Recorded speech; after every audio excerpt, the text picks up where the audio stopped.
brought to you by the Sports and Youth Department, powered by Sindh Bank. This is Inflict, alongside me is going to be Frisbee, as we take you along to the ride of two absolutely fantastic best of threes semifinals of CS2 to come. First of all, Priya, how are you feeling? I'm feeling great. It's a great day to be an esports fan in Pakistan, especially for Counter Strike 2. And I mean, factually, we are going to see a match, the first matchup between two of the best teams in Pakistan at the moment. We obviously saw Wahh last time at Control Point, but I feel like the fans would be most excited to see come mid also come into the action, especially HSB, Trans, all of them returning. So it's a good day to be a CS2 fan. Oh yeah, we have come mid consists of HSB, Trans, Soulmate, Saran, and Delpan. Three of those players have been part of the old guard that have won tournaments for ages in the Counter-Strike community in Pakistan, and them reuniting to form a new roster to challenge some of the elites that we have, the newer elites that we have, particularly Wahh, who have been winning the more recent tournaments in the past few years, ever since the players of come mid sort of went absent. So Wahh took their throne, and now come mid, they're back to reclaim their own. For sure. I mean, whichever way this matchup goes, it's definitely going to be one to watch because, like you said, Team Wahh are more like the modern champions, and Commit are most likely the legacies. We have seen them play for almost a decade now. HSB, Trans, Soulmate, the core of them. They have been active in the Counter Strike community for almost 10 years at this moment. They were in CS 1.6 as well. They were in CS:GO and now in Counter Strike 2.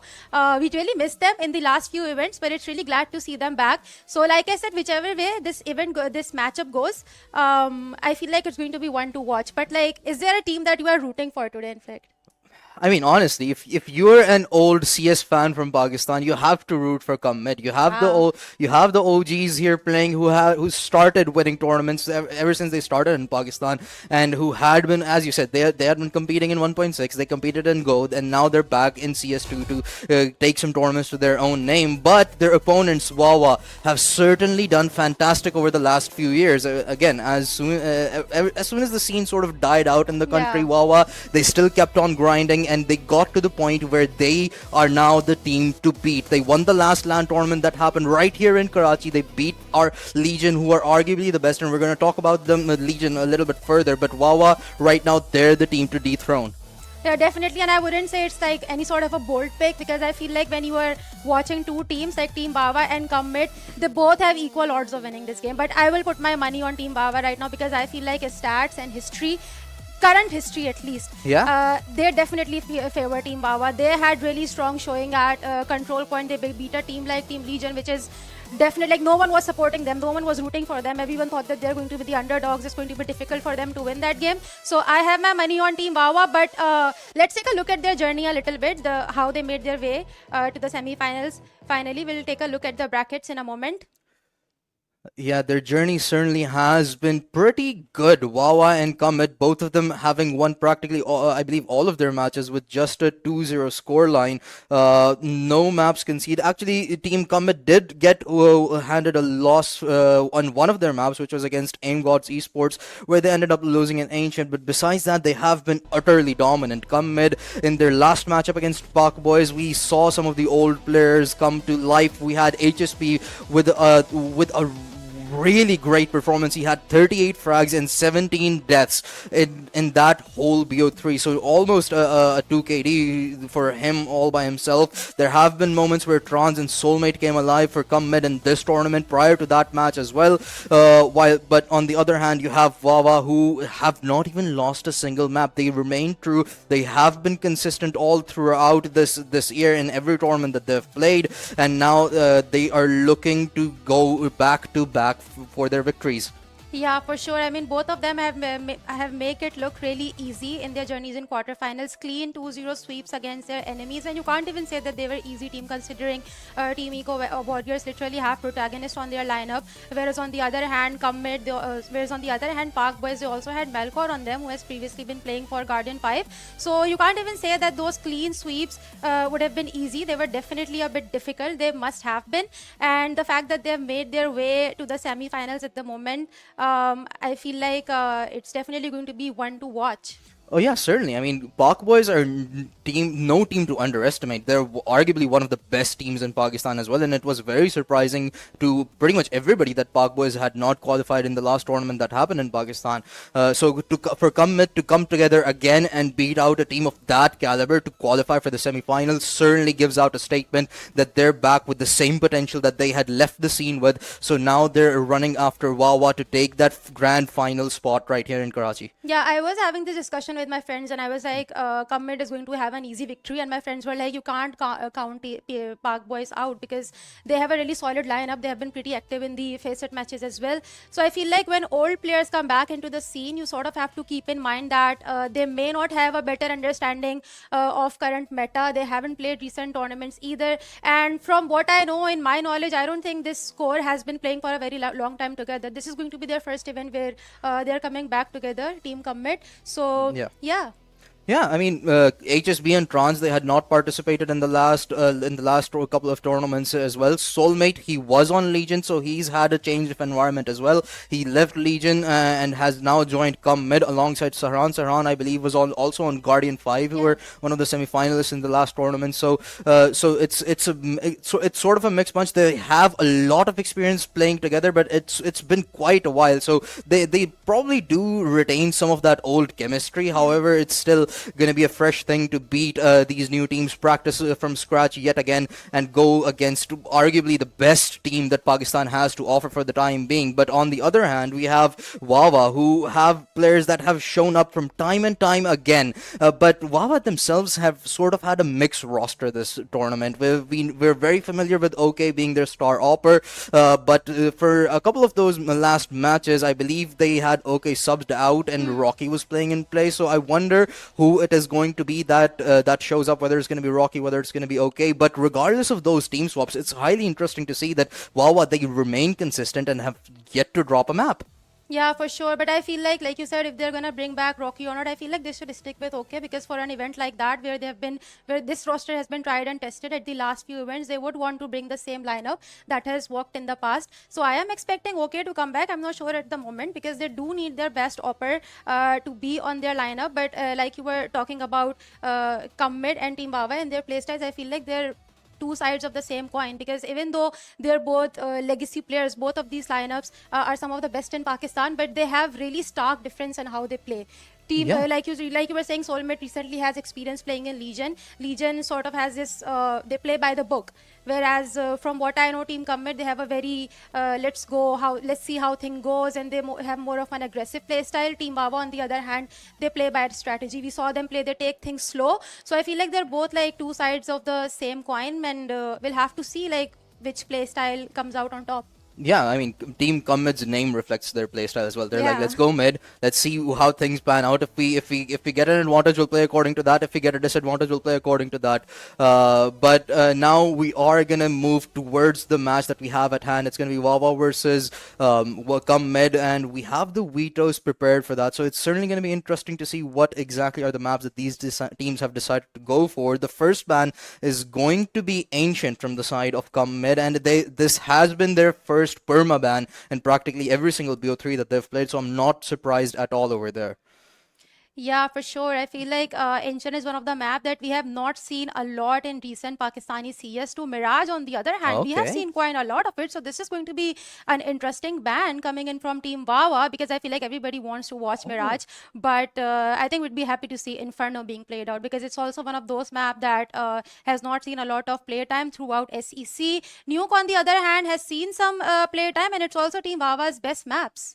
Yeah, I mean, practically it's everybody's best map from the looks of it. Everybody has played Nuke. That every team that has made their way onto the semifinals has been playing Nuke extremely consistently. I am surprised with the Inferno pick, although sure it does make quite a lot of sense. Pakistani players are very comfortable on the three legendary maps of Mirage, Dust 2, and Inferno, so it does make sense for it to have made its way and come mid ban out. Train Overpass gets banned out for Wawa, so nothing too surprising there. I was anticipating expecting Mirage to have made its way in, but for Commit for Wawa to have banned out Mirage is extremely surprising, given that Wawa had played Mirage and Nuke in both of their last best of threes, and they did end up winning it out extremely comfortably. But at the same time, Commit, they've only played Nuke and Dust 2 across the whole of SEC, so to ban out one of the stronger maps of Commit, it also does sort of make sense. Yeah, and like you said, Dust 2 has been the only map that they have been playing throughout SEC. So they'd be glad if things go down to the third map, because Dust 2 is going to be the decider. And even if they lose out at least one map in the beginning, they can kind of gain that momentum back in Dust 2, because this is the map that they have seen a lot of success in the past few stages throughout SEC. But yeah, I agree with you. Inferno has not seen a lot of playtime, so it would be interesting to see how both of these teams play out this map. And yeah, interesting picks coming in from both of the teams. I'm so glad we're not gonna see Train though, because I don't like how Oh yeah. dark it can get in Train. Yeah, it certainly would be dark for these teams as well, given how less experience that they have playing that map. I believe it's only been played once so far, once or twice so far in the whole of SEC's bracket. So most people have this share the same sentiment as you. They do not like to play Train at all in Pakistan. However, it certainly would be extremely interesting to see how that Dust 2 would go if we were to get there. And honestly, given the teams that we have at hand, there's a high Yeah. probability that we do make it to map number 3. But both of these teams having had so much experience, so much playtime on Dust 2 in this tournament alone, it realistically could go either way, regardless of how the first two maps went. Yeah, I'm also actually quite surprised at the Mirage ban, because it's usually the insta pick Yeah. for all of the teams, especially in Pakistan. Mirage just to an Inferno. So I am actually quite a bit surprised, because it's one of those maps where you can kind of just run with any strategy. You can come up with strats, you can come up with ideas on the go. And both of these teams, I think they are going to play on top of their heads, whatever works for them, whatever doesn't work for them. I don't think we're going to see a lot of complex strategies today. What do you think? Honestly, actually, I do anticipate some of those complex strategies to come out from Wawa, because one of the conversations that we've had from Wawa for the last few months was the addition of Sad But True, that new IGL that has really brought out Wawa's potential, and who was given quite a good amount of credit for their victory against Legion in their last grand finals. So it was that leadership of Sad But True that has allowed Wawa to flourish even further against a team like Legion. So, and it's certainly going to be interesting to see if they can get to do that against Commit, which have a drastically different playstyle from Legion, as we spoke about earlier. So they're going to be a lot more about, we're going to just sort of yeet things as we go and to decide what's best for us, while Legion are much more methodical. We remember from the last land, they had playbooks quite literally with them, prepared for every single That's matchup. true. They had multiple sheets each player. So Commit, I doubt they're going to have anything like that. So it's certainly going to be interesting how Wawa adjust to that and play against a team like Commit. I mean, it's highly possible that Commit would not even need those strategies, considering the Yeah. core that they have of Soulmate, Trans, and HSB. They are popular for their aggressive playstyles. They are popular for those pushes. They are popular, especially Trans is popular for his pushes with pistols on Mirage, on maps like Dust 2. So I feel like if Commit, their firepower, it pops off. If HSB pops off, which he did in the quarterfinals, if HSB pops off, Soulmate pops up, I feel like they would not need a lot of complex strategies, and it's highly possible that Team Wawa's strat book would crumble. Yeah, there's a really good possibility, and we've had absolutely explosive performances from Soulmate. We've had that from Trans as well in SEC. So the explosive potential from the side of Commit is absolutely humongous. They have players who could go at a 2 KD at any given moment. You're not, and you won't be prepared for it. If you're prepared to take down HSB, it might be Soulmate that comes alive. It might be Trans that starts to go out of bounds, and you just can't control that. So you're never gonna know who could potentially show up, and you have to shut that whole team down before one of their star players starts to get momentum, and they have a number of those. So it's certainly going to be interesting to see how Wawa decide to sort of numb that out. But if Commit start to gain momentum, if one of their players starts to explode, it's going to be a problem. It's going to be a problem for them for the whole of BO3, I believe. That is true. But the good thing about Team Wahh is that they don't have a single star shooter. Their Yeah. entire lineup, all five of the players, they have showed up time and again, even in control point, even their IGL was popping off. So I feel like they don't have that star player that they have to heavily rely on. That if that person doesn't work, they'll have no one to rely on. I feel like their entire lineup is pretty good with the guns. So yeah, I think they have what it takes to go up against a team like Commit that heavily relies on guns, that heavily relies on gun power shooting. And yeah, I feel like at the end of the day, it'll come down to which team has more patience, and which team has the maps that work in their favors. So there are a lot of factors that would come into play today. Yeah, and it's not like they don't have the explosive potential. It's just that they are much more decisive as a team. They know what to do. They set themselves up really nicely that everybody sort of has that engagement, has some sort of engagement in winning a round out. And if need be, they do have players that have the clutch factor, particularly in Smutse. He's had some absolutely Oh, star-studded performances. In control point, he had that in the quarterfinals as well. He, I believe, had like a 1.4 KD or something close to that. So they do have the potential. If somebody needs to clutch up, they have those people that can do it. OK can do it from time to time with that op if he's popping off, and Smutse can do it with the rifles. And as you said, sad but true, he's had his moments as well. So there certainly is that clutch factor available for them to work with, but it's just that they don't really need it as much yeah. because they're just so much more disciplined as a team that they divide up the kills. They know exactly what they're doing and what their teammates are doing as well, so that they're prepared for whatever's happening across the whole map. Yeah, you talked about his watch. I want to remind everyone that he had huge impact in control point. I talked to him during the interviews, and nobody was sort of cheering for them because when you are having, I feel like less skills than rest of the teammates, you just sort of lose that impact. People think that you did Yeah. not have impact, but I feel like it's complete opposite. And Smudge had really crucial kills throughout the finals, and I feel like they will need those crucial kills that impact, because no matter how many kills you have, if you don't have impactful players who know how to sort of work around teams that have unique playstyles, which Commit does have, you are gonna get in a bit of a trouble. Yeah, you need somebody that's adaptable. You need somebody who can say that, okay, you know what, our team is struggling. I'm going to put you on my back and Yeah. I'm going to get you through a couple of rounds, get the confidence flowing, get the team feeling back up again. And Smutse, he's done that from time and time again. And plus, as you said, there weren't many people rooting for Wawa in the last time that we saw them perform at a LAN. And it was also the fact that Legion are just the country's Yeah. favorite for the most part, particularly because of Pokemon. But whenever there was opportunity presented, Wawa capitalized on them, whether as a team, whether some individual popped off. But it just goes on to show that they are not gonna let you get away with mistakes. And given Commit's playstyle, as you said, they're highly versatile. They're gonna swing things about in the middle of the round, and they're not gonna be as methodical. So there's a good possibility that they may leave some gaps that if Wawa they can get, if they can be made aware, if they can get themselves aware of it, they can highly capitalize. So it's certainly going to be interesting to see. I believe we're just waiting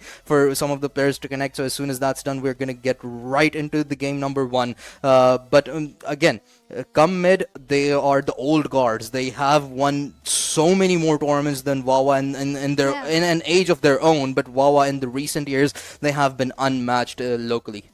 Yeah, and like we said, that Combit has been a bit out of the scene recently. They haven't been playing in a lot of tournaments in Pakistan, but I feel like we shouldn't count them out. They were there at the recent final at Control Point, and HSB was right in the audience watching them play, and Yeah. he watched Team Wawa play. So he definitely has an idea of their play style, how they're gonna play these maps, and I think he's gonna use it to his advantage. And I feel like it's a bit cunning, honestly. Like he watched all of it at the event, and now he's gonna use it against his friends. And we also need to talk about the soulmate swap, by the way.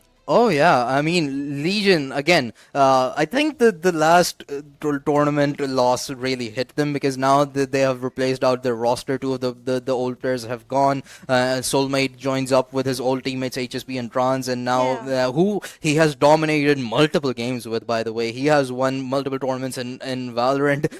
With those Yeah. people, he has won way more tournaments in CS with those people. So they have a lot of playtime together. So they just have a natural chemistry at this point. So even though they're a fresher team compared to what Wawa and Legion are, they're still just as dangerous, if not more.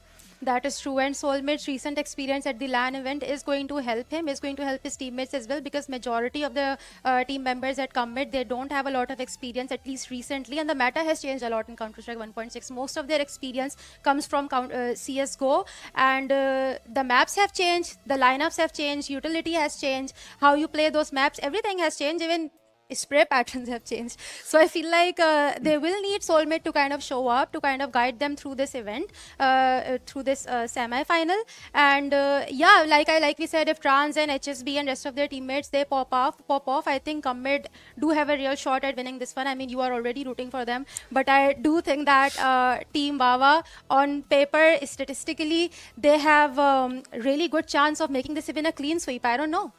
I mean, they could. I certainly am rooting for Gummet to get to the grand finals. I really want to see that HSB versus Pokemon show off from the Don't very we old all? ages. It certainly has been fun witnessing them, but I believe we do have map number 1 coming up. It's gonna be the old victors that have won so many tournaments in an age of their own, going up against the recent champions, Wawa, who have dominated tournaments in Pakistan time and time again, who have let no one stand in the way of their trophies, are gonna be facing off against some Pakistani CS legends as we head into Inferno.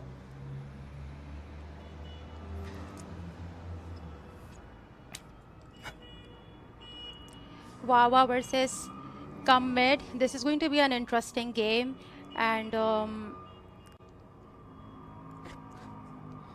I I believe unfortunately one of the players is not connected for the time being, but that should probably get sorted out soon. But from the looks of it, it's going to be Commit that's going to start off on the T side, with Wawa starting off on the CT side. So given that this was Commit's map pick, and given Wawa's lack of experience, at least in recent times on Inferno in the SEC, they've not played it even once. So they certainly are going to hope to have a good start heading on to the CT side. So they're at least looking to achieve likely an 8-4 or a 9-3 scoreline before they make the switch, because anything lesser than that, while you're on Inferno and the other team has the CT side yet to play, seems really disadvantageous. yeah, Team Wawa would want to show some early aggression on T side, because that's where you gain that momentum, that's where you gain that confidence that helps you going into the rest of the game. So if they win a couple of rounds towards T side, things should be smooth sailing towards CT. But that is all up to Commit, whether they let them win those early on rounds or not, because like we said, Commit has sort of an aggressive play style. If they do those pushes on CT, if they show a lot of aggression on the CT sides, it could cost them a lot, because you want to play really passive, and knowing HSB, knowing Soulmate, Trans, Delpin, I feel like they sometimes lack that patience that you need to sort of hold the sides down. And like I said, that you need confidence on T sides, but overconfidence on CT side could really cost you. Yeah, it certainly could, but I really am interesting to see what Comed's mindset is heading into this game, because in their last best of 3 against Park Boys, they had banned Inferno, and this time around, as soon as Mirage got pushed out of the available maps, they picked it instantly. So I'm not sure if that was just a counter pick against Park Boys, or if they were just saving it to if they were just saving Inferno in their back pocket to go off to go against Wawa with it. But it's certainly going to be interesting to see. As you said, Comet, they're sort of known as the more aggressive players. They're going to be in your face at every given opportunity and try to take as many fights and keep you confused or in chaos for as long as possible, in order to be extremely proactive and to take on sites as quickly as possible. But we're gonna have to wait and find out if they're allowed to do so. Again, Wawa, they're a team which is a lot more collected. They're a team which is a lot more disciplined as a group as well. So it's certainly gonna be interesting to see how this exactly pans out. Yeah, I feel like it certainly has to be a counter pick, honestly, because Team Wawa has a lot of experience on maps like Nuke, Dust2, Mirage, but they're not exactly bad at Inferno either. But if it is a counter pick, it can fire back really badly, because Inferno is the type of a map where aim by itself just cannot do. You really need to have a proper strategy, a strat book, as you said. And Team Wawa, like I said, they play by the book. They play by the book. They don't show a lot of aggression. They rely on patience. They rely on strategy. And if Team Wawa plays this right, this counter pick can really fire back for Team Commit. So yeah, let's hope that this was not a Yeah, it certainly can be punishable as well, actually, because if I remember correctly, Wawa's legendary comeback in the grand finals was against Legion on Inferno, where they were down by quite a lot, but they made a comeback in the final few rounds, and that happened at a point where everybody had counted Wawa out, where everybody thought that, okay, Legion's done it. Legion has beaten Wawa and they will be crowned the champions, but Wawa, they continued playing on. They didn't lose hope and they made the most drastic comeback on Inferno. So come mid, their own map pick could come back to bite them. There's a good chance that happens, but at the same time, again, we've not seen them play. We do not have any statistics at all from their previous matches, and they're again a fresh group that's coming a fresh group of old players that's coming back together to play. So there's not a lot of for us to go off of either about how they might play, and so on and so forth. Yeah, I think the only data and information we have on Commit is that they're just really aggressive and they have a lot of Yeah. confidence. Now, it can play out in their favor, especially if their aims are working out today, because I feel like aim can also kind of like a game of luck as well, at least for me.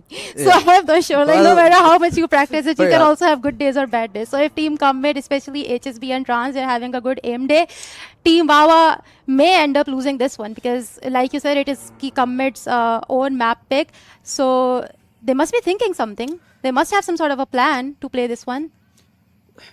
That they certainly do, of course. Again, they have won numerous tournaments. They have the experience to know what it takes to win, what it takes to beat out the absolute best.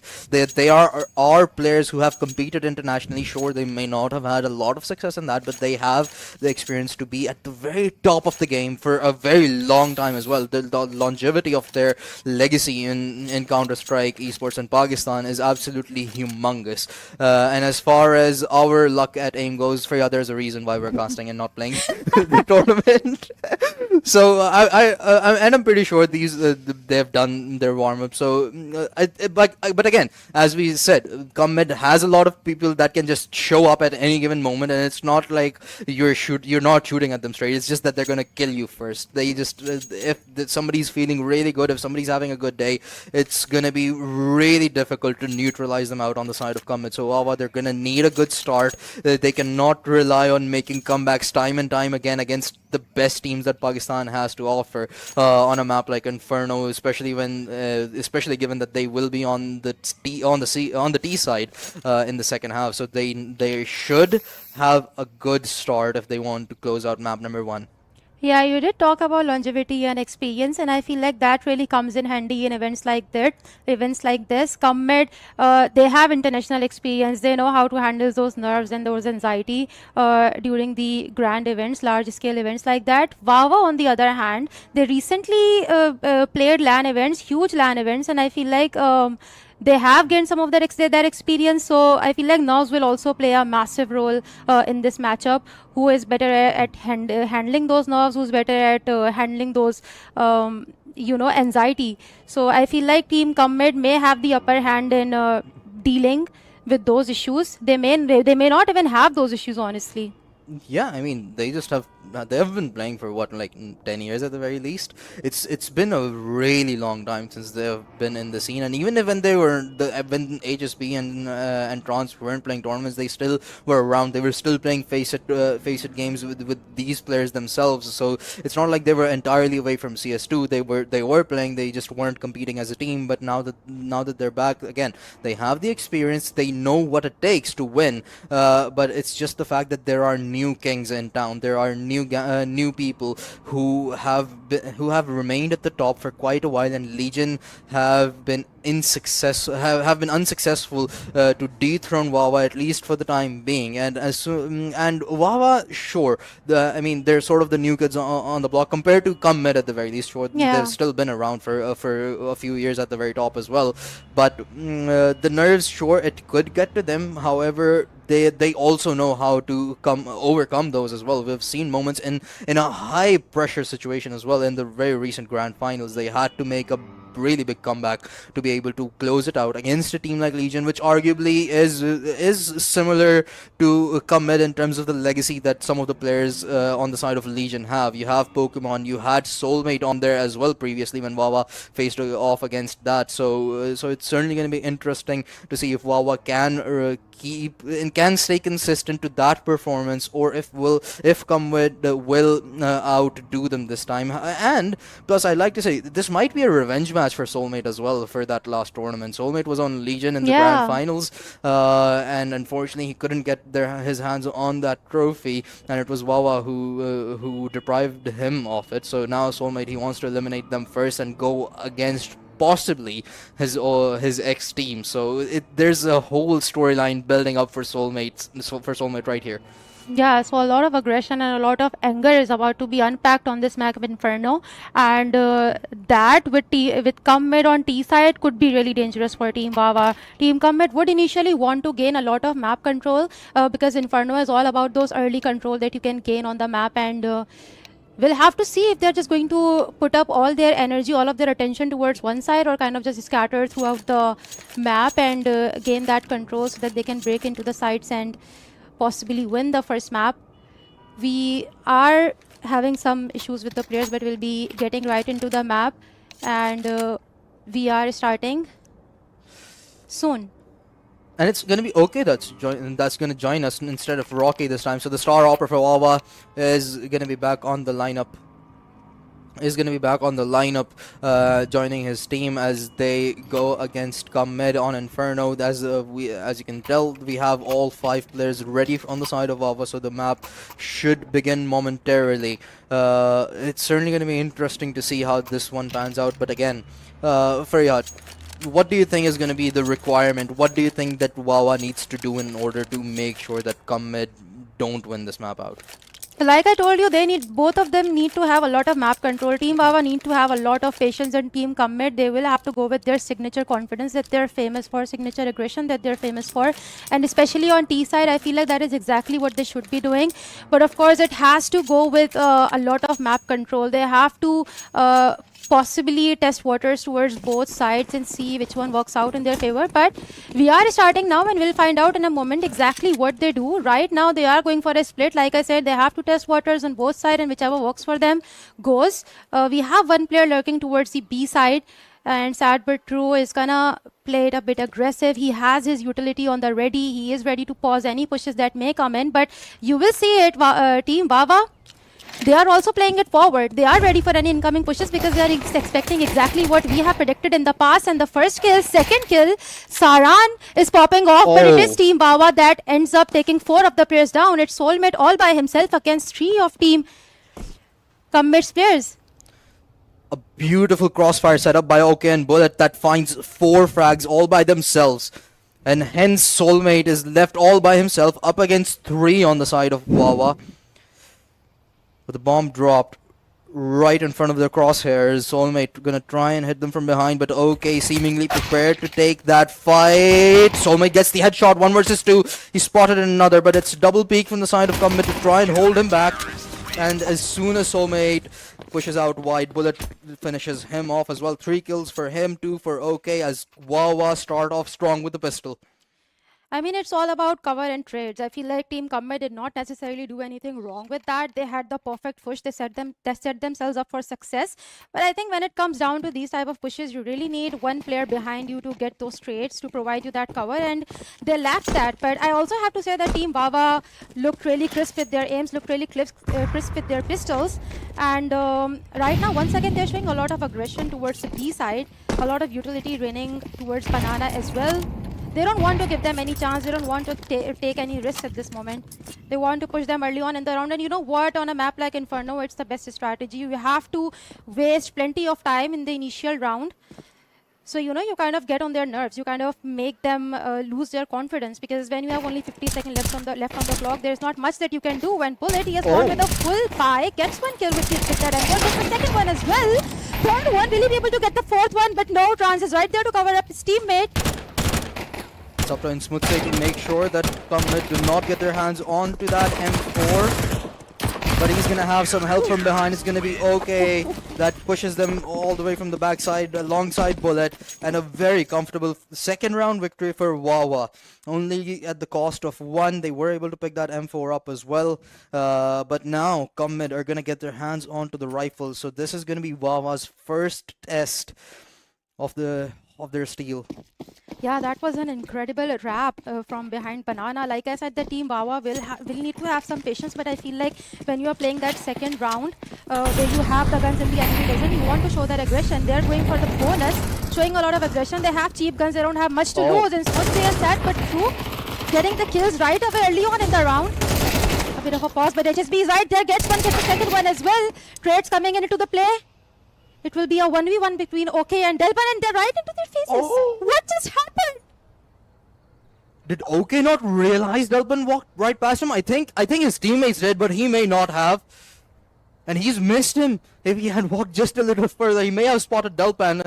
But it's very risky for both of them. OK has a far inferior weapon in his hands, but Delpan only with 8 HP to work with.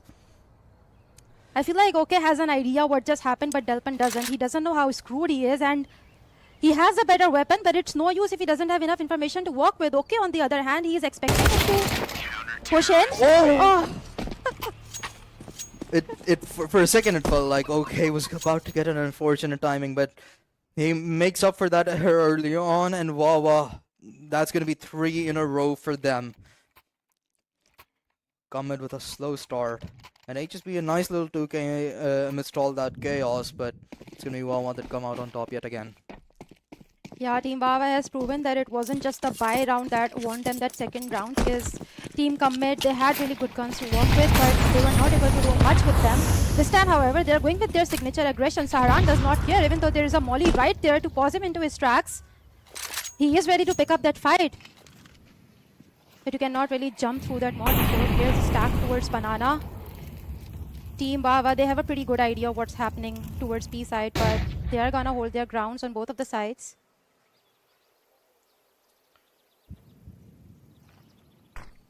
All lined up at Banana. It's gonna be Bullet alongside Insmut, say that away. The whole of Commed. Bullet finds first, Insmut follows up, and it's gonna be 3 that fall for Commed.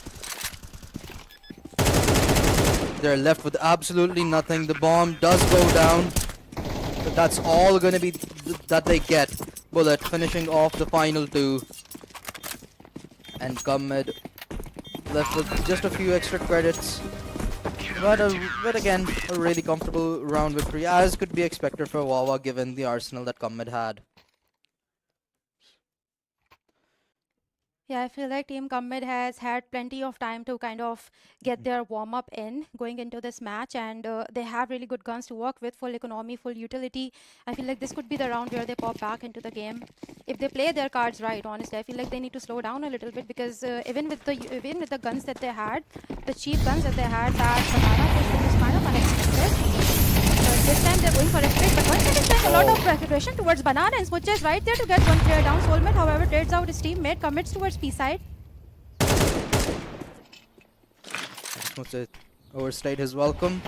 It's gonna be that Molotov that ends up finishing off Delphin.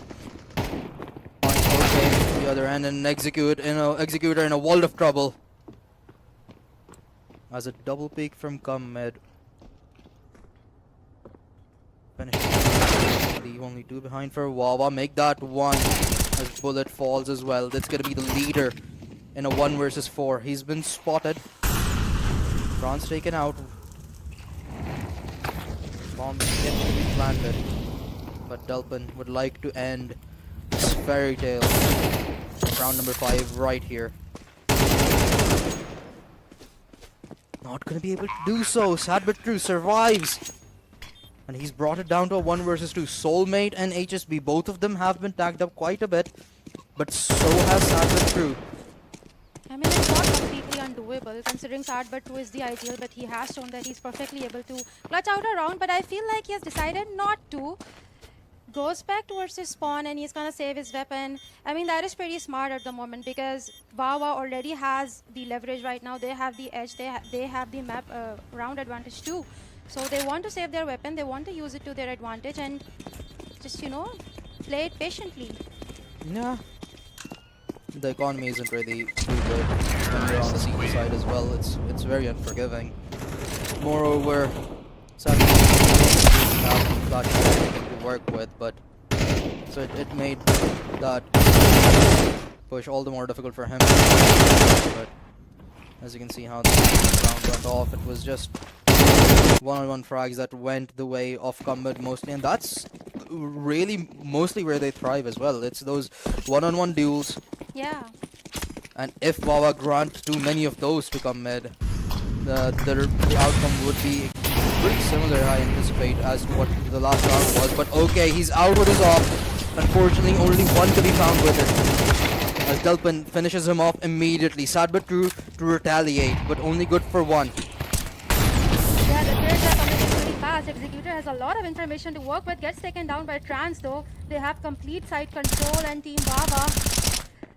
They will have to make their way in eventually, but there is utility right there in their faces. They can't do much about it though. There's a bad smoke. Bullet. He has a peek through the smoke. This could turn out to be really crucial for him. Wrapping up from A short and arches.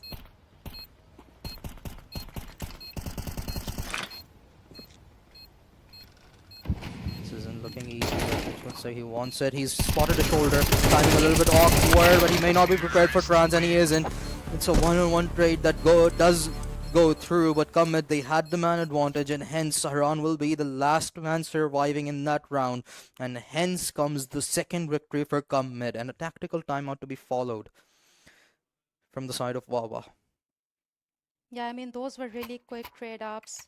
I honestly thought that it's going to be a very easy side take, but Team Wahh was right there. The trades were really fast, and I think that's exactly what worked out for them. Comet, however, though, I feel once you get the bomb down, once you get the utility down, the side retake can be extremely difficult, and that is exactly where Team Wahh was struggling quite a bit. And I feel like that first map win that Comet earned towards Banana, I feel like that really has helped them gain that confidence back.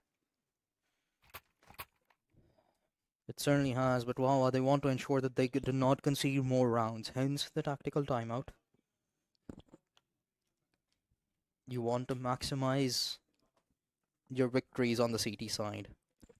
Because and they have the lead as well. I feel Yeah. like they would want to kind of reset and get back into the game because they have a really big victory. 2 rounds is a lot to work with when you're on the CT side, and they want to keep it this way. They don't want to give another round to Commit because, like we were talking about confidence on Commit side, if they get 2 more rounds, if there is an equalizer on the board, it's almost over for Team Wahh at this point. And right now, Commit, once again, they're playing that same strategy.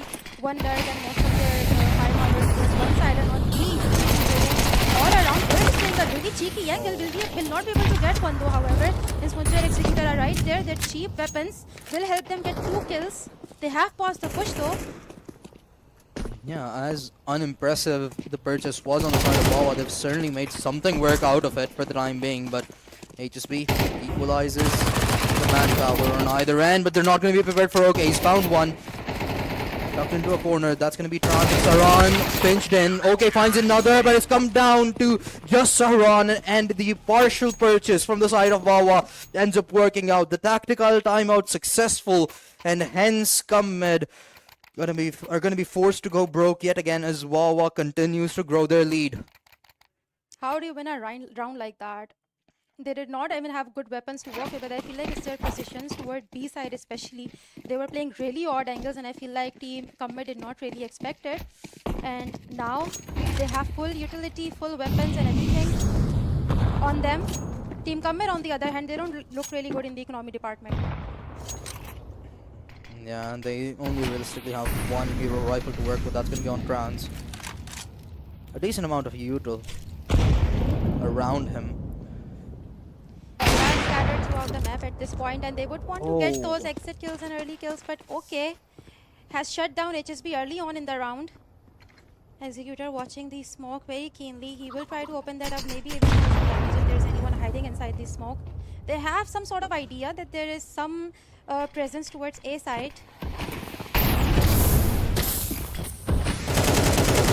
watching him cross the Molotov, and his teammates follow suit.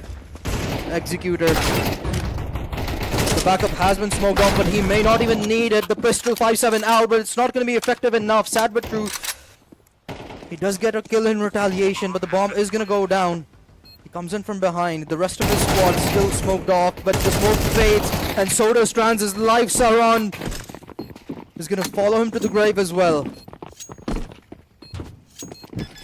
And Wahh back up by 4.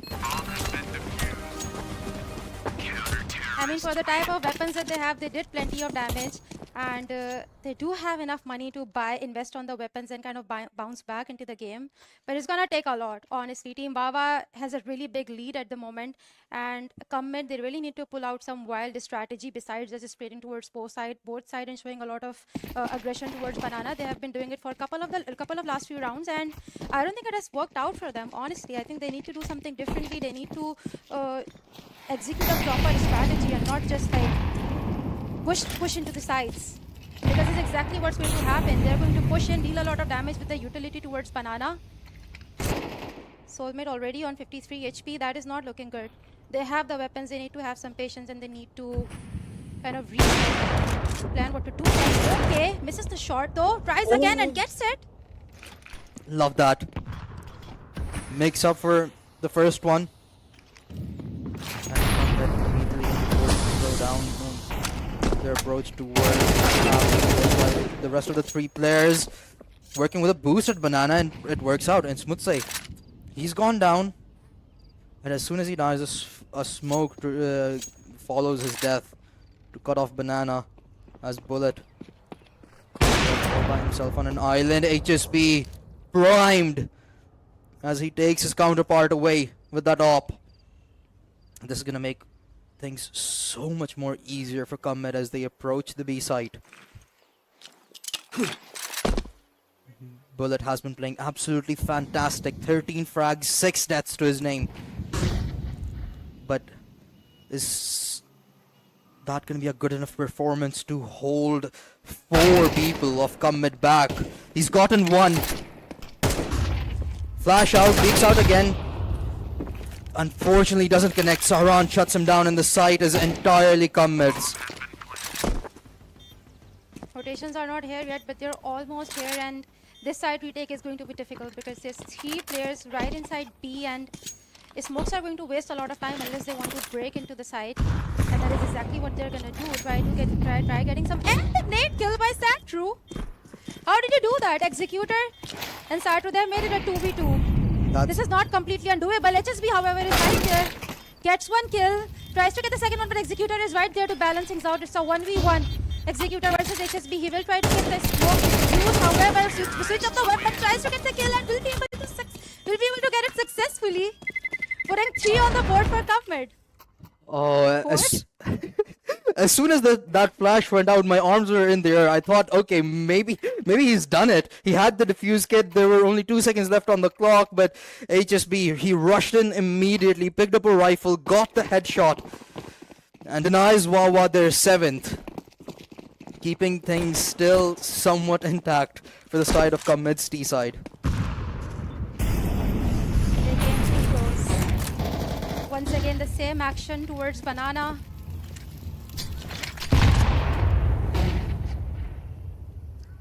They don't have really good weapons this time, however, though, Team Comet, despite the win.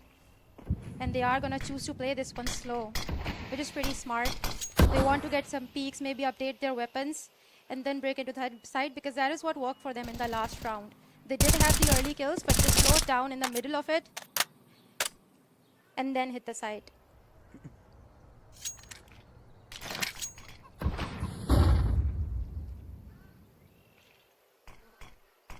Deciding what what exactly to do. A minute left on the clock. Come mid, starting to gather about banana, but they're reconsidering it yet again. This might be the slowest, or one of the slowest rounds that we've had so far, with even a single engagement yet to go down with 40 seconds left on the clock. Two of the players have come mid, gonna try and send out a fake. Okay, he's found one on the other end, but it's gonna be Executor who's gonna have to try and hold the line at the A side. Unfortunately, he falls and so does the captain, and that's gonna open up the entire A side. The bomb should be planted with ease as the rest of the three from Wahh scatter about.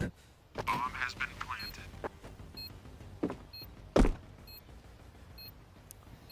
And they don't even want to go for I it. think Wahh, they're they've choosing to conceded. save.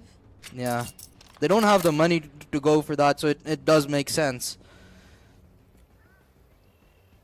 Again, the economy on the CT side is highly unforgiving right now in Counter-Strike, so they want to have those 3 rifles, particularly that op on OK, to work within the next round. Yeah, I mean, it makes sense why they would want to save, because to stop commit, you need to stop them early on in the round. Once they get the bomb planted, it's over. It's almost over, because every single time they were able to get side control, they were able to plant the bomb. They won all of those rounds. So right now with 3 players and broken economy, it's definitely not a good idea for Wahh to even attempt this one. It's almost impossible. And now that would be 4th on the scoreboard for Team Commit. They're coming awfully close to Team Wahh's edge. Team Wahh, however, this time they have the weapons, this time they have the utility, and they also have a read on Team Commit at this point, because they keep doing the same things, and it's a good thing. They should keep doing it as long as it works out for them. Yeah. Commit, they did slow things down, however, in the last round. Sent out 2 players, and hence Wahh, they don't exactly have as bigger defense as they usually do on the A side. Ended up costing them quite a bit. However, in Smutse, is gonna be the one that plays aggressive this time around. He's pushed up towards Banana, the Molotov keeping him at bay for the time being, but he should be rejoining Bullet as they make their way back onto the site eventually. While Commit, once again, a slower approach than conventional for them. Yeah, I know it's also unconventional for Smutcher to play this aggressive towards me, but like I said, they have a read on Team Wahh, and they are not going to let them get that banana control early on in the round. And they also know that Executor usually tucks himself into this corner, and HSB will be the one to take him down. Okay, however, he knows there's one player over there, will not be able to get that kill though. HSB with the crisp headshot, they are going to make their way into the side, but Delpen is holding a very cheeky angle with cover from Bullet. Will be able to turn that into a kill as well, and Bullet is right there to provide cover. They have secured a site. 3 versus 3. And the bomb, surprisingly, is still making its way towards the A side. Although I do believe Commit had spotted 2 players present on that side. But, oh, Wahh are playing right into Commit's hands. They've rotated everybody over towards the other one. And Commit, they time it right. Sad but true, he's likely given the call that there are audio keys coming from the A side, but it's gonna be a little too late as the bomb gets planted within the last 10 seconds. So now a 3 versus 3 retake.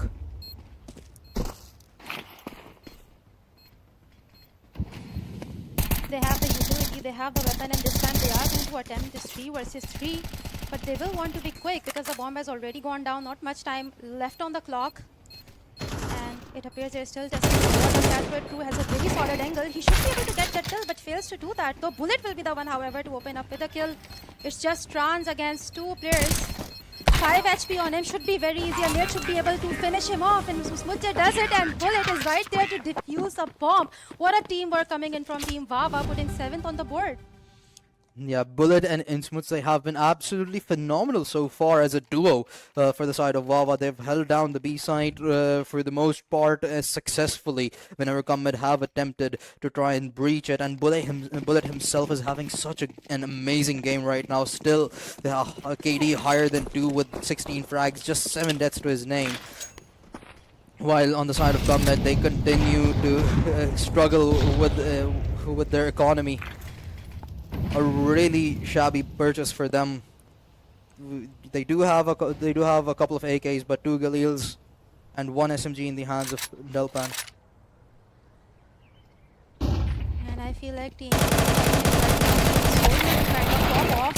Executor right there punishes them for their poor choice of weapon. Sad Control is right there to double down on those kills. Soulmate is trying his best to do some damage. Absolutely loved that round. Wahh, they went back to their roots where they had a crossfire setup, but this time around Executor was not in his usual location. Sure, they may have anticipated him to relocate and readjust, but they weren't expecting him to readjust right above his old space. So okay, and Executor, they played that absolutely perfectly, and Wahh end up with an 8-4 scoreline by the end of the first half, and that is a really good scoreline to be at when you're heading towards the D side of Wahh. However, the game's not done. They are still gonna need 5 more rounds as we head into the pistol round of the D side. What is it doing? What is it doing? And it works out somehow. Gets the first kill, opens the round. Executor, however, puts the balancer on the board. Bullet is right there to tilt things in Team Combat's favor. Gets another one as well. Now it's just Soulmate against 4 enemies, and he's not doing really well today. He still will be able to get at least 1 kill. Bullet and Smudge, they have the information, a lot of information to work with, and also the bomb. And they should be able to get the bomb down very easily. 1 versus 2. Soulmate has made this possible, and as you said, he's not had a fantastic game so far, but will this be his redemption? Completely possible. Peeks out. Just gonna have to get his audio. Wait, the timing is unfortunate. Just as he looks down and Smutse peeks out, and he does not make a mistake. Instant headshot onto Soulmate to confirm their 9th as they keep that streak going. 4 more is all Wahh need, and unfortunately for Commit, that's all they've got so far.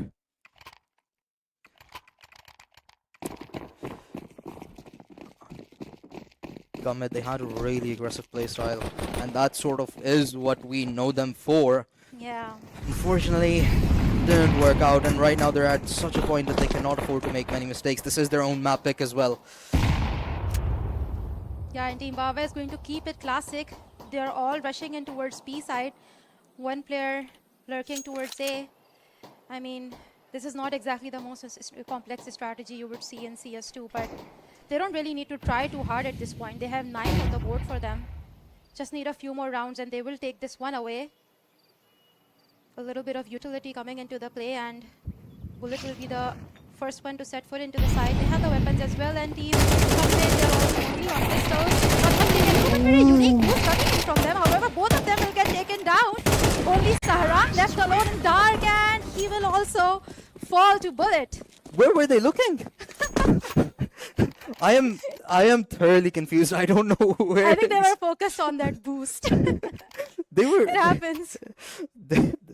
At the very least, one of them was looking towards the CT spawn, but unfortunately for them, but it lines them to both of them up perfectly. He continues to find the 2 players afterwards as well, so a 4K for him, and now his KD's surpassed 3. He's having an absolutely gorgeous game of Counter-Strike right now, and something that we spoke about was how Wahh they're sort of much more disciplined and collected in terms of the kills, but sometimes you do have those explosive performances, and you need those explosive performances, particularly against a team like Comet, and Bullet is providing just that.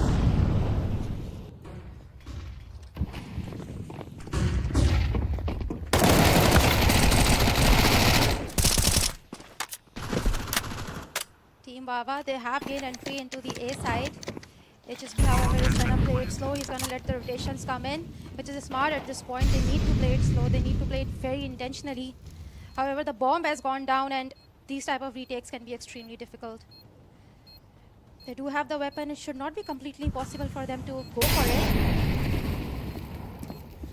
Yeah, but you're at a disadvantage. Do you want to? Is the real question, because you don't have any money. You lose this round. You're practically giving up map point to Wahh, and I believe Comet is going to be agreeing with me on that perspective as they walk away, holding on to those 3 rifles as Wahh secure their 11th. They have Comet have absolutely no money to work with, so these rifles are going to be their best hope of keeping Wahh away from achieving map point. They are grasping at straws. They want to deal as many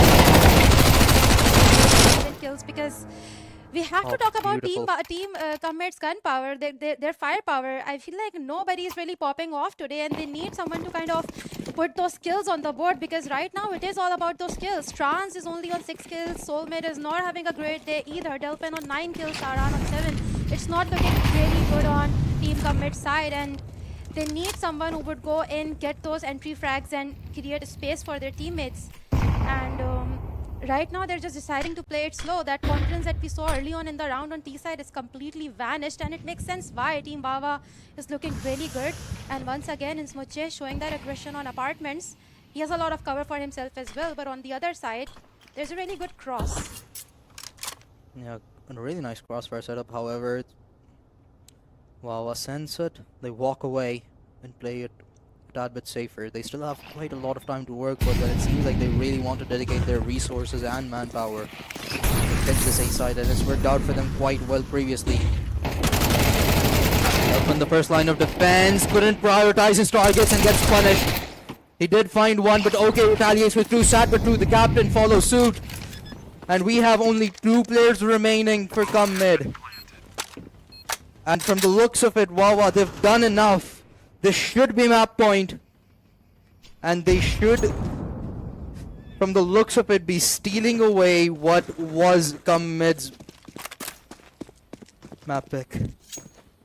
Yeah, for sure. And I don't think they're gonna go and try for the side retake, which, I mean, they have nothing to lose. They have nothing to win at this point. I mean, come back from this point onwards, it just seems practically impossible. It would be an absolute Cinderella story if they end up doing it. But, I mean, with 12-4 on the board, not a lot of hope. And Sadbutru is gonna go on a hunt. And he knows where the enemies are. He will try to take those kills as well. Break down their economy.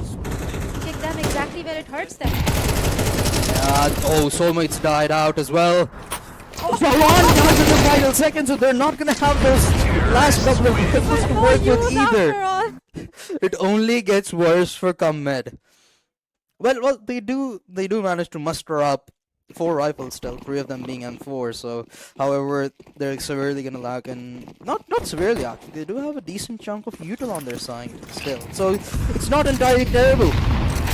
But the scoreline certainly is. They need 4 consecutive round victories, and HSB being that aggressive in an open line of sight certainly isn't gonna help. A 5 versus 4 already. Wawa, they look to conclude things out.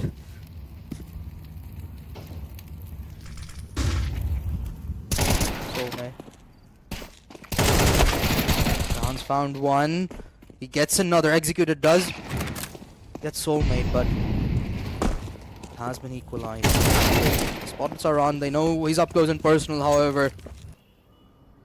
Saran won't be able to find anything. It's gonna come down to 2-1. Sadbutru, he may be able to finish the last 2 off. And entirely on timing. Okay, gets headshot onto Trans. Delphin last alive, and the flank from Sadbutru is absolutely fantastic. Wawa with a 13-4 victory on come mid's map pick. What an absolutely beautiful showing for Bullet in that game for Freya. I don't want to say I told you so, but I told you Hey, so because it's on a not map- over. Because on a Let's map not get like ahead of ourselves.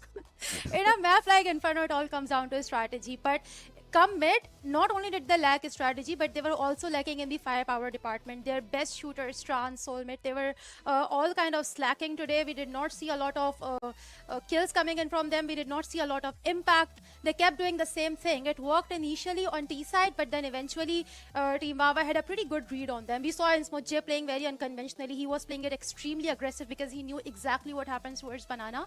And I think it all did come down to strategy. Yeah, and something that I do actually want to complain about was the lack of variation that we saw from come mid. I mean, the most variation that we saw was them just playing with the same style but slowing things down a little bit in the last couple of rounds, and unfortunately they only were able to successfully win 1 round off of that towards the end of things on the first half, and the second round they just got absolutely obliterated. A flawless T side from Wawa on Inferno is absolutely phenomenal. They gained the momentum, them, and they kept it raw, and they snowballed right off of it heading into the second half. And come mid, having lost their own map pick, which again we were raising questions on that Inferno. We haven't really seen them play it. We haven't seen anybody particularly play it. So for them to pick it in a semi-finals against Wawa was risky, but Wawa absolutely blowing them out of the water was not something I saw coming. Yeah, for sure. And watching the game, it was very obvious that Team Wawa did not even break sweat. It seemed very natural. We could see their chemistry on screen. We could see that they were communicating a lot, but we did not see any insane strategies or insane plans come into the play. They were playing very naturally. It looked like a pug game, honestly. Yeah, I mean, it did, especially for Bullet. Yeah, I mean, sure. KD greater than 3. He was at one point he was at 22 frags and 7 deaths. That man was unstoppable, and that was something that we were expecting either of Soulmate Rounds or HSB to Yeah. show us as well. Like, we were talking about the potential for one of those players to go absolutely explosive, but unfortunately, besides from HSB, everybody on the side of Commid had a KD lesser than 1. They were all dead silent, and having won only 4 rounds in total on Inferno and none on the CT side certainly raises questions about Commid's capability, about whether they retain their old championship ability to be able to lift trophies or not. I mean, definitely they did not seem like the same commit that we have all seen in the last couple of years. But who knows? Maybe things will change in the next map. Yeah, it certainly might. But before we head on over there, everybody who's watching us at Michael or YouTube or Twitch, wherever you're watching, we are gonna take a very short break. But do not go anywhere. We still have at least one more map to come up between these absolutely legendary teams.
Hello, ladies and gentlemen, and welcome back to Sindh Esports Championship, brought to you by Sports and Youth Affairs Department, powered by Sindh Bank. We had an absolutely phenomenal game one on the semi-finals between Kammed and Wawa Fariha. Walk me through. What do you see? What impressed you the most?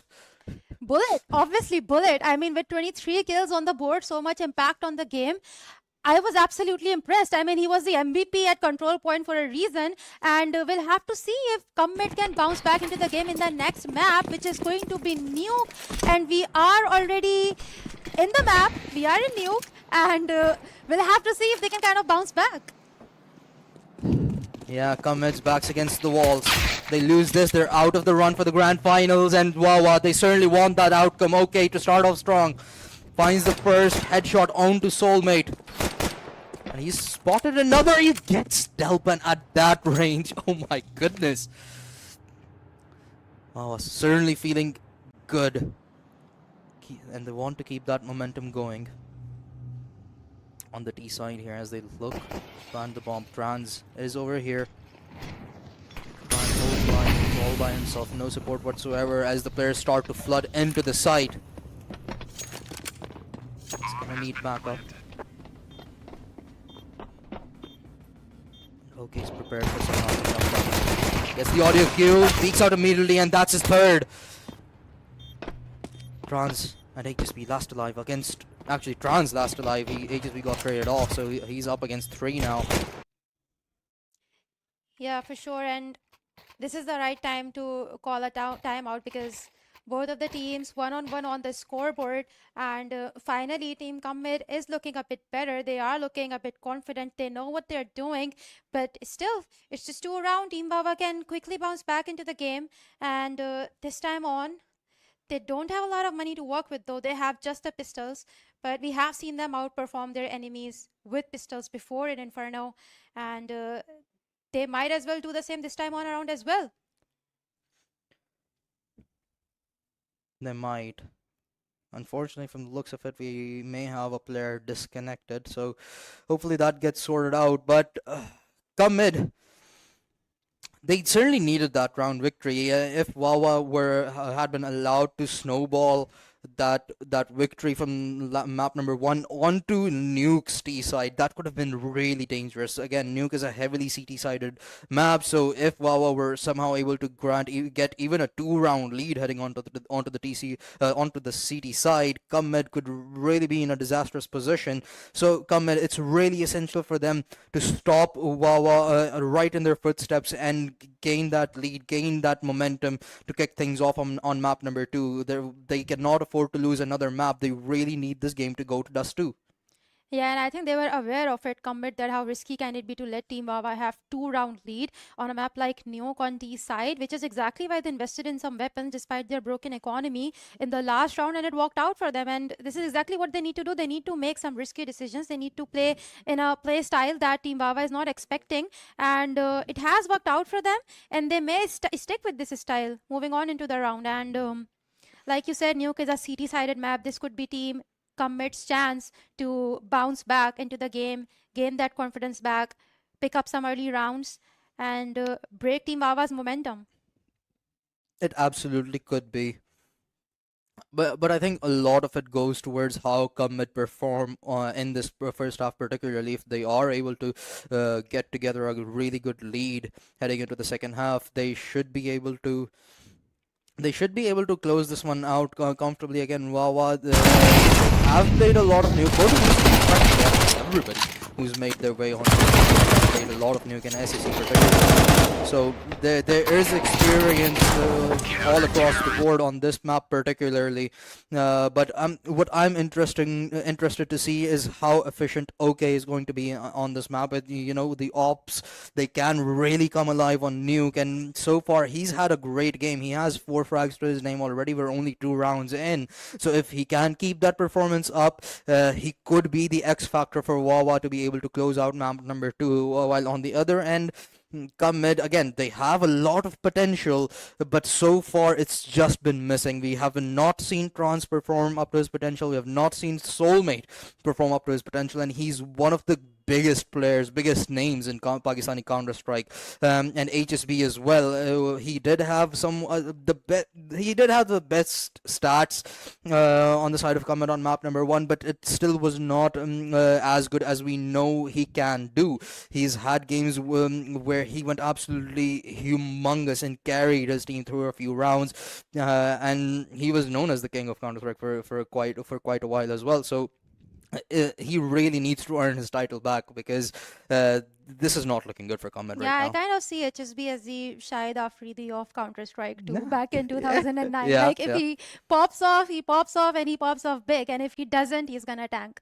And yeah. recently, he has had, like, in the last map, he has pretty mediocre performance, like you said, not up to his standard.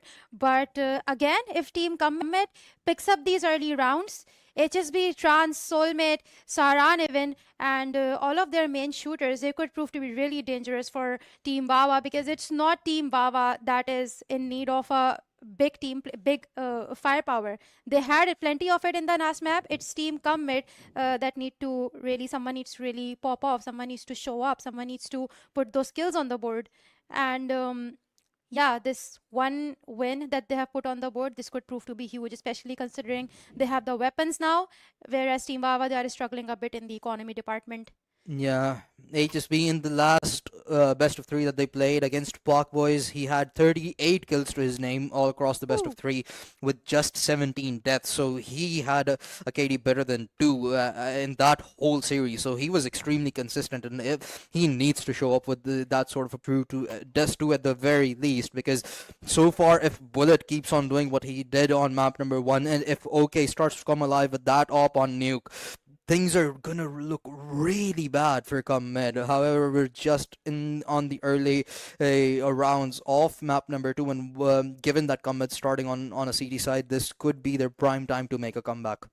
Yeah, and like you were talking about the op on Team Wawa's side, how crucial it can be on a map like Inferno. I feel like on T side, there's going to be a lot of pressure on OK. He's gonna need to bring his A game outside on Nuke, because if he pops off, if he puts his op to good use, Team Commit may struggle a little bit, because outside is where it can go wrong. And I feel like this is exactly where Team Commit is gonna put some pressure on, because A side is typically just easy to retake on Nuke. B, on the other hand, it can be a lion's den, because there's just so many choke points towards B side, and if Commit just gains that control outside, it's over for Team Wawa basically. So OK will really need to pop off with that op, but that is only if they win enough rounds to afford an op, which right now does not seem to be the case. Their economy is looking bad. They have just the pistols, and if we look at Commit's economy, I feel like they're gonna get easy 2-round wins, consecutive wins, unless Team Wawa pulls off some insane strategy or some insane kills. But they are starting to buy some weapons though. Yeah, it seems like Wawa have opted to go for forced purchase here. Everybody has reconnected to the server, so we should be heading back into the game now after after that waiting time. But now come mid, their economy isn't looking too great either. With them being on the CD side, they really need to pull together rounds. And so even if they start to just trade rounds with Wawa, given how bad the economic state of the CD side is, they will be at a disadvantage in terms of the arsenal again and again and again. So Wawa, they could capitalize on it. However, we need to stop hypothesizing. We're getting back into the game. We get to see these players live in action, with Wawa having Bullet on that Star AK rifle. Yeah, like we were talking about risky decisions early on in the game, that Team Wawa has made this decision to invest on weapons despite their economy, and if it's Muche works, if he used that weapon the correct way, this could be a decision that could win them this round or even this map. Right now, there's just a lot of crowd towards B side though. Trans with that MP9 is going to try and hold the line. He has no support, but as soon as he spots the players out, he jumps back to safety. Callout's been given out. Somebody's going to rotate over, but for the time being, Trans on an island, trying to hold it down all by himself. He gets one. That's going to be the bomb dropped as well. Bullet. Oh, he falls to Executor, unfortunately. So that's going to be a one-man disadvantage as Wawa look to get the bomb planted. Saran will not work to deny it. They'd much rather play the safe and methodical, as Ahmed look to reclaim the site.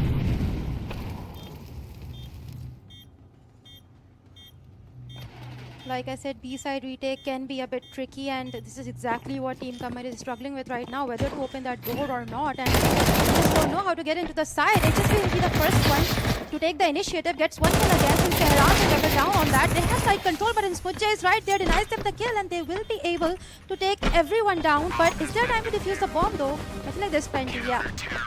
And that would be the second on the board for Team Comet. Absolutely love to see it come mid. Not as aggressive in the retake, and that's for the better this time as well.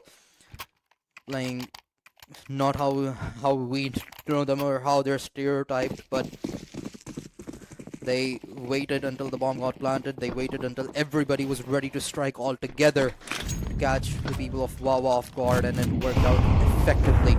A comfortable defuse for them, and now Wah's economy completely broken. They're going to be working with just pistols all across the board.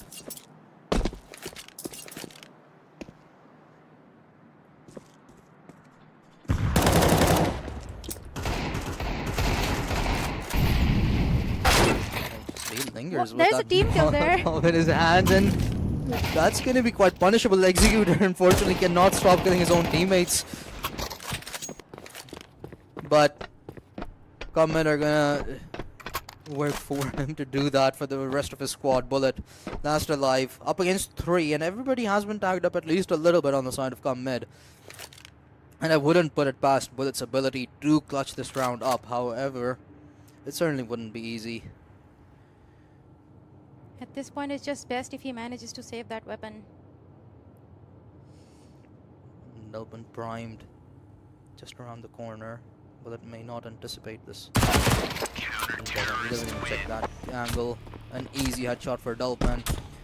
And Comet secure their third in a row. I mean, you can handle the teammates' bullets, but can you handle your own? We just saw a team kill, but happens to the best of us though. Third on the board for Comet though, and this is great for their confidence. This is going too well for them, and this could be the map that could actually take things to the third map. But probably too early to make those predictions right now, because OK is once again on the op, and like I said, if he does what needs to be done towards outside, it could be huge for Team Wahh. It certainly could be. And just for meme's sake, Executor right now has more team kills than he has kills. Ooh, that's harsh. But we're only 4 rounds in. No need to criticize the man. I did give a disclaimer that it was just for meme's sake. But It's too late for that. Wahh, will they be able to allow Executor to get more frags than his team kills and win out some rounds is the real question. All right now. HSV, however, he has also pulled out the big guns, so it's not just OK with the op. And the map has sort of slowed down, which just makes things even more intense.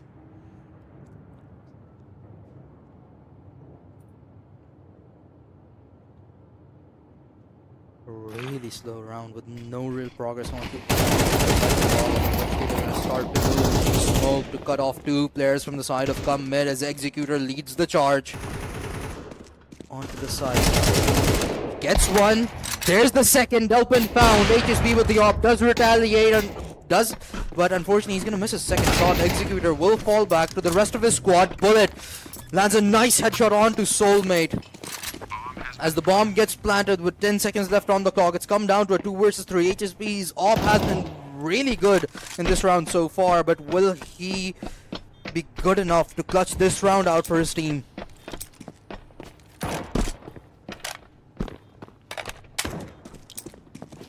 I think they're going to settle for a save, which makes sense because B side can be extremely dangerous to retake, and the bomb has already gone down, not enough time on the clock either. And Team Comet doesn't need to push this one, honestly. They have 3 rounds on the board. They have the money. They can play it safe. They can bounce back in the next round. Not a big loss. But a big win for Team Wahh though, because they needed this win.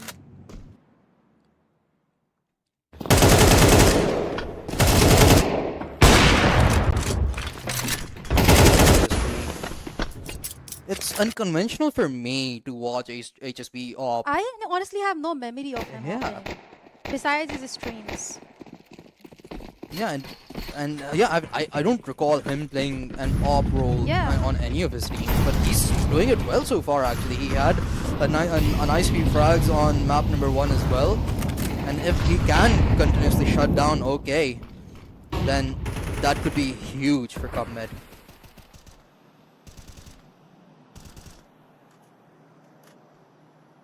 Beautiful smokes coming in from Team Wawa. They're gonna play by the basic strategy that has worked on Nuke for years and years. OK is holding a very crucial angle. A little bit of mistake from the enemy, and it's over.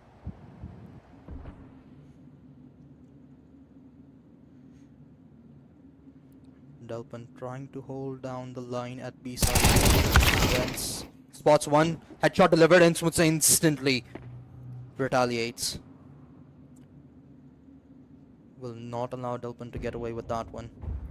And now slowly but surely as Wawa make their way onto the B side. Okay, trying to find value towards outside. He has been tagged down to 7 HP by courtesy of Soulmate. But he's not completely out of the fight yet. Unfortunately, Executor is though a Soulmate. Makes up for the missed opportunity and HSB follows up. That op continues to show up in his hands. And OK still is gonna fall to HSB, his counterpart. 6 frags with the op for HSB and he's starting to show up. This is exactly what we were looking for and what I meant when I said that the op can be highly effective, and with HSB performing like that, Yeah, Summit there's is starting to look dangerous. Yeah, and there's no time on the clock and no teammates to backside but true. This is going to be another save for Team Wawa, and that was a round that they needed to win because they could tie those wins together and bounce back into the game, but they've given this one up. After this first frag went down, from the looks of it, it was like Wawa were decisive about what their approach exactly is. And having lost the Executor alongside OK towards outside just made matters so much more worse for them. There was practically nothing that they could have done after that point. However, they get another shot at it. A forced purchase coming out from the side of Wawa. 3 rifles, 2 pistols to work with. HSB once again on the op, and this time Team Wawa, they are not gonna play it too slow. All 5 players towards Secret. And this is an interesting strategy. We have seen it quite a lot, but with just barely 3 weapons on them, this could prove to be really dangerous, especially with Saran holding that smoke. You can sort of tell because there's 3 smokes outside, which indicate that they have it ready towards the Secret. Will try to push in. Saran gets the first one, gets second one, and traded out quickly by OK. They should be able to get side control though. Trans is right there.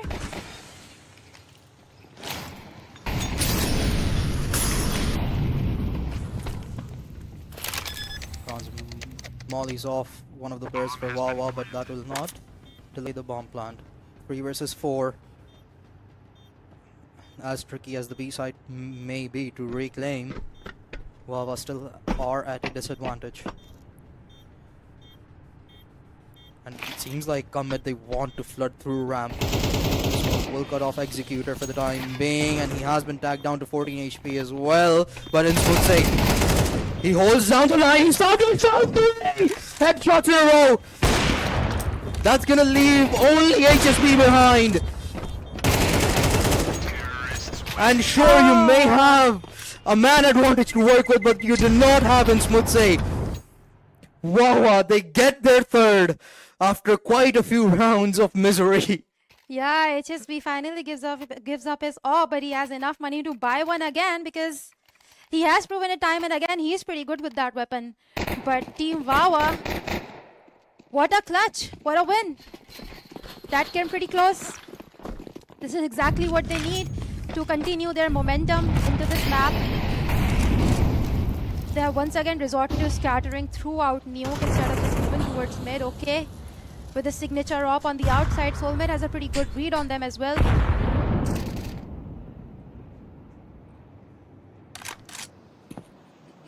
Oh, that was beautiful to see what happened in this round. I'm still sort of processing that. But Now Wawa had a real chance of giving us an equalized scoreline. Pretty deep into the first half. And come mid. Excuse me, Wawa still sort of lingering towards outside. They may be looking. We try and sell a fake towards outside as those smokes line up a pathway towards secret. But there's nobody inside of Wawa looking to go there. But Soulmate, his positioning provides so much information. And he provides a kill as well. Executor has fallen. And Comet, they know exactly where Wawa is. Bullet, he gets found as well. And now Trans awaits what may be Wawa's reckoning. HSB with 2 more with that op. And Comet get their 5th. I mean, that is the commit with we love and know. They made it look so easy, even though it was anything but. Team Wawa had played that out really well. They had set themselves up for success. That was a pretty good fake as well. But like I said, at the end of the day, it's all about that one player who pops off. And today, it's HSB. He's been really great at that op. And they need these skills. And he has had insane impact so far. And it remains to be seen what Team Wawa does about it. So far, they are scrambling a little bit. There's really good use of utility coming in from Team Commit as well. Some retaliation from Team Commit, and this time they're gonna push in with their pistols and they get punished for it. Delpun gets a molly kill. 3rd one as well. Just 2 players left against the 5, and Delpun is going for the ace. Will he be able to get an ace or not? He's gonna rush for it. Hunt it down, but will get punished for that rush. But sad but true. All alone on 3 HP. Sad but 3 HP, and 1 shot through the smoke is enough from Soulmate to finish him off, and Comed have absolutely come alive in this first half of Nuke. HSB in particular, though, for this is a new experience for me to watch him play an op in a proper team manner, and he's doing absolutely phenomenal right now on Nuke. This is something that I was hoping to see from OK. You know, he's absolutely legendary for what he's done for Wawa time and time again with that op, but right now he's been completely shut down by HSB.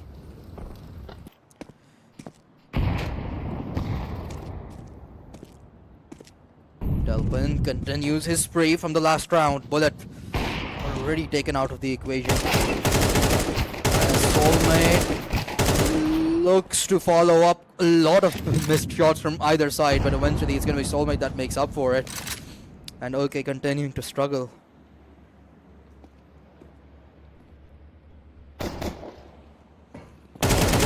A pistol from Sad but true. Saran, however, is right there to trade off his teammate, get the 2nd one as well, and it's just Executor, his trusty deagle against 3 players, and he should not be able to deal much damage. Instead, takes a lot of damage from HSP and gets taken down by Trans.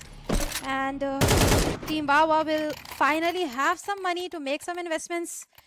This is exactly what they're gonna do because they need those weapons, and if they put at least 5 rounds on the board, they should be good from the CT side. They need 2 more to stay in the game, but if Team Commit continues this momentum, it's going to be really difficult for Wawa to bounce back on the CT side, no matter how CT-sided this map is. Yeah, that Dust 2 is more and more likely. However, as you said, we still have the second half remaining, and if Wawa can keep this close to 7-5 scoreline, it's still pretty decent for the D side of Nuke. I'll have to wait and see what awaits in the second half. A couple of rounds remaining in the first one. And Wawa, more aggressive approach this time around. Soulmate has been cut off from the rest of his squad. There's going to be no backup for him to work with, and Bullet finishes him off. A nice little kill. And Sahran, he's tucked into a corner as well, but Trans is going to start to open things up as Insmutje falls.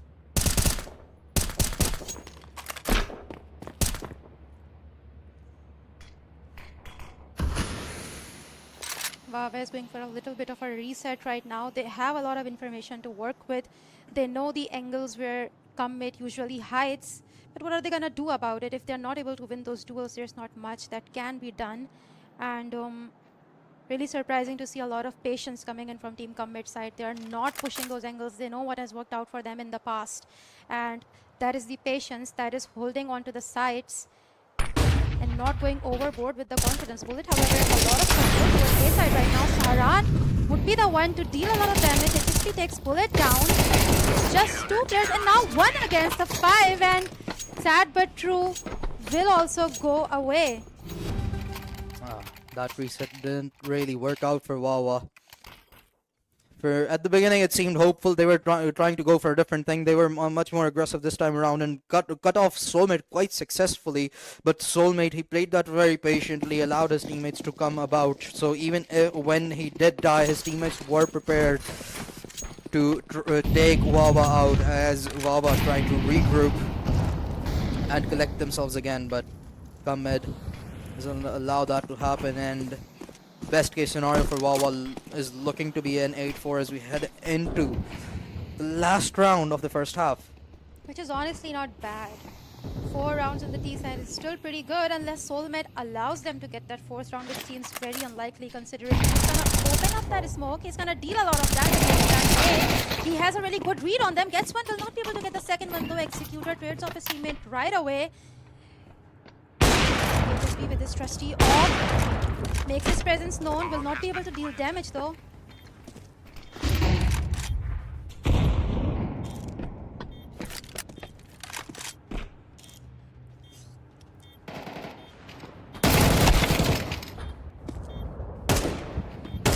Delpan now 1v3.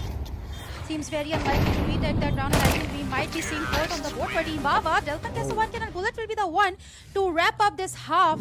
4 in favor of Team Wahh, 8 for Team Commit. Completely doable for them to bounce back into the game, but Commit right now has the lead. A 4-round lead is pretty good actually. Yeah. But now we head on to the T side for Commit, and this is where their sort of real challenge begins. Wahh, they have done well to make comebacks previously as well, so we certainly know that they do have the ability to do so. But is Commit going to allow that is going to be the real question. HSP, he's been phenomenal so far. 11 frags, 6 deaths to his name. Sahran showed up towards the final few rounds as well. And Delpan had really impressive showing amidst all of that. So this time around, it's actually Commit that has a really nice division of kills, and with everybody showing up in around each of their own. HSP, if he can keep that up prominent on the T side as well, Wahh could struggle a lot, but they naturally, Wahh naturally sort of have an advantage on the CT side in terms of positioning and such, but it's going to be the nerves that they're going to have to fight realistically to mount a comeback.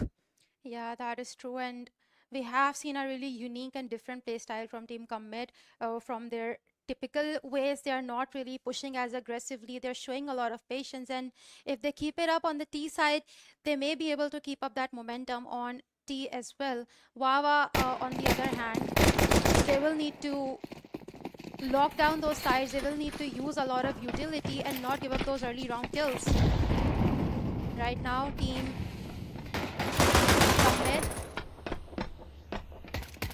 they have made their presence known towards A side, but they're not making any decisions as of now.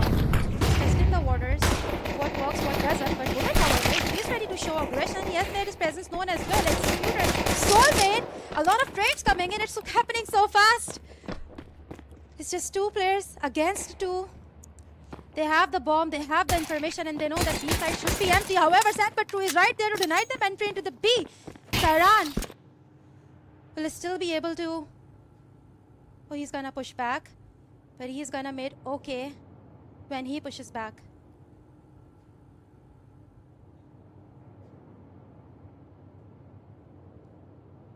Ooh.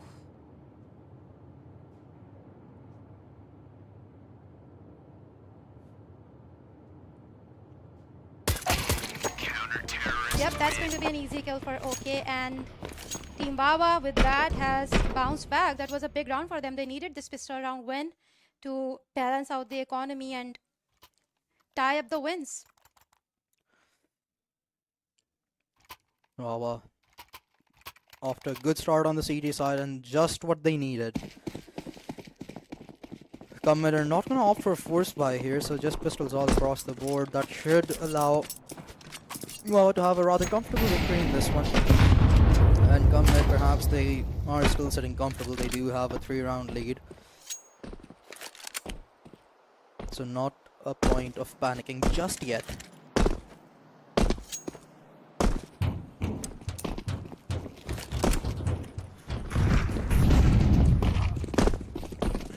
They are making a lot of noise on the outside. But there's have a pretty good idea what's happening. Okay, is right there with his M4. Deals a lot of damage and they wrap up the round just like that. With a team kill though. That's unfortunately been happening quite a lot for Wawa, but I really like how well prepared Wawa were even for that outside fight. Muhammad just suddenly rush in, and from the looks of it, it seemed like that okay, Wawa, they may be in trouble. They only have one player present, but they immediately walk all the way back, and it didn't even take them too long. So they were set up for that, and Muhammad, they realistically just had nothing much to be done when you get beat from 3 different angles from different altitudes as well. A one-on-one pick to kick things off here, but HSP continues to dominate as he's found another summit after a good start on round number 15. HSB is on fire right now. He does not need an AWP to pop off. An AK-47 is just enough for him. Nice 3 kills, bringing it just to 2 players down on Team Wawa's side. And now it's just Executor with an SMG. This position has also been known not long ago before he goes down. With that, Commit is coming close to the double digit. It's a difficult time to beat Team Wawa because 10 just does not look good.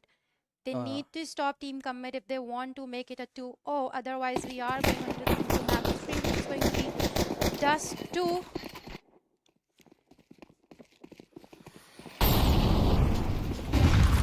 Four more is all what Commit need to send us to Dust 2. Wawa, they're still certainly not out of it yet.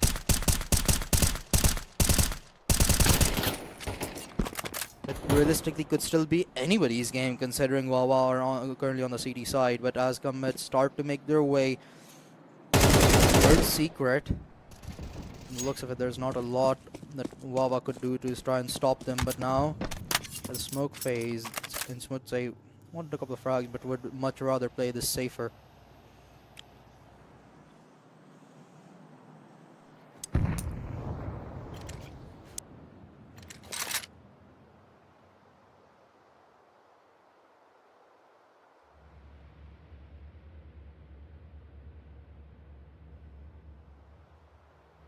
.50 seconds on the clock. Team Commit, they may want to hurry up because those 20 seconds of strategies, they don't always end up in to get that bomb down smoothly. They want to be in the side by now. Utility is coming in with a play. They have a plan and they are going to execute it. But when though? I suppose in the final 20 seconds from the looks of it. Ahmed prepared to attack inside A. It's Wawa that comes alive. As they shut that push down, it's now down to just Delpin. A 1 versus 2, 5 seconds left on the clock. The plant is absolutely impossible. He just wanted the frags and he will be denied that delicacy. As Wawa start to slowly close out the gap. Only a 2-round deficit that remains. That came awfully close.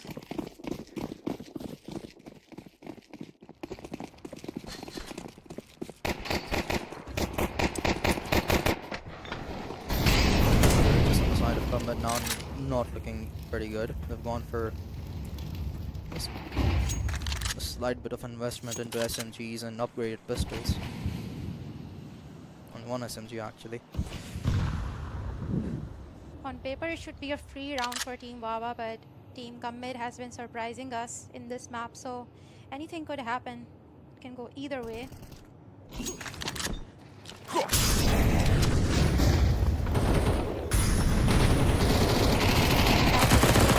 With the second kill, gets ready off though. Okay, Executor is right there to set the balance in place, and Executor would be the one to wrap up this round and put 8th on the board for Team Wawa, bringing them back into the game. They just need one more round to balance things out on the board. Oh, this is now starting to look scary. It I is did scary. I did say that Comet weren't at a point of panicking, but I believe now is the time.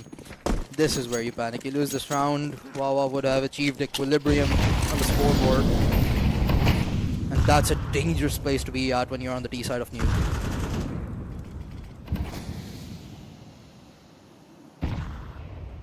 I've seen that rabbit with the clock meme.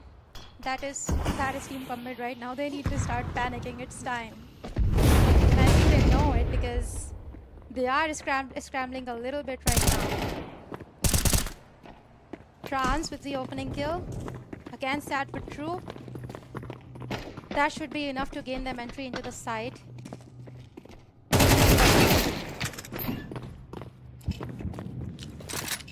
Nice little headshot onto Bullet. That's going to open up the site as only 3 players remain for the side of Wild just yet. Soulmate from behind, unfortunately, will not be successful in his engagement, but HSB, another story for him, continues to deliver for his team as the bomb gets planted, and at this point it's not looking very good for Wawa. They would probably prefer to walk back, and Smoothze falls as well, and OK is the last one alive, and he wants to hold on to that AK as Comed achieve final double digits.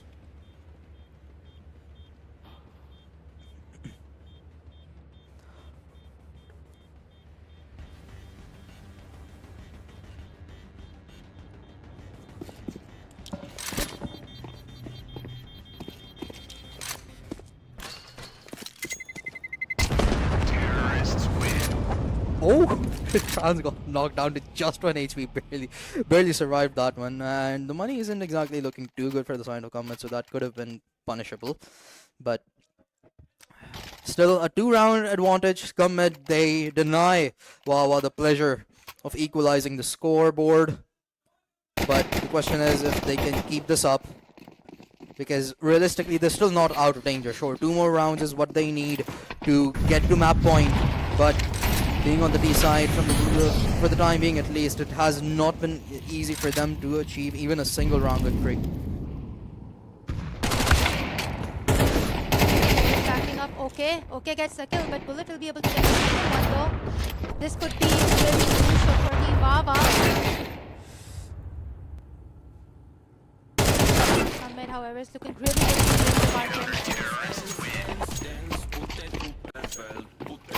Sad but true, the leader gonna be the one that finds the final frags to sweep up the 9th round for Wawa. Okay, back with some op action. He was able to find 2 frags in that round.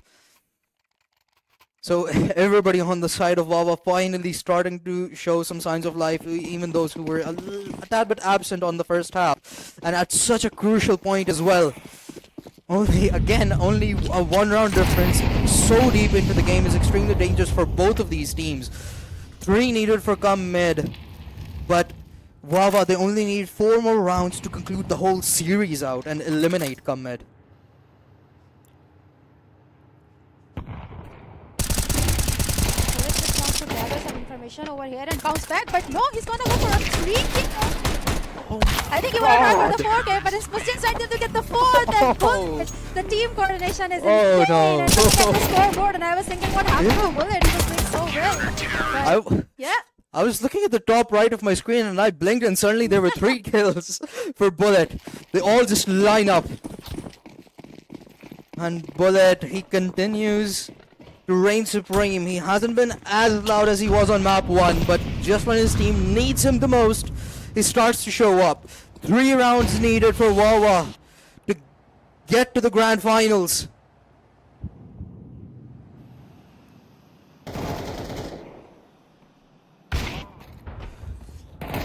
Okay, he's playing a really odd angle, gets 2 kills with his off. Ismodde has gathered a lot of information for his teammates, and this could prove to be very huge for Team Wawa.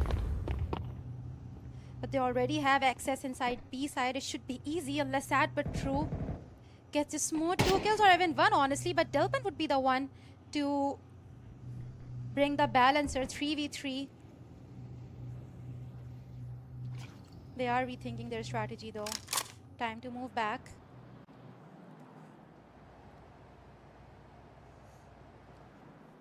This is not looking good for come mid. 3 versus 3, sure, but given two of their players have been weakened up quite a bit, they surely must be feeling nervous, and also Wawa's comeback. Also given the time, honestly.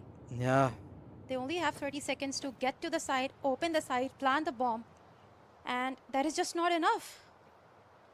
hence they're gonna try to go for a rather unorthodox route. Unfortunately, it's not gonna grant them any free frags from behind as they had likely hoped for. Wawa, they give up the space as they did so intentionally, and Delpin survives with just 2 HP after that nade. Will he be able to find that frag? And he does! That but true falls! Bomb planted! Trans gets bullet as well, and it's come down to Executor. This looked really nerve-wracking from come mid, but they deny the lead to Wawa. There's now only 2 rounds remain between them and Dust 2. I mean, if it were anyone else, that 30-second side considering the intention that we don't have enough time to get the bomb down to kill the enemies, but it's come mid, and like experience, they're learning. They know how to play that time, and that is exactly what happened. Team come mid, they're looking too strong right now, but Team Wawa, they are. Secret.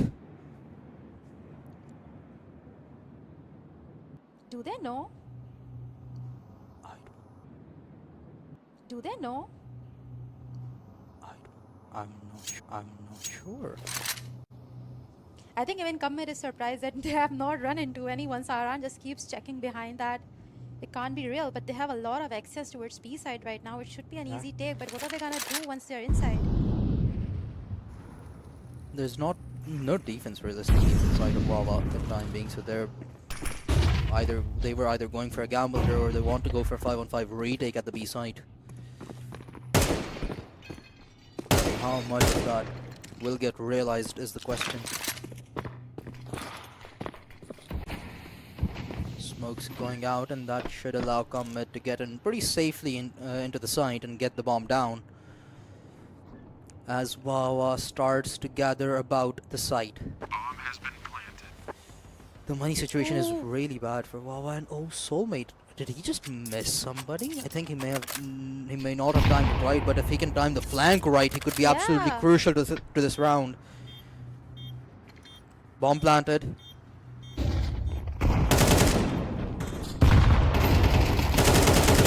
Wawa, they re-engage. 3 of them line up. Saran and HSB shut down all of Wawa, and it's only OK that remains. Within the blink of an eye, come mid, turn the tides and have achieved map point, as OK is the lone warrior surviving with an AWP in his hands, and he will walk away. That was a beautiful side take by Comet.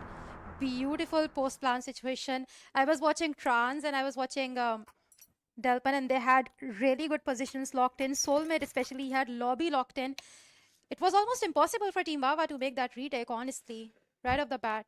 I mean, if you're gonna plant the bomb in 30 seconds of the round, and if you're gonna do post-plant like Commit just did, then you might as well take the game. And honestly, it seems like we may be closer to a Commit win than Wawa. Wawa wants to play it for the overtime.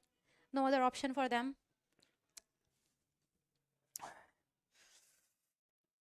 One more round and Comet will be sending us to Dust 2, and it's not looking good for Wawa realistically.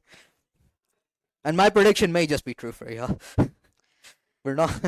However, it's not done yet. Wawa, they still have an op in the hands of OK and Smutze if he can pull something off, something miraculous. But we're gonna have to wait and see how this pans out. A tactical timeout at what could potentially be the end point of the game. I mean, Team Wawa has won close matches before, so we should not count them out just yet. This could be a 2-0 still, but if it's a third map, then I guess more games to watch for us. Who's Yeah. complaining? I'm certainly not. This has been absolutely amazing. to witness, particularly this nuke. Inferno was very lopsided. Wawa utterly dominated, but to come mid, to mount a comeback and trade out Wawa's own map like in retaliation is absolutely poetic. Okay, starts off strong. HSB retaliates with another kill of his own.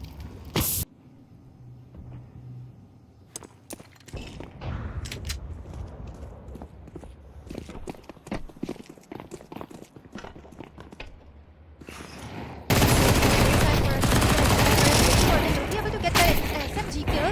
Two will not be able to convert the third one into a kill though. It's still a 2v2. Could go either way. It has a very strong position, but the HSP is expecting it. Bullet and OK are nowhere near each other for the time being. They may just try to go for an approach from different angles.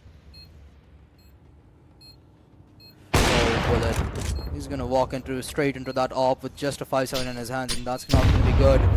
OK is all that stands between Come Mid and that Dust 2. Map number 3 awaits.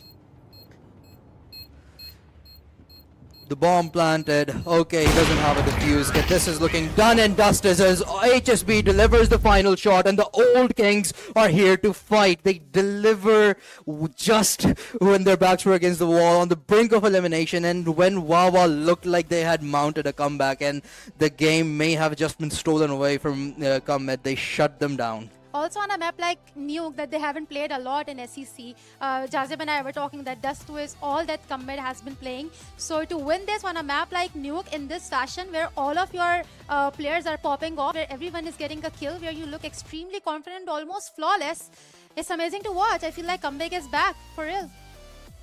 I mean, they've certainly shown signs of life, and HSB's off, by the way, was absolutely phenomenal to witness. And it was something unconventional in a 5 versus 5 scenario. Sure, we see him do it in PUG games, but it's just not the same seeing him do it in a semi-finals against Wawa. And okay, sure, he did have some of his moments, but HSB was a lot more consistent than unfortunately OK was for Wawa. And as I said, had OK been able to shut down HSB, maybe the storyline could have been different. It still was a very close game. So had a couple of things been exchanged out and in favor of Wawa, this could have easily been their game, and they could have sent Come Mid packing. Yeah, and Commit's T side, we have to talk about it. It was a masterclass. I have never seen anyone play at this level. Commit's T side like that. The patience. They were executing last-minute side takes, but they were still so flawless. They were able to get the kills. They were not panicking, even though there were only 20 seconds left on the clock. They knew that they could get those kills. They were relying heavily on the utility. I feel like this is the type of a playstyle that we haven't seen from Commit in a very long time, because usually they just push into the side, get those kills because they are good with their aims. But today, what we saw, it's just something I haven't seen from Commit before. Yeah, I mean, they used to be the kings of the Counter-Strike scene, so they know what it takes to win, and they can adjust. So it's not just about going mid all the time. They can do what's necessary, and they have sent us to Dust 2. But before we head on over there, those of you watching us over on YouTube, Micah, wherever you are, just stay tuned. The action does not stop just yet. We have another map to go in this semi-finals. We will be right back.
Welcome back, ladies and gentlemen, to Sindh Esports Championship, brought to you by Sports and Youth Affairs Department, powered by Sindh Bank. Currently, we're going through the first semi-finals of the day, and it has already been an epic journey so far for Riha. We had an absolute blowout by Wawa on map number 1, and we could not have asked the second map to be closer than it was.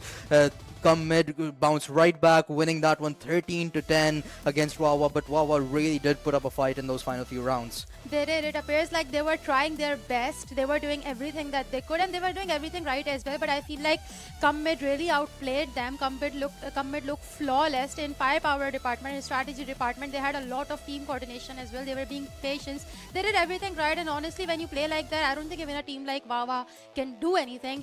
And it makes sense why we're going into Dust 2 map number 3, which is going to be the decider of who wins this one. And yeah, Team Wawa will need to show up. They will need to pull out something out of that strat book to take this one home. Yeah, it did start to look a little bit flimsy for the side of Mid in the middle of the first half, where Wawa almost tied up the score line while being on the D side, so that got a little bit worrisome at the beginning. And when they tied up the score line at 10 to 10, it was really scary because Wawa, it seemed like they had started to gain momentum and they were gonna snowball off of it. But for Wawa to clutch up those final few rounds when it came down to those 2 versus 2s, 3 versus 3s, and in those post-plant situations in particular, they were very clean.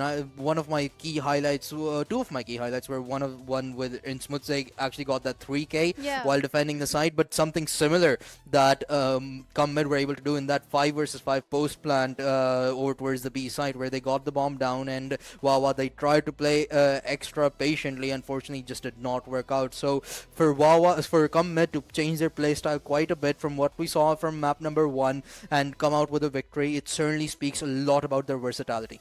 Yeah, for sure. And like you said, New York is a city-sided map, so it can be a bit complicated to show up on both of the sides. And I did expect Team Commit to struggle a bit on the T side, but it was extremely surprising how patiently they played it. They did not even break a sweat. And when I saw them go into the side in the last of the round, in the last 30 seconds of the round, I thought it was a fluke. It was a mistake. They don't know what they're doing.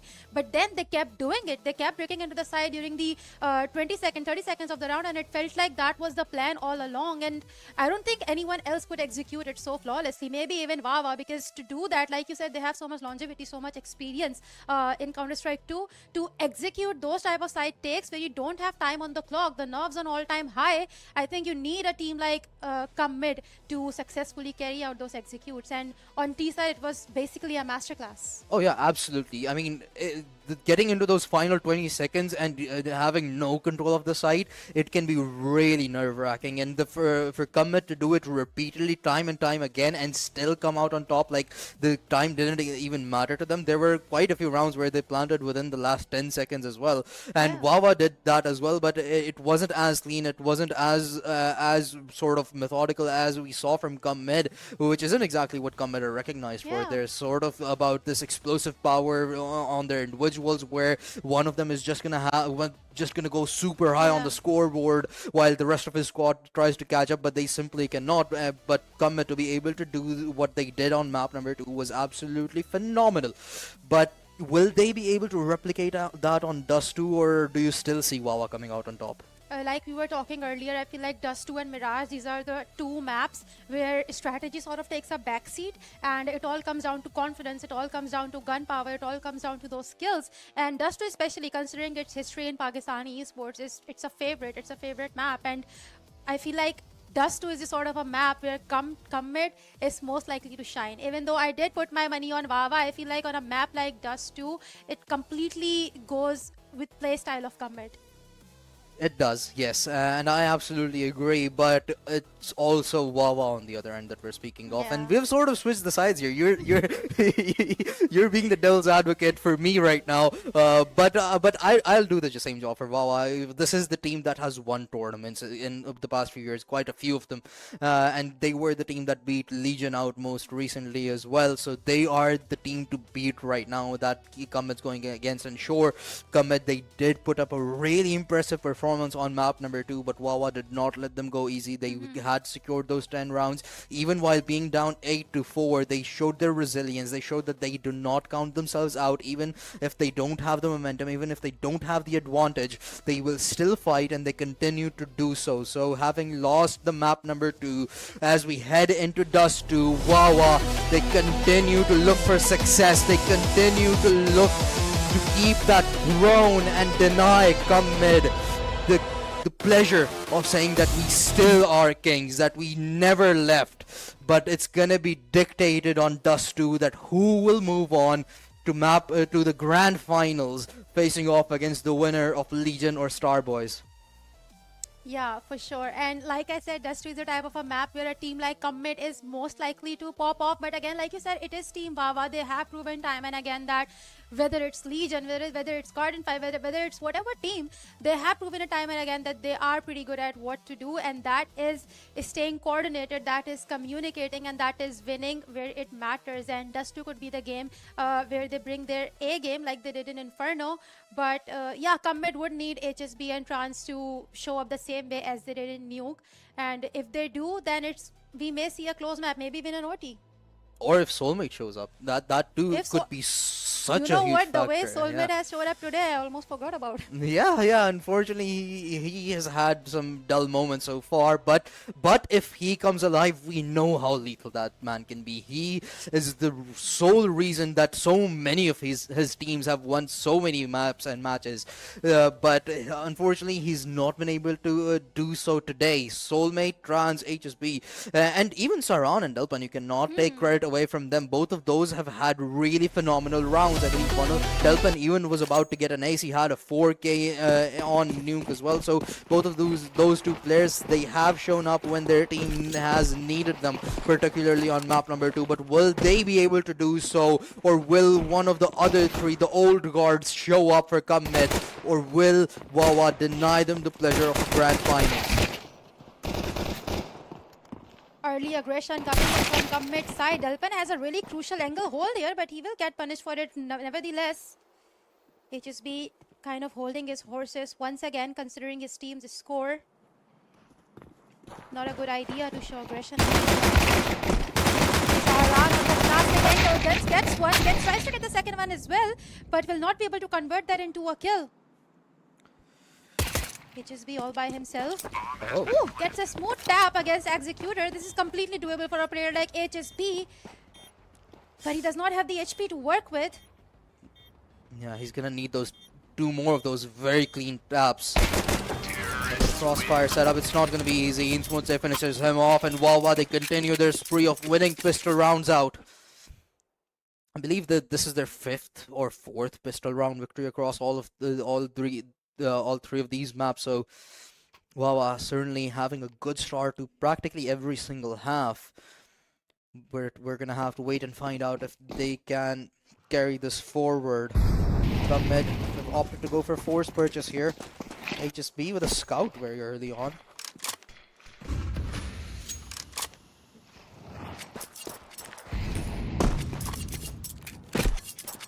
Once they trades looks with him, but the smoke will force HSB back. As Wawa look to make progress towards mid, Trans holds short. And if he decides to get aggressive, he may come in contact with these players with a lot of information potentially, but Raj will keep him at bay. The nade gives him information about at least one of the players. And as he pushes forward, he's going to walk right into the crosshairs of 2. He falls, and his teammates who were looking to follow up behind him will immediately back off.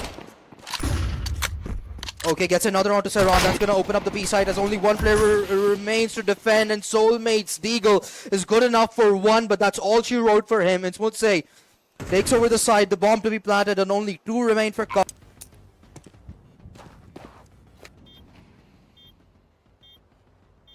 Delpan and HSB, they don't have any weapons that they could save, but they are gonna hold back. There is no point in trying to retake. It is too late. There's just too many players on the opposite side. A really good start for Team Wawa. HSB has the enemies in his crosshair, though will not be able to turn it into a kill though. Crisp headshots coming in from Starbois, and also that too with a Galil though, long range. That is impressive. Yeah, it certainly is, and that's going to take the one rifle away that Comet had kept their hands on. It'll be a big hit. Comet will practically have no good weapons to work with in the next round, and Wawa off to a real hot start on Dust 2.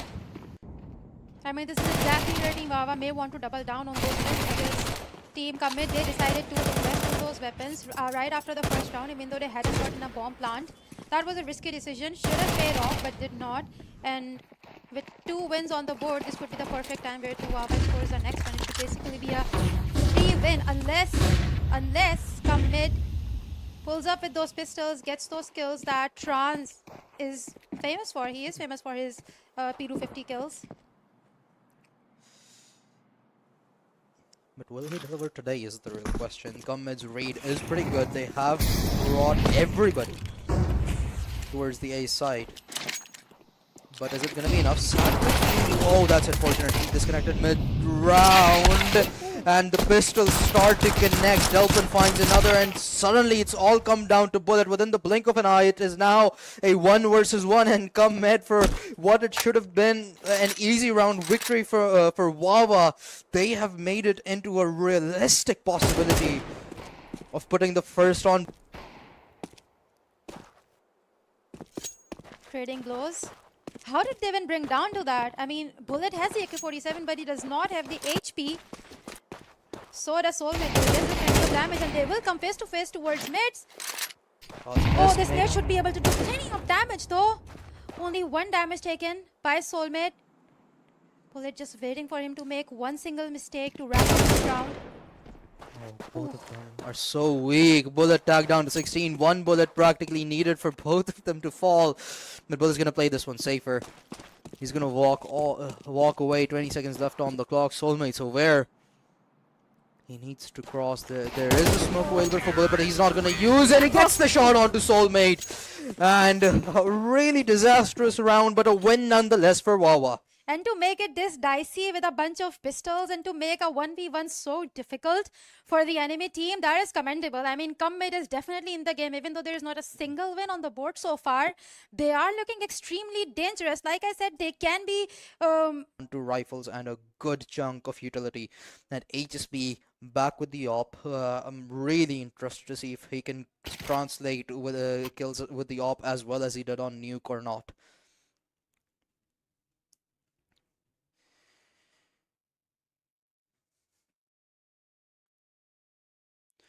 The money on the side of Wawa looks pretty decent actually, even after OK has bought himself an op. Sadbitru is gonna have 6k to his name as well. So on average they have about 4 to 5k all across the board. Executor is the only one who's sort of broke right now, but he can easily be handed a gun.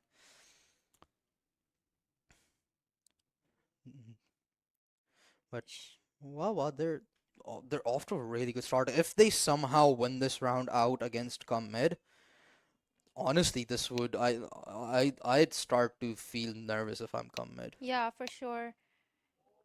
Commit has been looking really good even in the rounds that they lost. They have shown a lot of confidence. They have dealt plenty of damage as well.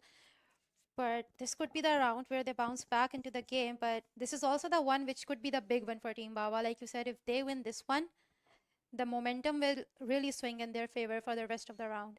Because like I said, Team Commit, they do have the weapons right now, but if they lose this one, they're gonna go broke again. And that is not good. It's a big round for Team Wawa as much as it is for Commit. It certainly isn't. But again, Commit, they're practically the most experienced out of anybody playing SEC as a group at the very least, given HSB, Soulmate, and Trans being the core of that group. And that experience, that explosive ability, that clutch factor that these players hold can be turned on at any point, and whenever that does, Wawa will be in trouble. However, Wawa, they were really consistent on map number one, and they snowballed with their momentum. As soon as they gained it, they just never let go. They even denied a whole half to come mid, the second half, where come mid weren't even able to secure a single round. So if they are able to keep the ball rolling as they did on map number one, Comet will be in a seriously dangerous position. But as Sad but True reconnects into the game, we will be heading into the round number four. Okay, on the off. This is a big one for Team Baba. Gonna have a lot of impact for them to tie this into another fourth round win. Trying to deal some damage through the smoke though. Doesn't do much. If OK secures the first kill with the AWP, this could be huge for Team Baba. But Team Comet, they're playing it really carefully. They are not giving away any picks. Slowly walking towards A site.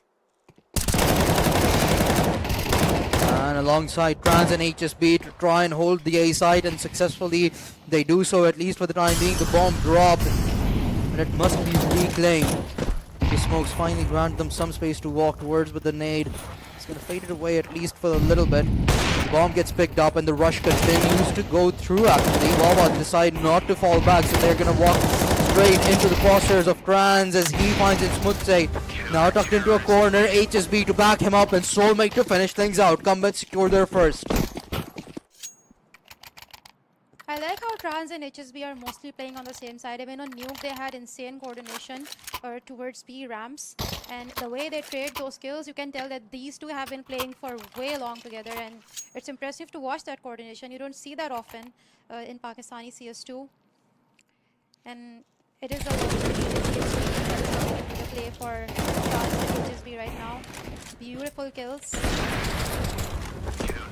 Yeah, HSB's AWP is really impressing me right now. 4 frags to his name already.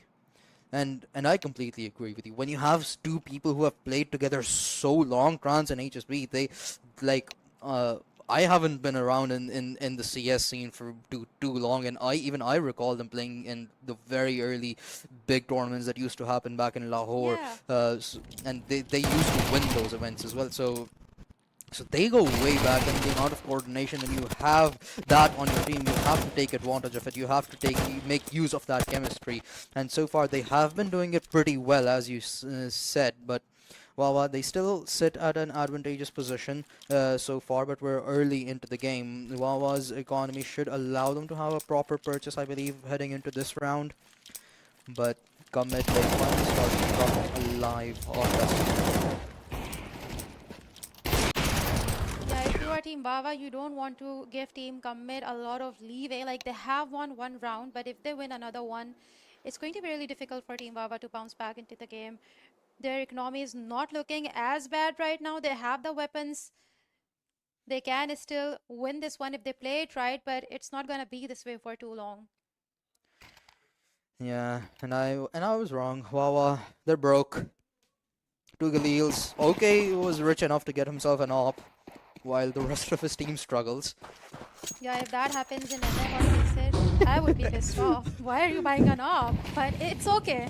Yeah. You gotta give him the AWP because he could be the player who clutches out this round, and Team Bava needs the fourth one to build that confidence, build that momentum, and this time they are making quite a lot of noise, not being so patient and quiet anymore.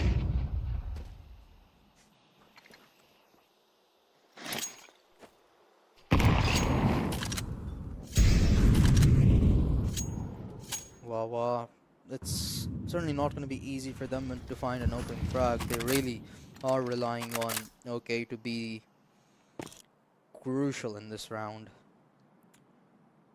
to be the one that swings things in their favor.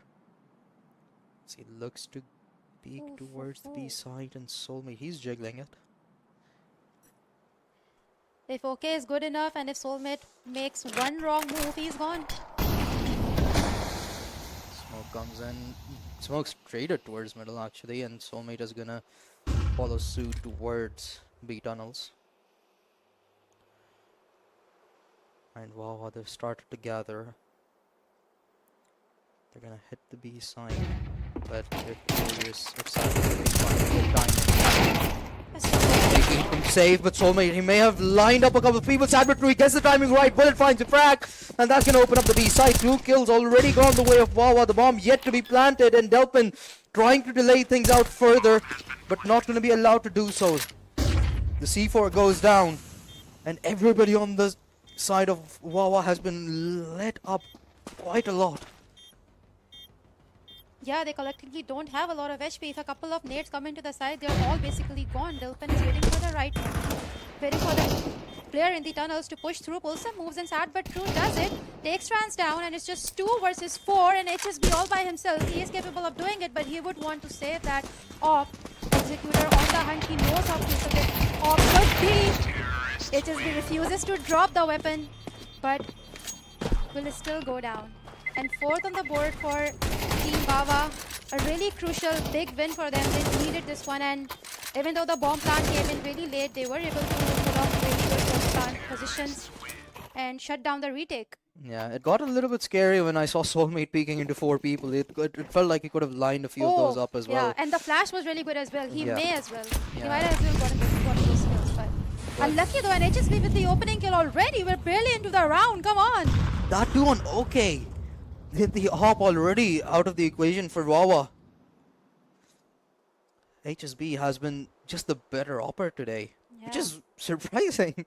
Like, nothing not to take credit away from HSB. He's one of the best players, if not the best, in the country. But it's just he's beating out OK in an op battle repeatedly. We may have a role switch on the horizon. We don't know. I believe we already have. HSB is doing it. But will his op be enough to send Wahh packing home?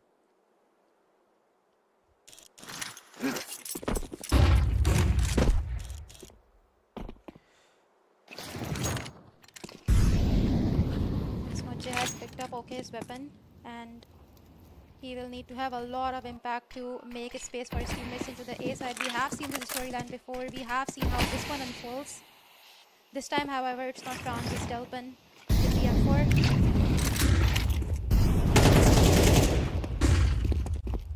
Sad but true, gets the first one down. They still have the side gate. But hiding in the smoke, this could be crucial. Will not be able to do anything about this. So, just Trans and HSP can be enough. Can these two be enough? Trans has already dealt plenty of damage. Takes Sad but true down. The captain proving to be absolutely lethal from the side of Wahh, as they have practically confirmed their 5th. Come mid, the 2 of their remaining players are gonna walk all the way back to hold on to the rifles. And Sad but True with 3 absolutely fantastic kills. He finesses around the smoke, finds individual timings onto all 3 of them, with no chance of a trade available to come mid. And that's gonna be the 5th on board for Wahh.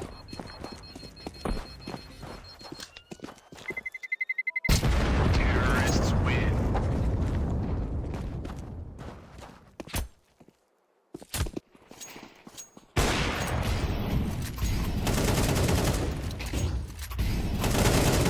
Beautiful side take from Team Wahh. I mean, they had to have won this. There was no other way. But will they be able to continue that momentum going into the game? Because like I said, just to the type of a map. Okay, so has out of HSB. He has taken his revenge. This time they make a way towards the B side, but there's an SMG waiting for them. Should be able to deal damage, but no, so next to the 2K. Prepares for the 3rd one, though deals damage, will not be able to convert that into a kill, though. 3rd one for him.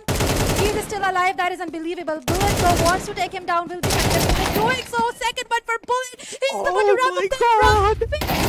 So 1v1 is Mojay and Trans will come out as the winner for this round. Come made a phenomenal round number 2 for them. But it took a lot. A lot for them to pull that off. What a round! What a round! Soulmate stayed alive far too long for Wah's comfort, and when Bullet retaliated, he found 2 magnificent shots Making it to come down to a 1 versus 1 in the end was Trans, and he clutches up in that 1 versus 2 to put up the second on board for Come Mid. This match only gets better. Sad but true, already went back down to just 12 HP.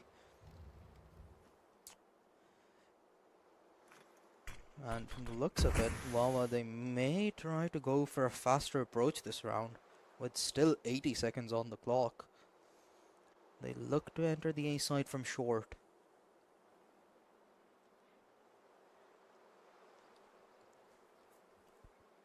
HSB primed.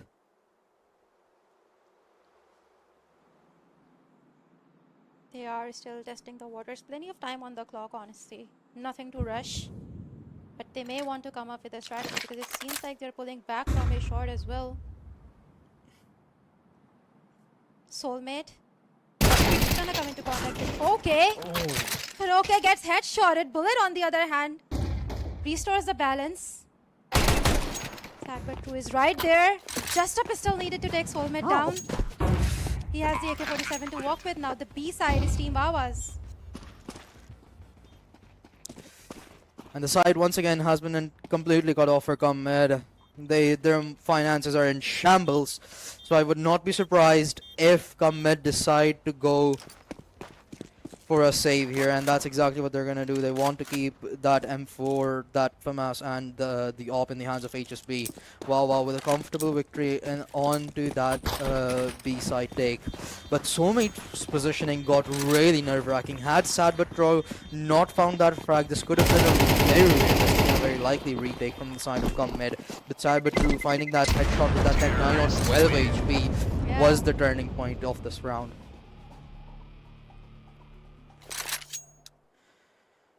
Oh, this is starting to look scary for Come Mid. Well, already having a 4-round lead. And hence, a tactical timeout called in. Yeah, Saran and Dilpan are lacking a little bit so far, but I don't think it matters quite a lot at this point because HSB and Trans have been showing up, but they do need to reset a little bit and show up better because Dust 2 is the type of a map which Come Mid just doesn't lose.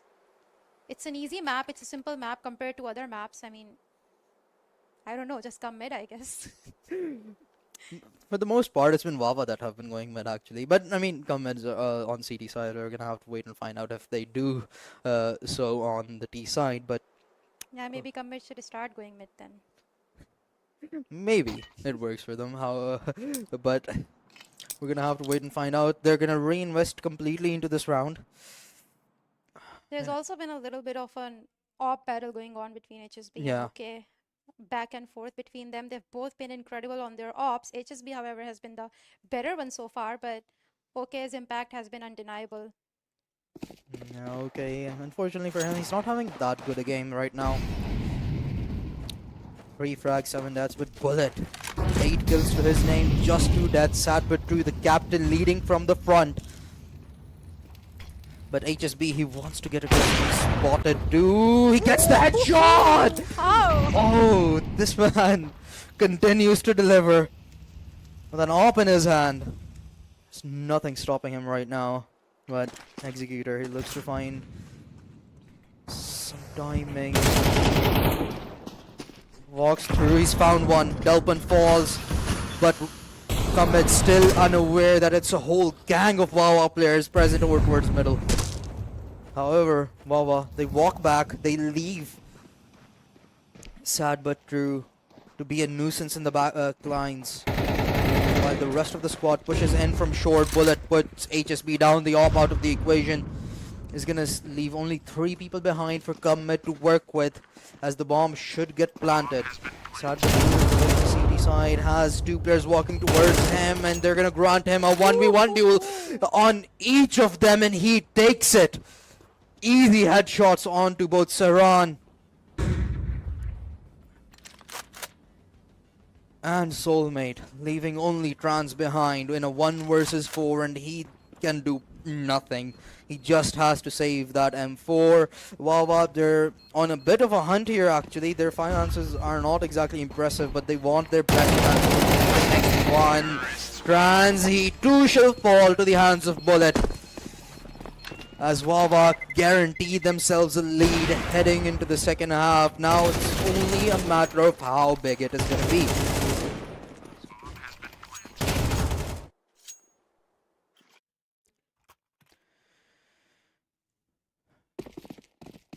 They had the opening kill from HSB, and it's the riflers who then have to show up and double down on the opening kill, and that didn't happen. Complete will need all 5 players to show up into the server, which they haven't been doing so far, especially Delpan and Sairan.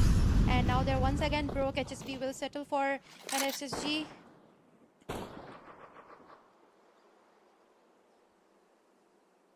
OK has already dealt a lot of damage. He's on 16 HP. 1 nade and he's gone.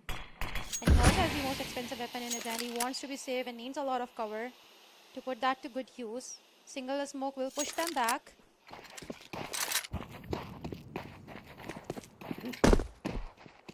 B-side is completely empty. If they want to test the waters over there, they would be able to get the bomb plant fairly easily.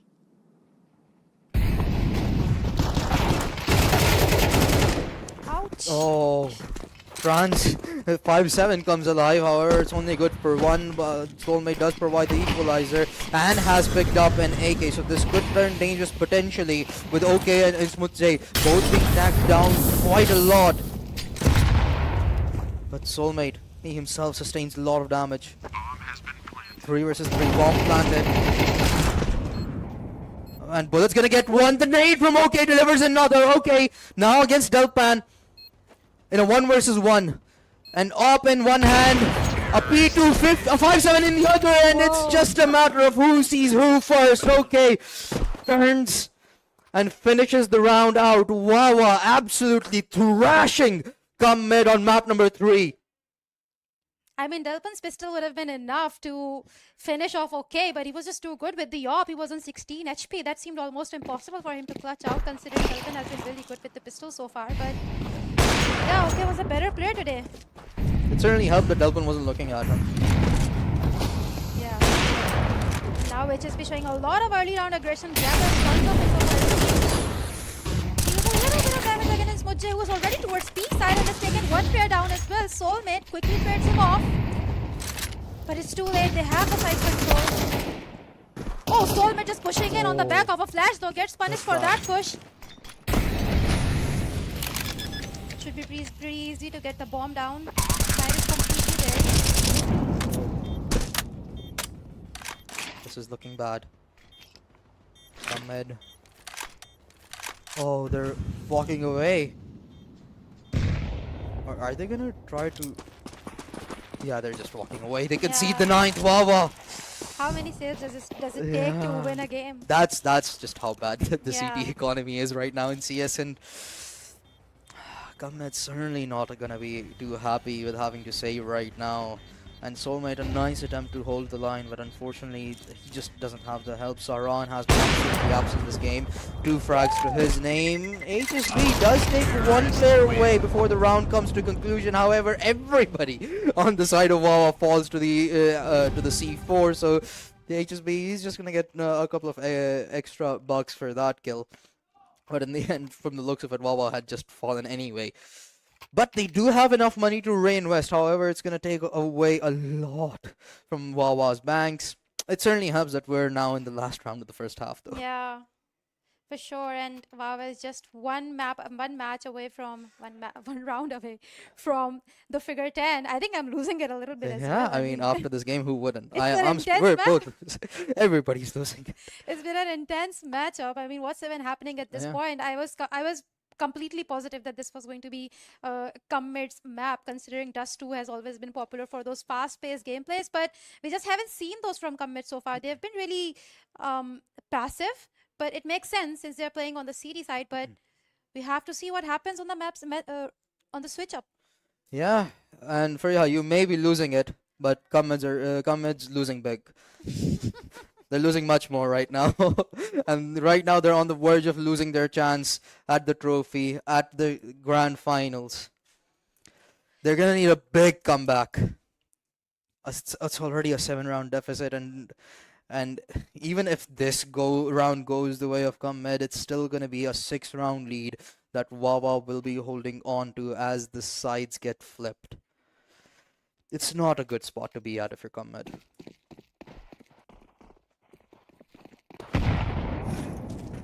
It is not, and 9-3 is the lucky number. One more round for Compit and they may as well be back in the game. But if it's 10-2, then I don't know what to tell you. This may as well be over, but right now HSB is feeling confident, but Bullet will ruin his confidence, taking down his teammate Trans. Balancer comes right away though. Sad but true, already gone 20 seconds into the round. They have a bit of a read on Team Bava that they are going to hit the side A. They don't know though that the rotations have already come through. They are gonna have to rethink their strategy a little bit over there. Delphin showing tons of aggression on the ramp. Will get punished for that. Okay, however, commits towards A side. HSB and Soulmate shuts them down. Just okay with the op against 3 players. Will he be able to do anything? No, Saran shuts him down and sends him back into the spawn. And now we have a switch at 9-3. They may have a solid chance at it. Doesn't. I wouldn't say solid chance, but they certainly do have a chance. I mean, at least they do deny Wawa the double digits, and as the sides get flipped, come back, look to replicate the success of Wawa at the very least. But just 4 more rounds needed for Wawa to book their spot in the grand finals. Yeah, for sure, and but it just seems a bit unlikely at this point because this is a massive difference right now. They need a lot of rounds to bounce back into the game, and for that to happen, they need this pistol round. And right now, it seems like they are riding high on the wave of confidence that I don't know how they have, honestly, considering the scoreboard, but they already have the ramp control. Asa fully empty, gets the first kill against OK. Sad but true. Also gets taken down. It's just in Smudge on the A shot. Will try to deal some damage. Converts that into a kill as well. The bomb has also gone down. They may have a shot at winning this one. Saran. But Bullet is right there to refuse them any more momentum. It's just Soulmate. The bomb is down though. He may have a shot though. With the fuse coming through. 5 seconds remaining. Soulmate. Oh no. He can't get the knife! He can't get the knife! But he goes through! And Wawa get double digits with a ninja! Innsmouth say you are absolute legend! And he was so low. Oh god. One knife is all it would have taken. Yeah. And Soulmate was so close! But not close enough. Oh, that's... Oh, they're gonna be so angry when they see this replay. That's gonna be They're gonna be angry. heartbreaking. It was so close and he was so low. It needed just a single swipe of a knife and they would have prevented that 10 on the scoreboard for Team Baba. But things don't always go how we wish they do. At least Comet wish that it went that way. But now we have another tactical timeout. Team Comet at this point is grasping at straws. They have handed HSP the hero AK. And actually they are going for a full buy. They are putting it all into this. I mean, it makes sense. They don't have a lot of rounds left to come up with a strategy. Yeah. It's all about the aim at this point. They need those weapons to land the headshots and bounce back into the game. And they had a good start in the last round. It was just Bullet was a little too good. And Wawa, they continue to remain true to their pistol round victories. I believe they've only conceded one, if any at all, actually, in this whole best of 3 series of a semi-finals. And these pistol round wins, having lost so many of those, it's gotta come back to bite you eventually. And Comet are now just gonna be facing the consequences. And they are eager to wrap up this, it seems, because the type of utility they have popped on towards A-Long. It seems like they want to wrap it up. Okay. Converts the damage into a kill, gets the second one as well. Bullet doubles down on that. That will not be able to deal any damage though. Team come mid. They have resorted towards A short. And Wawa just shut down Comet within mere seconds. 11th on board, 2 more is all Wawa need. And Comet's journey will come to a conclusion. with a very swift victory from the looks of it on map number 3. Yep, for sure. That's what seems to be happening. And they don't even have the weapons for me to say that don't count them out. Unless some miracle happens, Team Wahh are going to be the winners today.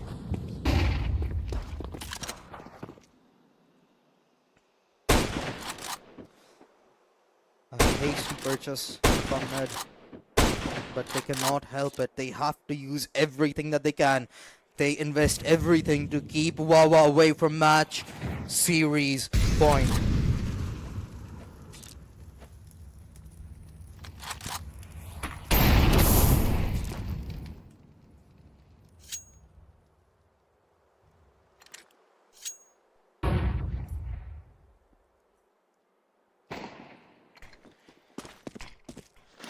A slower approach. Come mid, start to line up towards A shore. It's gonna be okay, that awaits.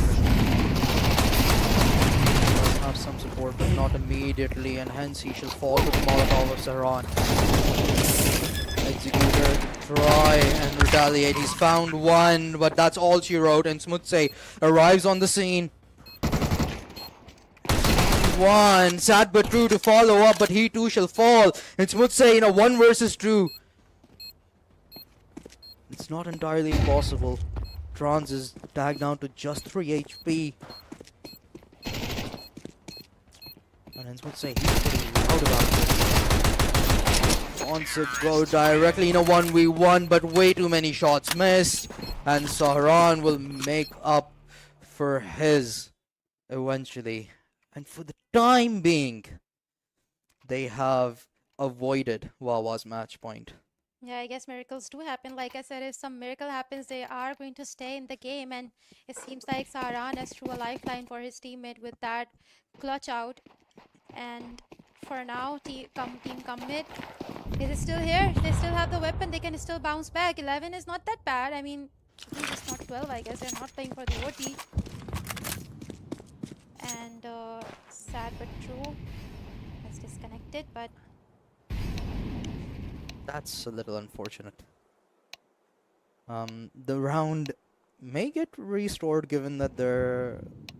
Actually, I'm not entirely sure, but we're gonna have to wait to find out how this pans out. but even so, there's just such a huge difference between the scoreboard. Just, Yeah. I mean, Team Commit will have to do something extremely insane to stay in the game. They need consecutive wins. Yeah, so we have gotten confirmation from the admin that the round will be restored. Sad but true got disconnected early on. So this is just for the funsies as we wait for the time to get depleted. But it's still looking pretty dangerous for Come Mid.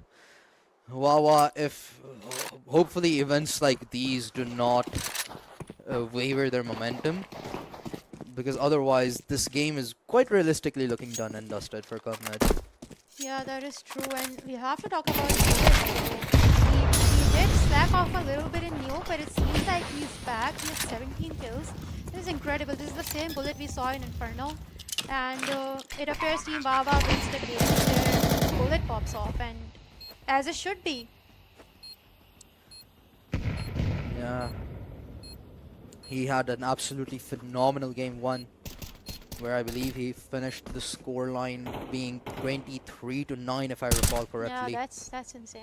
Yeah, and he's having a similar performance to that on map number 3 as well, and that's, I'd say he's a really big factor as to why Wahwah have done so well on those particular maps. Absolutely. When Bullet blows up, the whole game does for Wahwah as well. As the funsies round comes from, Terrorists win. bomb should go off, but Well, this that's will, another one for Commit, I guess. well, In an alternate reality. Well, Yeah. maybe it will happen when in the an round alternate restarts. universe, Yeah, a galaxy far, far away. definitely not in Pakistan. Sindh, Karachi. Yes. We But have to wait out for Sad but True to reconnect, and then we can go back into the game, and maybe then, maybe Commit can turn this dream into a reality and put fifth on the board. But as things are right now, seems very unlikely. Maybe they will be able to bag a few rounds, but winning consecutive rounds is just it's just a brass ring at this point. It seems almost impossible, but Commit is known for doing the impossible. that they are. Yeah, they just won a pistol round, and I was like, you need a miracle to win that pistol round, and Yeah, so they far pulled the it pistol off. rounds have not gone Comets way, and you know it is a realistic argument that what could have been had they won those pistol rounds. They could have had a good start on uh, on on this map if they had started off strong. Perhaps things could have been different if they had started off the second half strong. Again, it's just obviously it's hypothetical. Wawa, their pistol rounds were really good at the last LAN event as well, and they continue to remain consistent with those victories. And the winning these pistol rounds back to back can really chip away at your opponent as well. Like you're consecutively just having bad starts to every single half that you're playing, so that can start to really affect your game. While Comed were able to sort of neglect that out in the last map, considering their force buy right afterwards, and they were able to win off of it as well. However, they just have not had the similar success today on map number 3.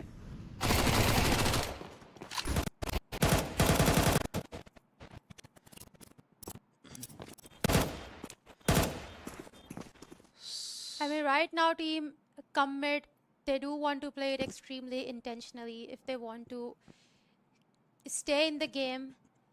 I think they should actually bounce back to the classic Dust2 strategy. Just rely on utility, block off those angles, and push in with the guns. Get those kills. I mean, I wish it were that easy, but considering France and HSB have that aim, they just need to unlock it. They just need to tap into that potential and play it the classic way. Maybe just give up on strategy and play it like how they used to, pug it out. I mean, given the point that we're at in the game, that may just work. I mean, you have one more round to lose, and after that, the game's just done. You cannot can afford to lose two more rounds. You're going to be get eliminated, and everything that you've done so far has not worked. So so why not just go the pug way and try to just out frag your opponent? And unfortunately, I mean, that hasn't worked out either. We've seen moments where Bullet was allowed to get 1 versus 1 duels, and he outdid the players of Come Mid, and Sad But True has done it time and time again as well. The IGL has been absolutely fantastic in doing so.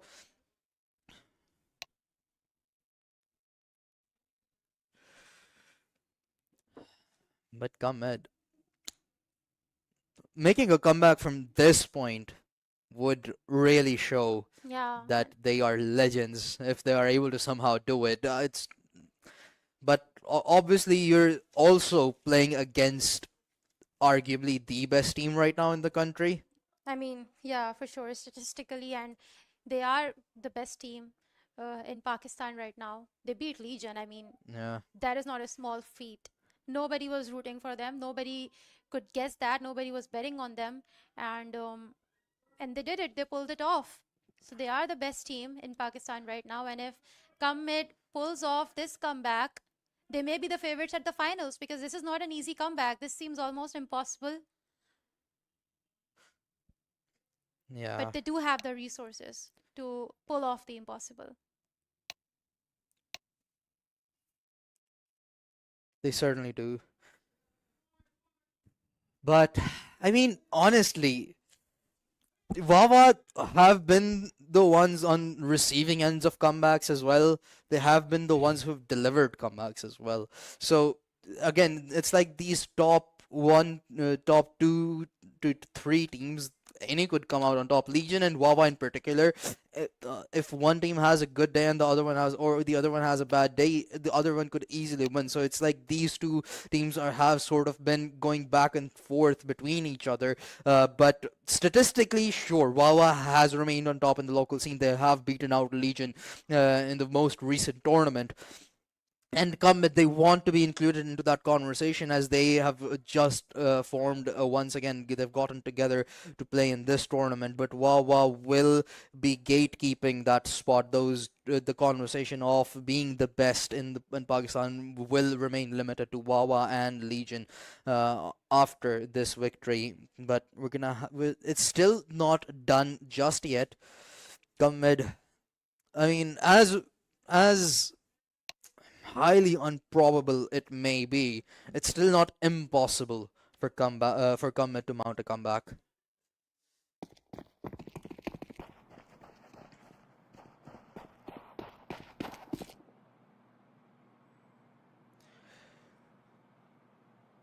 We are still waiting on Sad but True to join us, and hopefully we shall be getting started soon. But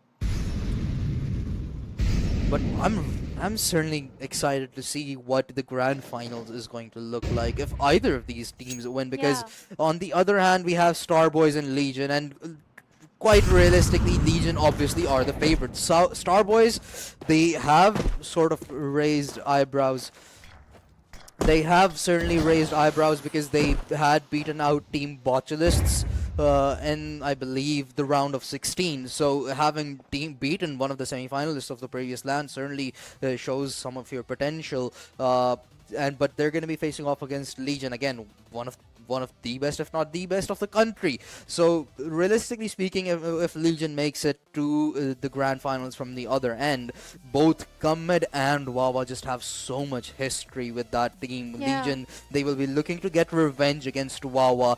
HF, he has a curse that your interview actually told us about. HF told us himself that he has a curse. He has never beaten Wawa, Yeah. and he has, and doing so in such a big tournament in SEC would be absolutely phenomenal if given the chance. But if Come Mid make their way onto the grand finals and have to face off against Legion, that's just way too old a history. We're gonna go back in some ancient archives of Yeah. CS Pakistan. I mean, I don't want to count out Starbois honestly at this point, yeah, you because absolutely you cannot. know we did the same thing at the last event's finals. Everybody counted out WoW, and they were like, if it's Team Legion, they're definitely gonna be winner, because Yeah. if you have Pokemon on the server, if you have HF on the server, I mean, it's just understandable who's gonna win. They have tons of experience on the international level, tons of LAN experience, something that Wawa lack. But what they did not lack was skill and confidence and coordination, and they pulled off that win, which was a complete upset. So I'm not saying that Team Legion is any less better because of that loss, but I am saying that the young talent in Pakistan, I feel like something has been tapped in, something has switched up. You were just talking about the top 1, 2, 3 teams in Pakistan, and you were just not sure whether to say Yeah. 1 or 2 or 1 or 3, because we are in this timeline where there's just like so many talented players. I feel like this has never happened before. Even in SEC, I was looking at the brackets and I was like, there's just so many, there's just so much potential. Every single team that has come through from the group stages to the quarterfinals to the semis, I saw so many good names. I saw Melkor, players from Guardian 5 who have now been split into different rosters. And I saw all of them and I was like, this is the first time we have seen, maybe after 2016, this is the first time we are seeing multiple rosters. Maybe like 5 or 6 teams that have actual potential, especially Team Bottlist at Control Point. They were also dark horses because Team Bottlist, I remember they used to play just in Face It, Pugs and MMs, and just to see them on stage, I was like, when did that happen? Yeah, and they were one of the contenders to make it into the semifinals as well, but it was Starboys who pushed them out of their own route and made their Yeah. way. And that roster themselves have some names that if you had followed perhaps Valorant at one point, you'd recognize Abdur, and Abdur used to be big in the CS scene at CS, one point yeah. as well. So there is just history spread out alongside these young guns that are looking to prove their talent, and it just makes the whole storyline so much more impressive to witness. That yes, there are about 5 to 6 teams that have potential to get to the top of the leaderboard. However, Wawa and Legion have held it for quite well for the time being, and they look to do so still. But before we figure out the victor of map number 3 of this series, we have to take a short break. There are some technical difficulties, but hopefully we'll get it sorted very soon, and we shall be right back as that's done.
Our sincerest apologies for the delay, ladies and gentlemen, but we should be getting back into the game momentarily. There were quite a lot of technical difficulties that we had to face, but as we're slowly getting through them, the game should be prepared and we should eventually meet the conclusion of this epic series that we've had on our hands so far. Team Wahh has absolutely obliterated Team Come Mid so far on map number 3, but Fariha, given that we've had so much of a break, do you think this may have helped Come Mid in any way in trying to calm their nerves down potentially, or trying to break the momentum of Wahh? Yeah, for sure. I feel like more than Team Commit coming back into the game, I think Team Wawa's potential would be suffering a lot after this break, especially since Sad but True has some technical issues at his home. So he'll probably be playing from a new setup. So maybe like that would also have some sort of an impact on the game. But to run down what has happened so far, we stopped on 11-4 score with Team Wawa in the lead. So Team Commit still has a long way to go to even come to the 11th score line to put the balancer on the scoreboard. Otherwise, Team Wawa is incredibly close to closing out the series and winning this up.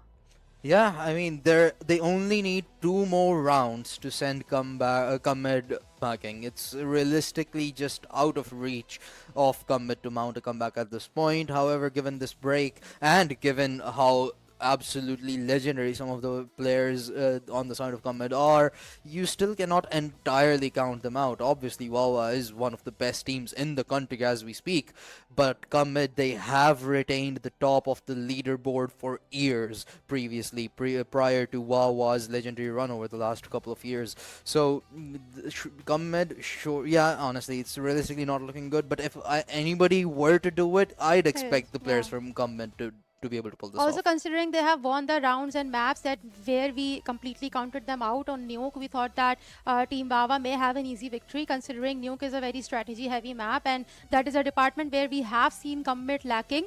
But today we have all been surprised. We see a completely new Commit. Their playstyle has been completely changed from how it used to be back in the CS:GO days, and I think this is what it's all about. This is what this game is all about. And if they bring their A game back into this map in Dust 2, they may have a real shot at securing their first spot in the finals. Yeah, certainly. I mean, in a game like CS, you have to be transformative. You cannot stick to the same thing and try to achieve the same result of winning again and again, because people are going to adapt. If you keep on winning, people are gonna hunt for you. They're gonna look for what you do and counteract it as much as they can. So you have to evolve. You have to grow further and come mid. They certainly have done so from their CS:GO playstyle to the CS2 playstyle that we now witness. Unfortunately, it has not been good enough to beat out Wawa as of yet. And again, speaking of that X Factor potential that lies on the side of Come Mid, and for sure it has been absent for the most of them. HSB has had some really good moments, but on the side of Wawa, Bullet's consistency Yeah. on map number 1 and map number 3 has been so phenomenal. He solely could be the reason that these maps have been so dominant. Yeah, but like we said, there has been a long pause, and Come Mid is the type of a team who can very quickly go overboard with their confidence. I mean, they are very good at handling their nerves, but there is a problem with confidence on Team Come Mid side. But since there has been a long tech pause, I feel like they have had plenty of time to talk to each other to kind of reset and come back into the game with a brand new plan, which could, who knows, would be going back to their old ways of just pushing in and clutching out the round. But we are about to find out. We are going back into the game, 11-4 score line. We will continue exactly where we left off, which was Team Wawa in the lead and Come Mid trying to play catch up. 2 rounds, all Wawa needs. And Come Mid, in a moment of despair and desperation, are trying to keep their run to grand finals alive. The purchase looking far better for the side of Come Mid for the time being. But will it be good enough?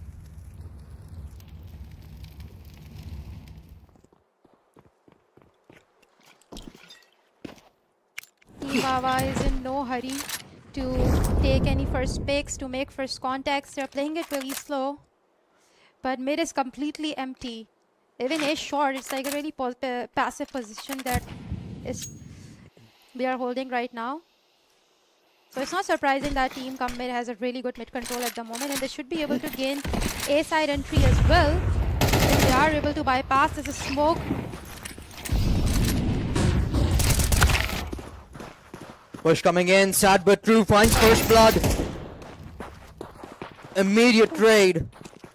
And Mid make their way onto the site. The bomb should be planted with ease as the rest of Wahh make their way towards the A site. A 4 versus 4 for the retake.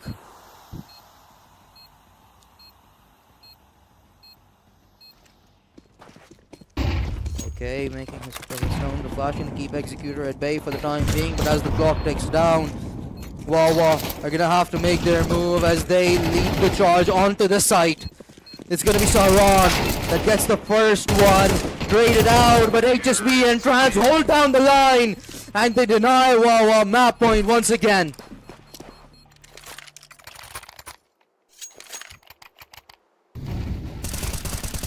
And they are back into the game. It seems like we should have fumbled our words. We should have thought twice before counting Mid out so early on. I mean, it is not exactly early, but 11-4 is a score line that you cannot exactly come back from that easily. But again, it is Team Mid, and like I said, it was mid that worked out for them. This time the mid was empty, and they were able to gain a lot of control towards A short. This time, however, they're showing a lot of aggression towards the P side. HSB testing the waters on mid, but it will be Delpen who will get a dual kill towards P side. The lateral to kick things off here and Mid. They're absolutely loving the start after such a long pause. The momentum for Wahh may have been in disarray. And Mid, they look to capitalize on it entirely. Soulmate, another headshot onto Sad but True. That's going to leave only one behind as Soulmate finds another. Executes at 30 HP, and this should be done and dusted. 6th for Mid. That was also a quick round from Mid. It didn't take them long to put 6 on the board, and what seemed like an impossible score line to come back from just seems very doable right now. 11-6 is not that bad. A few rounds and they will be putting the balancer on the board, and from there on it could be smooth sailing for Team Mid. But it's still a long way to go, Team Wahh. They have a full buy. They are going on an eco. An SSG on a Smooche, but not much that you can do with them. Certainly not. HSB with the op. Gets the first. It should theoretically be an easy round for Mid to close out, given the arsenal that Wahh have to work with. But bit by bit is how you mount a comeback, and Mid, they're starting to gather a few on their side.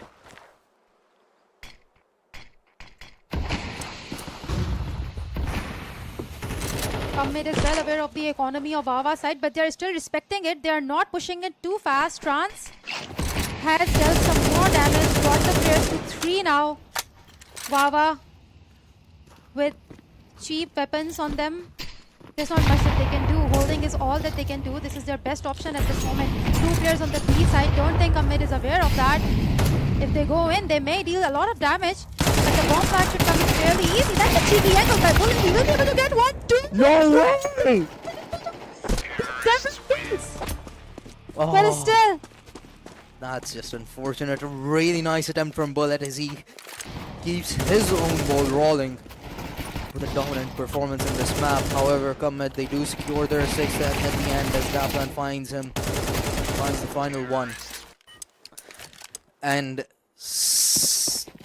maybe a slight bit of panic starts to ensue towards Wahh now, as Mid have started. They're starting to close out the gap. However, a 4-round lead is still pretty comfortable, given that you only need 1. Guarantee yourselves at the very least an OT. I mean, we have to take note that Wahh did not have great weapons to work with, so it makes sense why they lost that one, but this time they have everything they need. Okay, has the bullet on it, 4. This is pretty winnable for Wahh. But Mid, coming off the confidence of the last round, they're still riding that wave. And you can sense from their aggression on A that They are feeling confident that they can take side control and maybe convert this into another kill. Just testing the waters so far, not making any harsh, sudden decisions.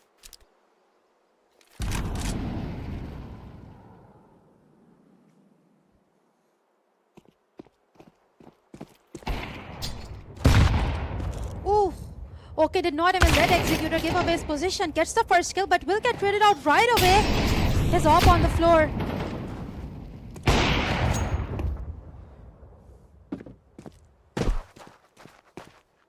It's just sad but true. Against 3 enemies, he will be able to get 1 at least.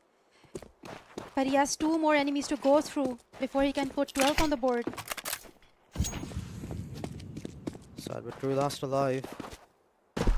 Likely just want to hold on to that, I suppose, but it isn't entirely possible right now. He's actually going for it, but he walks right into HSB's crosshair. Come mid, close out the gap. It's 11-8. Only a 3-round deficit that remains, and this comeback is starting to look realistic. Wahh now entering the danger zones for you. I mean, if Cubmed pulls this off, like we were talking about it, it's going to be historical. This was basically impossible. I think we said it 5 times that this is an impossible comeback to pull off at a stage like this. Maybe in MM, maybe in Face It you can pull it off. But right now, at SEC semi-finals, this is disrespectful at this point. You cannot come back from 8-4. But once again, it is the legendary Pakistani CS2 core, and they are doing it, and we are watching it live. A few more rounds, and it will be 11-11.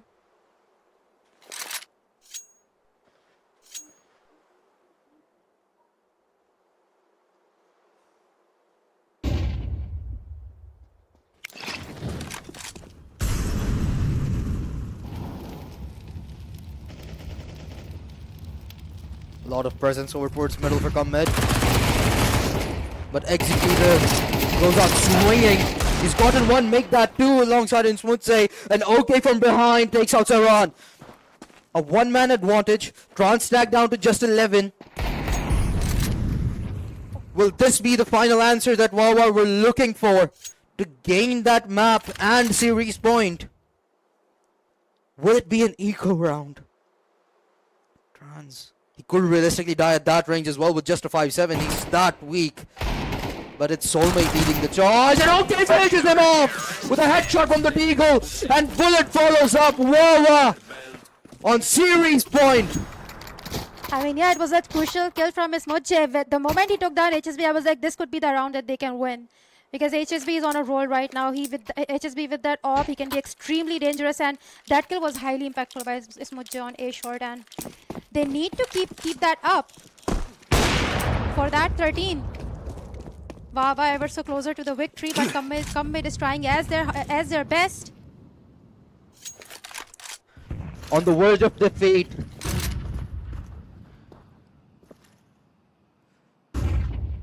On the edge of a cliff, stand Commit. And Wahh, they want to end their story right here. They want to push them off.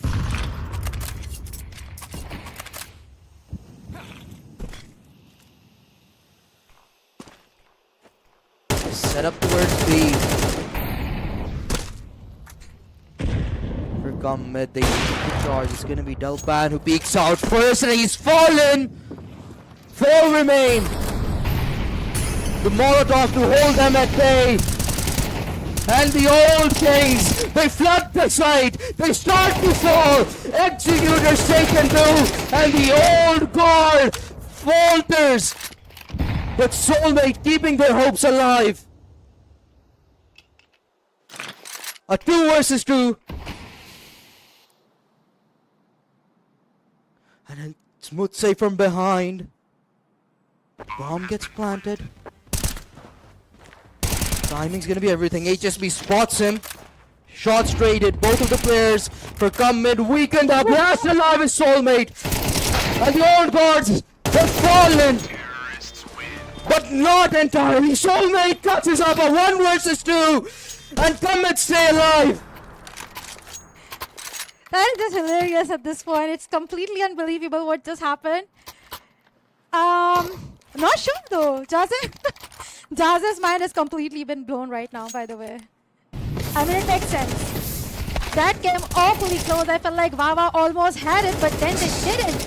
It was Soulmate. He rose to the occasion. He has been having a slow day today. We saw a glimpse of a potential in the middle of Nuke and then on Inferno, but this is exactly what this guy is known for, clutching out these rounds, rising up when it matters the most. And Team Commit is now closer than ever to an overtime, but Wawa needs only one to secure that first berth in the finals at SEC. HSB is gone. A flash out. It should force Sad but True back. And come mid are all going mid.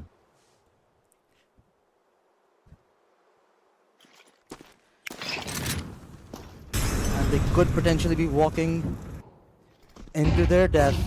They're grouped up. Executor to hold the line. All by himself as bullets fall in. He gets one. Looking for more. The crossfire set up. Sad but True gets another. And as only 2 players remain for come mid. They rush the site, and perhaps there will be no reawakening. The old kings have fallen, the new ones reign supreme, and Wahh will be eliminating Commit to get to the grand finals. Well, that was a show. I mean, I didn't expect anything less from a semi-finals, that is especially between teams like Commit and Wahh, but even I did not expect this. Dust 2, first of all, bringing it to the third map, and then bringing it so close, and then that tech pause, that just added to the mystery. It certainly did, and I'm not sure if that was the thing that allowed Commit to make it all the more closer, or what it was, but the last 2 rounds were absolutely insane. Yeah. Soulmate single-handedly kept them alive when the scoreline was 12-9. He got those 3 frags in a practically impossible situation, but it just was not enough. Commit eventually do lose at the end. And, well, Wahh, they look to continue their streak, and now they await the victor of Legion and Starbois in the grand finals. Yeah, for sure. And we have to talk about the impact that OK had even in this last round where he had 3 kills with the op. That was insane. I mean, this is exactly what Team Wahh needed. I mean, we have seen Bullet perform. He's still, even in this map, he had, I think, 21 kills, 22 kills. But the opping from OK, I mean, it was incredible to watch.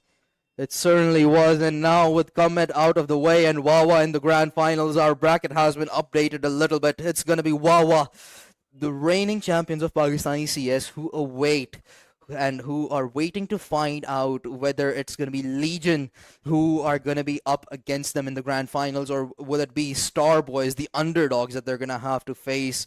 And we shall find that out momentarily as well. We're going to have that second semi-finals on the broadcast in just a few moments.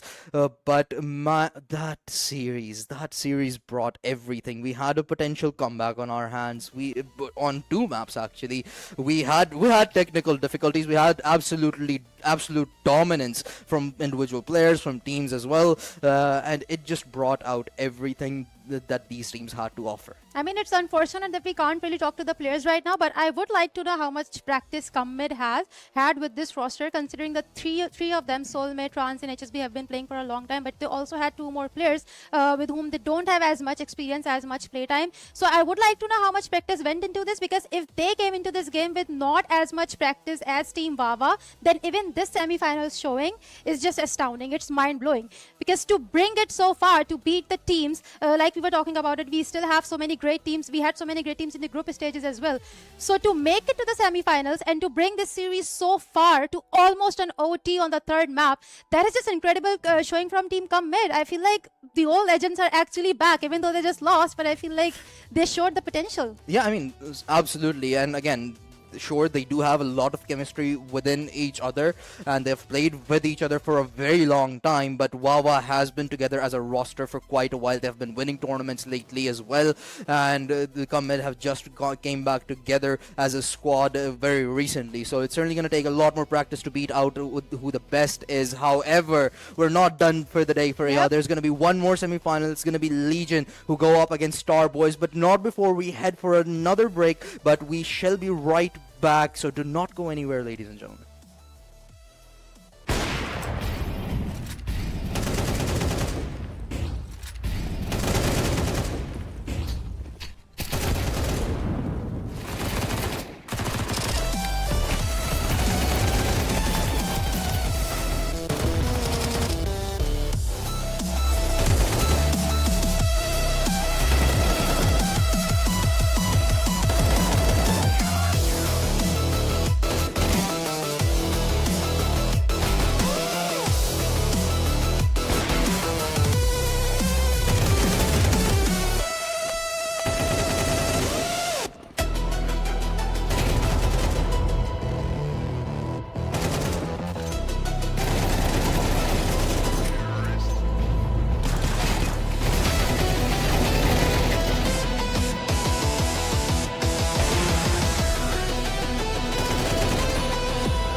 Hello, ladies and gentlemen, and welcome back to Sindh Esports Championship, brought to you by Sports and Youth Affairs Department, powered by Sindh Bank. We have had an absolute adventure on the first semi-final between Wawa and Comed, where Wawa turned out to be the victors, and now we await the second semi-finals. It is going to be Legion who are now going to face off against Starbois Fariha, and the victor of that obviously will be facing off against Wawa. Do you see a rematch for Legion and Wawa happening, or do you think that the underdogs stand a chance today? I think it completely depends on the map picks because we already have the veto.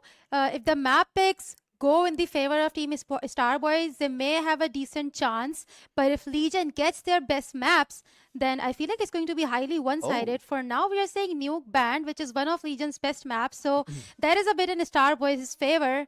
But Ancient has also been banned, which is a good thing, honestly, because who wants to watch Ancient? And Dust I too. do. Dust 2, I have to say, it is one of Legion's best maps. Also, so Starboys may have a little bit of a difficult time on that map, but it's also one of the maps that they have played quite a lot going into the SEC. Yeah, and Ancient was one of the picks that Starboys have actually never banned out, and they were more so trying to just get it under the radar for whatever team that they could do so. So Legion, it's really good from on their end to have picked up on it, and now they get their own train pick. This is something that we have heard Legion talk about for quite a long time, where they were confident even in the previous land that if train gets picked in whatever the match they're playing, they were very confident that they're gonna win it out. To a huge reason would be that most teams are just not comfortable in Pakistan playing on a map like Train, especially when with all the newer revisions that has happened on the map as well. So a lot of teams, they're just not as well versed on it, and Legion, they look to capitalize on that. Yeah, it's honestly not surprising considering Train is one of the least played maps going into the SEC. Mostly we have seen Dust 2, Mirage, and a lot of Inferno so far, mostly Dust 2. So it'll be interesting to see Train being played out. Starboys may have a little bit of a difficult time because, like Jazib said, it's like there's been so many changes in the map. It's honestly a brand new map at this point. Yeah. The visual changes, the layout changes, everything. There's been a lot. And considering it doesn't see a lot of play time in the Pakistani scene, I feel like they should have a little bit of a difficult time. Legion, on the other hand, it is one of their best placed maps in the last 12 months. So yeah, there could be a little bit of a disbalance unless Team Starboys, they win the first map. We may go into the third one and see some disbalance between the both teams. Yeah, I think the win condition right here for Starboys has to be to win that first map out. As much as I'd like to root for the underdog, I just don't think it's a realistic shot for that Legion are gonna be defeated on a map like Train, given how methodical and how decisive they are generally with their strategy. And when you have like an underdog team that just came together for particularly for this tournament, for the most part, they're not going to be as experienced. They're going to play sort of a puggy game style, and so that would not work, especially on a map like Train, where you have to have a certain strategy to execute properly. It's going to be extremely difficult for them to enter onto sites if they're just going the way that a pug team would. So it certainly would be difficult for Starboys to make an impact on Train. However, that map one is going to be where they look to succeed. Yeah, I mean, they do have good players individually. They have Shaka, Abdur, he has a really deep history in Valorant, and then going back to CS 1.6, CS2, he does have a lot of experience on LAN in both of the FPS games. They do have Zaryab. Zaryab also has a really deep history in Counter-Strike. But again, these are all the players that are really good at individual levels. They have really good face-hit stats. But then on the other hand, they have Legion. Like, you cannot compete with Legion when you have face-hit stats. It's like, it's just not a fair comparison at this point, because Legion, even though they have two new players, they are not technically new, because Legion has had a lot of playtime with Pava and Edzera in the past. So they are sort of bringing back the old players into the mix, because we just talked about it in the last game. They I think they went Sultan and Soulmate. Yeah. So right now they do have technically a new roster, but they have a playtime, so they will have better bonding compared to the individual players at Starboys, who are good when they play pugs, but I don't know, when you're going up against a team like Legion, you need that coordination. You absolutely certainly do. And Legion, they still hold true with their core. The HF, Pokemon, and Bloody are going to remain, and all three of them are absolutely fantastic. And taking a look at the bracket, Starboys themselves have faced off against really good players as well. Jungli has, I believe, one really popular player. I believe it was either Melkor or Darky who was on that roster. So, again, we have so many teams where a lot of talent is spread out alongside some young raw skill that is yet to be nurtured properly and yet to come up. So it's really interesting to see how these teams have journeyed towards the semi-finals and who they've faced off against. It just shows you all the potential that Pakistan has to offer. However, Starboys is another roster that just is sort of young blood with a bit of a mixed experience in there in Shaka, obviously, but is it going to be as good as what you expect from Legion? Likely not. I mean, Legion, again, they have a lot of experience. They have international experience as Yeah. well. But to beat out a team like Legion, who pushed Wawa to their very limits, Yeah. is not going to be an easy fate. Yeah, it's definitely not. And you were talking about their past matches. They did beat out Team White Bottle List as well during the group Yeah. stages. So that's also a big deal. That is a plus point. So we have seen glimpses of potential. But again, it is Team Legion. They'll have to pull out some insane card to be able to beat Team Legion. And if they do, we'll have another name on the map in the Pakistani esports scene. But for now, it is Team Legion. And if they win, we will have a rematch sort of between Team Wawa and Team Legion. Otherwise, it's going to be Starboys versus Wawa, which is then again Starboys will be entering as the dark horses. Yeah, and at this point, Legion are like the Undertaker of the Pakistani CS scene. They're like the big dog that you have to beat, and sure, they do get handed a few losses here and there, but they're still the big scary monster that you have to surpass in order to be in the conversation of being the best. There legitimately is either them or Wawa, but Wawa is the only team that has successfully beaten Legion so far. But we're gonna have to wait and find out if Starboys can do the same. As we head into map number 1, we'll be going straight back into Dust 2 for the first one of the series. Oh, aggression right off the bat, bloody!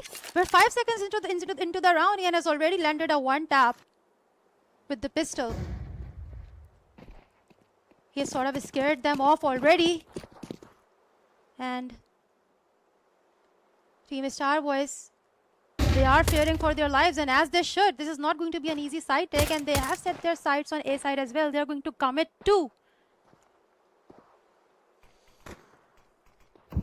Reach already fallen, and I really like this from Legion. They're not getting overconfident or anything either. They're still staying true to their passive and defensive values, while it's up to Starboys to try and find an opening.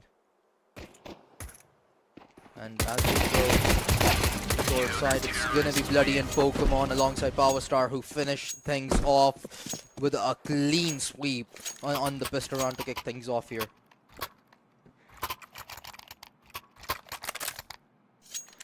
Yeah, Starboys are keeping it simple despite so much pressure of playing against a team like Legion. In the first round, they did not do anything insane. They moved towards A side and they committed to it. And it was an easy win for Legion, but we have to see it from down here. The Starboys really put their all into it. Or if they have entered with the same mindset as a lot of people expect them to, that it's Legion. It's basically an easy win for them, but yeah, Zaryab already he has gotten the first kill. Once again, he's been really good with the opening kill so far. And he's looking for the second one. Tries to deal a little bit of damage, but the tag will not connect. Shaka with the one tap.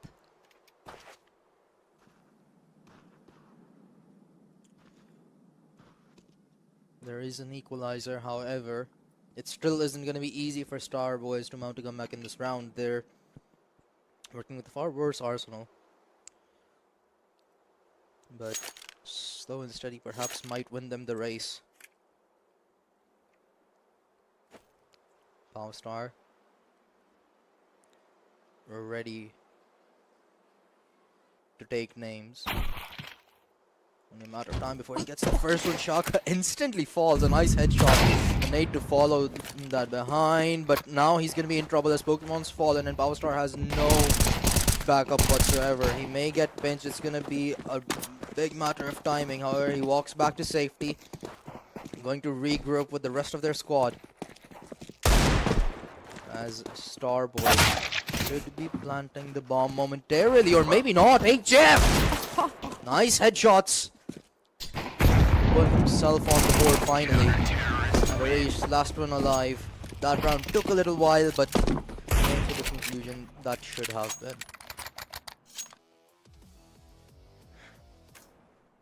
I mean, we are seeing some signs of life on the end of Team Starbois. The one taps were amazing, honestly. And I'm not even hearing a lot of sprays. I feel like both sides are looking really good in the aim department.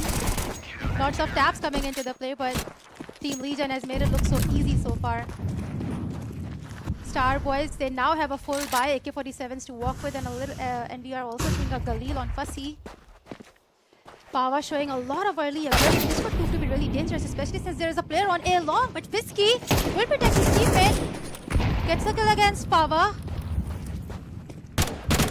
Pokemon puts a balancer. Now Idzerai will get into contact with 3 of Team Starbois teammates, and Shaka will take him down. They have full control of B side. 3 players remain for Legion. Holding on strong, the leash to the corner, who should fall to the hands of Bloody. And now it's all come down to Shaka in a 1 versus 2. He does have the C4, so he can just walk away and he'll avail that opportunity. Doesn't have a lot of time on his hands to work with. So the plan towards the A side should be comfortable if he opts to go for it.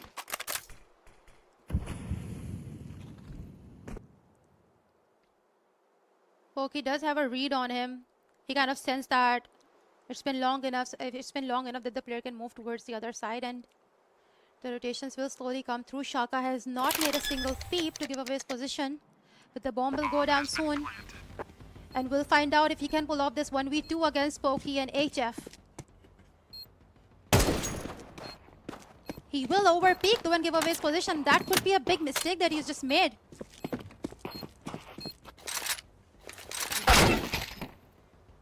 Ooh, and a crisp headshot from Pokemon to wrap things up early. The bomb is gonna get defused. Shaka, unfortunately, not able to clutch things up. And Legion, they continue with their streak to kick things off here on map number 1. The economy not gonna be looking too good on the side of Starbois now. But this was a nice take on to the side. However, Bloody proved to be a little too much alongside HF and just could not outdo the Starbois now. Working with pistols all across the board, and Bloody, he wants to take advantage and get aggressive. But that smoke will force him back. Just picking up proactive response on the station 2 players over there, but they're just looking to grab any bits and pieces that may be provided to them with these pistols. I like that Legion has a lot of respect for Starbois, even though they know that their buy is not good. They're probably running with pistols, but they're still not pushing them, giving them a chance to come into the side. And I feel this is the type of a discipline that gets you to the international level that Legion is at least in the South Asian scene and in Pakistan. And Team Starbois are finally showing some aggression towards this. The blind kill, but gets traded off right away. Though Bloody 1 kill, 2 kill, was not able to get the 3rd one, though Edzerai, however, will get 2. And now it's just Shaka once again against 3 enemies. Pushes through the smoke. This is extremely unpredictable. Gets 1. He's given away his position. Will try to run to safety, but Edzerai denies him any. Starbois have successfully been able to deal some damage to Legion, and practically every single round they get away with 3 triple frags at the very least. However, it's just not enough for them to be able to win out a round. And Legion look to continue their streak. HF really aggressive with the AWP in his hands.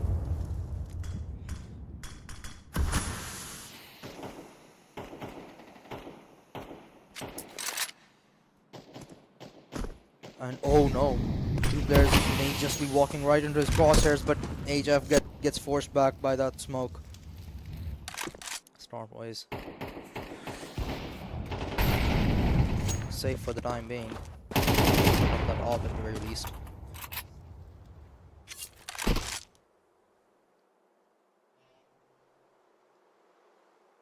I mean, it's understandable why they are playing it so slow. It is their first proper buy. They also have an op to walk with, but Zaryab cannot push forward with the op. He needs the riflers to make the first move, and they are once again gonna try to hit mid or B. But the nade has dealt a little bit of damage, 1 damage to Shaka. Nothing to worry about. Starbois gonna test their luck at the site again. Once again gonna be HZI and Bloody that away. HZI is fallen. Bloody only good for one. Fussy takes him out and B side taken over by Starbois. This may just be their first victory, but HF looks to deny it. Zaryab fallen. 3 versus 3. Pokemon to lead the charge behind the flash. Just 8 HP. Fussy holding down strong. He's got it one. Arish follows up. Now it's all down to HF. Unfortunately, he too shall fall, and Starbois finally secure their first. That was a great team coordination on the Starbois side. Everyone had their fair share of kills. Fussy and Fisky especially. Terrorists. Team Legion, however, they don't have much to worry about besides economy, honestly, but they still went for a full buy. Starbois, on the other hand, they have all the utility they need to tie this into another win.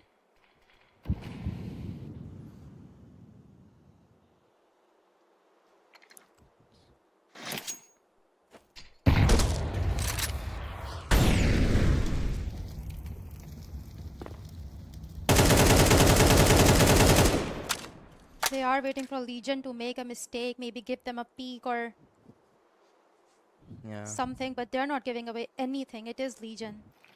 And they know how to play their cards right. Ed said I waiting for any piece of movement to throw down as a smoke, knows that there is presence towards P.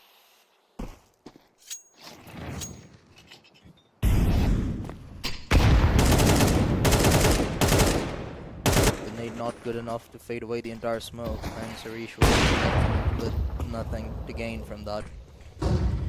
But the rest of his squad starting to make progress towards mid. They're gonna look to pinch the B site. Have disconnected the B segment of Legion from the A. Now, Bloody contested once again alongside HZI. HZI gets one, and HF falls as well. Starbois take over the site. Smoke keeping the rest of Legion at bay. And from the looks of it, they've decided to walk all the way back. The finance is not looking good for Legion, hence it will be a save and Starbois' second victory.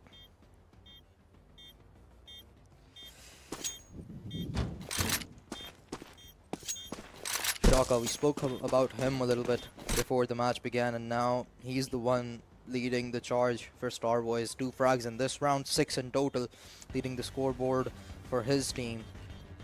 While on the other end, it's the young blood for Legion. It's Bloody, who has really been bloody phenomenal for Legion. Even in the last finals, he was a really key component in moments where Legion needed a comeback. He was the one that turned the tides around.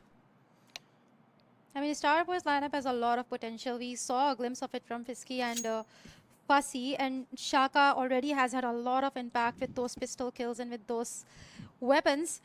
And I feel like you can sort of tell with the movement of a player that how much confidence he has. And Shaka has had shown a lot of confidence with those early round pushes, early round kills.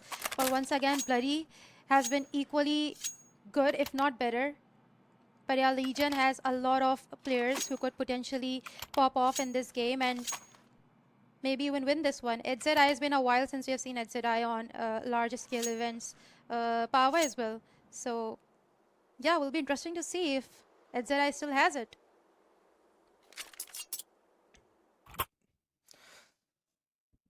And that too with uh, him being implemented into Legion's sort of strat book.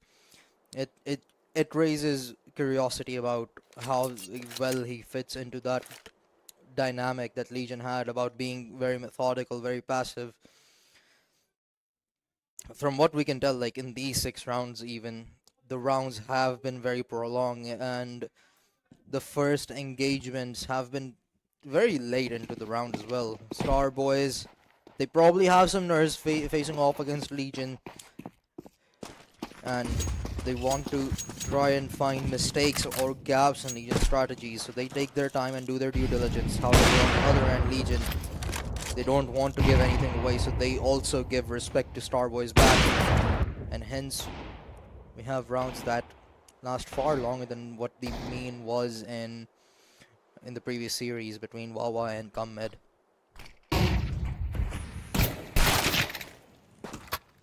Ooh, Good flash.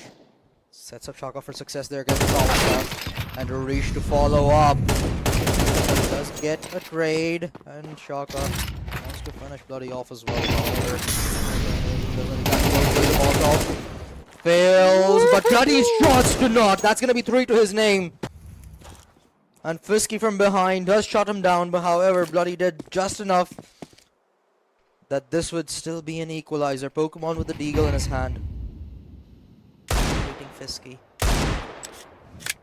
What a he shot! makes it look so easy. Pokemon, you absolute beast. And now it's just Zaryab against 2 players. He has the AK, he has the HP, it's completely doable. However, it's once again Pokemon right in front of him with that Deagle. And he just saw his teammate die right in front of his eyes with a single bullet. He also needs to pick up the bomb though, 30 seconds on the clock. Tries to do some damage, attack doesn't connect though.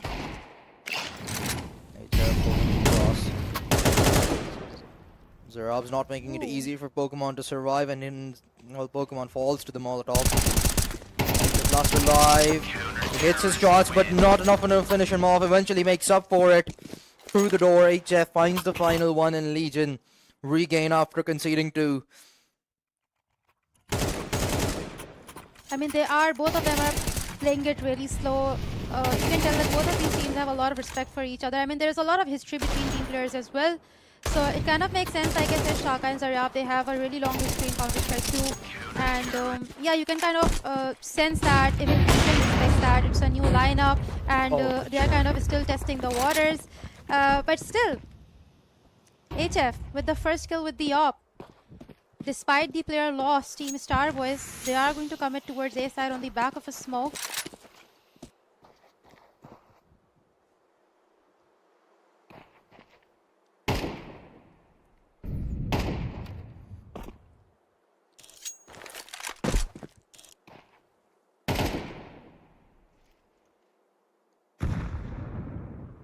Four versus 5 right off the bat for Starbois. This may be one of the most aggressive fights that we've seen so far, and I love this from Legion. They get the man advantage. They catch Starbois off guard because, as you said, most of these rounds have been slow. They may not anticipate Legion to get aggressive to try to go for that first blood, but they do in this round. And as soon as they do, they back off. They gain map control and they hold on to it. They're not being overly aggressive or overly confident. They're just trying to hold down the sides that they have already taken control of. And Bloody! He has gotten 2 more. HZI helps him out with the 3rd. Counter-terrorists win. HF opened the round and HF wrapped it up. Beautiful team play coming in from Legion. Not a single loss on their side. They're making it look way too easy. Even though Team Starbois are giving their all, you can tell they're strategizing, they're taking their time. But it doesn't seem to be working out for them, even though they are looking good in the firepower department as well, especially with Shaka leading the charge at 7 kills, but it's just not enough. They need to do more, and this time on they don't even have the weapons. Pushing in towards A shot on the back of a few pistols. It's not going to be easy with pistols across the board. And HF being so good with the op as well. 8 frags to him already, and he's hunting for more. And Starbois, that's their cue to walk away.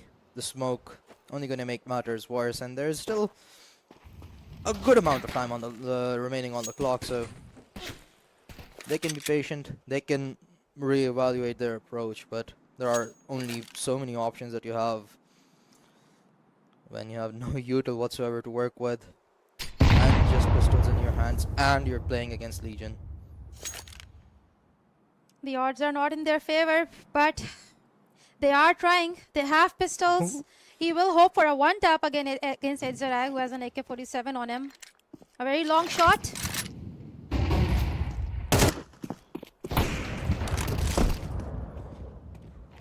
Pokemon takes Fussy down. Will try to get the second one as well, but it's HF who will punish Zarya for over peeking. Kill after kill, and Legion once again does it.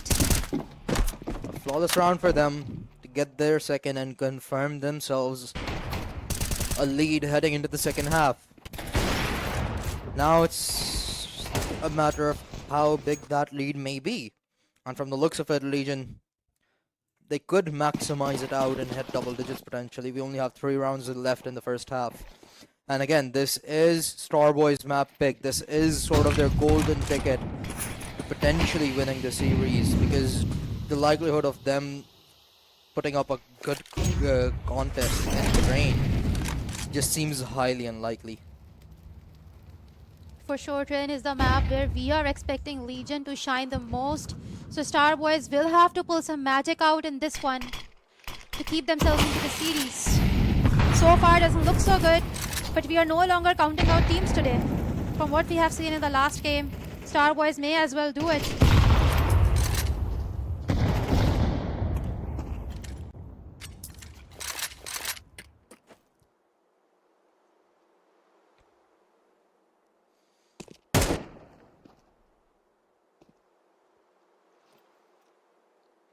Waiting for picks on either side before they make a decision where to go. Nothing is happening though. The ball is around the line towards the doors. Trying to feel the pressure over towards A side, but that was just a fake. Bloody first blood, unfortunately for Legion. 2 players immediately fall afterwards in the push towards the B side. The race begins. 8 to die. Tucked into a cheeky corner, however, was only good for 1. Power Star does retaliate through the smoke. He's found Shaka, and hence it comes down to a 2 versus 2. Fussy and Arish up against Power Star and Pokemon. A legend and a youngster. A one-on-one trade, and it falls upon the shoulders of Pokemon to clutch out for Legion. Ooh! So clean. I don't know how he does that. That was clean. And that's gonna be the 8 right there for Legion. Starbois Counter-terrorist win. didn't stand a chance. It got really close in that round, and it was a really good attempt. Nice reads back and forth over towards the middle right here. And finding Itzadai immediately after he finds a frag in such an angle. Phenomenal. Unfortunately, just wasn't enough for Starbois. And they're doing absolutely phenomenal in a lot of these rounds. They're getting them very close. They're getting the rounds down to a 2 versus 2 or a 1 versus 1 so many times.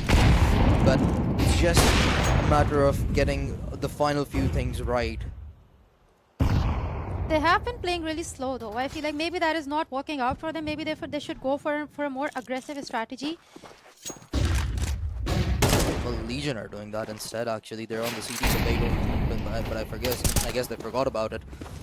They're practically walking towards the T-spawn at this point. Oh, Power Star falls, and that may be the cue for Legion to back off. Starbois, most 2 of them were stuck in their own spawn for quite a while there. They regroup towards the B side, and so does Legion. Aitzadai equalizes the manpower. Landed Aitzadai with another HF to follow with Zerab. Defends the line. Bomb getting planted. And Shaka with a really awkward timing there. Pokemon finds the best of him, and he too shall do the same onto Zerab. They're not even respecting the utility anymore. I feel like they're done with the passive plays. Legion, they have been playing very slow for the 7 rounds. They're not giving any early round peaks. They're not giving up their players. But this time on, even in the retake, they are pushing through smokes. They're pushing through flashes and not even respecting the Molotovs. I feel like they're done with it. They know that they can do it, and they know they can do it faster than they have been doing it. Absolutely. Starbois will need to match their pace if they want to stay in the game. But can they at this point? 9-2 for Legion on Starbois' map pick. It's starting to look really bad now. And still, Starbois, you have to give them the respect because they bring the rounds so close.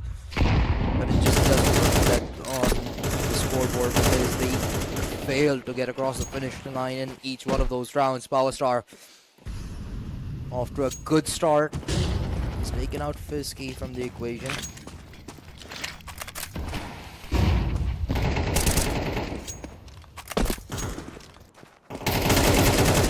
Gains some information, and that's gonna allow Power Star to get even more aggressive, and that's the C4 dropped. HF gets another in the meanwhile, and Starbois just gonna try and hold the C4 down. Unfortunately, he fails, but it's still a 2 versus 4 for Starbois to mount a comeback from in this round, and truthfully, it's just looking unlikely as Legion now have stationed one person at practically every angle of the map. But Zaryab, a really good shot on the Bloody.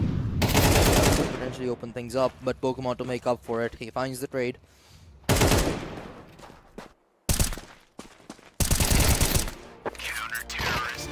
It's a die to finish the round and the half off, and Legion hit double digits, 10-2 on Starbois' map pick to kick things off in the second semifinals. I mean, they were basically in their spawns for the last few rounds. And Legion knows that it's probably going to be them to win. I think they were initially giving them that leeway, giving them that chance to show their strategy, to show their moves. And once they got a read on them, they were like, you know what, whatever. Let's go into their spawn, and it worked out. But with that half, it's going to be very difficult for Starbois to bounce back into the game. They really are going to need this pistol round victory to have a hot start, but Pokemon, obviously with other ideas, has found to. They want to end this, and they want to end this quick. They're up. Oh, that flash was absolutely beautiful. Sets HF up for success. And that's going to leave only one behind at the end. That's going to be Fussy against 4. And only so much you can do. Perhaps. Yeah, Bloody finishes him off. Legion. Only 2 more needed before the round could potentially come to a conclusion. Yeah, I mean, it was a simple long take, and as long as you have a Yeah. good aim, I feel like even simple strategies can work out in your favor, as demonstrated by Legion just now. And it's practically impossible at this point, considering Starbois don't even have a really good buy. They may go for a force buy. They're gonna stick with pistols, whereas Legion, they have really good weapons to work with, as if they were not dangerous without these guns. Now they have AK-47s and Galils on them. Fussy, however, has a really cheeky angle.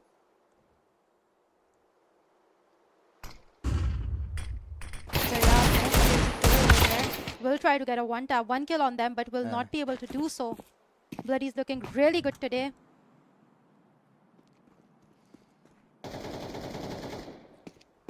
Getting a push, that is surprising. However, it will be Edzadai who takes him down. Only 3 players left.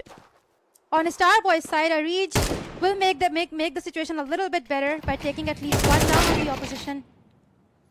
Bloody stuck in a pesky spot. HF gets another. 2 remain. Arish has managed to pick up a Galil. And takes HF out. 2 versus 2. So this is possible. But Legion, they've made their way onto the side. The C4 to be planted with ease.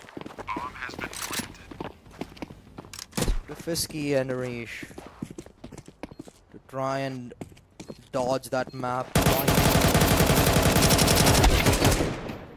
Oh, that spray missed. It eventually does make up for it, and Fisky finds the final frag as well. They needed this win, and that was a good retake.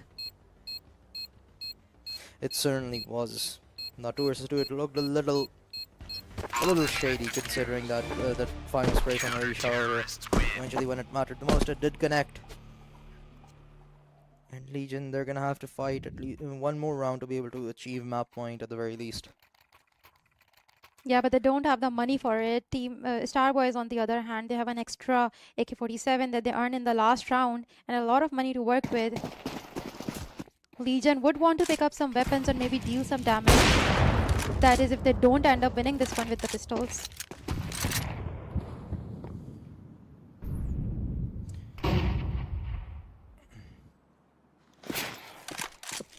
Making their way towards the B side, waiting for the right moment to pop those flash. Molotov will come into the play, but it will not be able to stop them. Shaka, however, goes with the blind kill.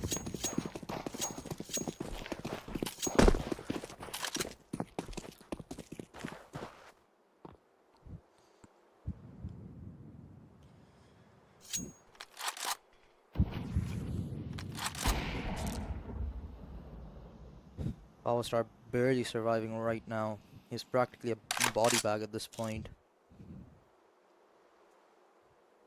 And with still a minute left on the clock, Legion are hoping that Starbois rethink their approach of defending the B side, and they are correct in that. They have sent one player away. The shot does not connect, unfortunately. But that nade certainly will Powerstar revive situations. Now it's done. He's gone. Arish finds another. And it's come down to Bloody all by himself, up against 4.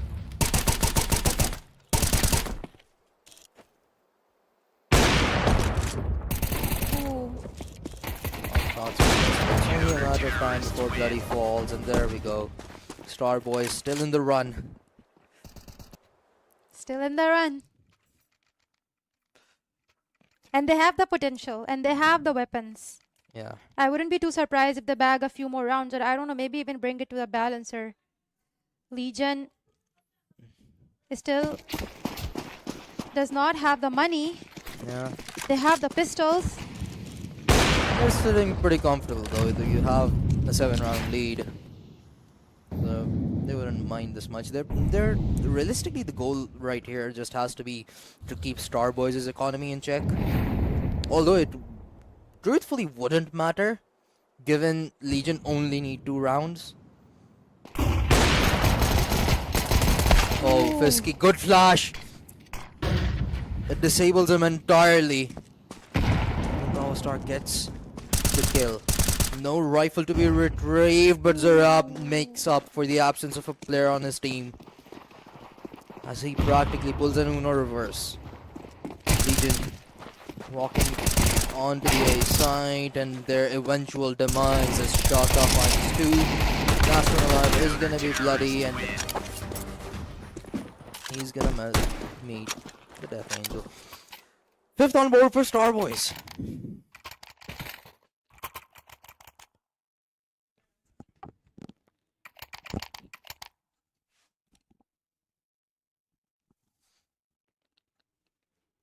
Legion will want to play this one really smartly, because Yeah. this is their first round with proper economy, and this is the leverage that they have. They want to build up momentum from here on out.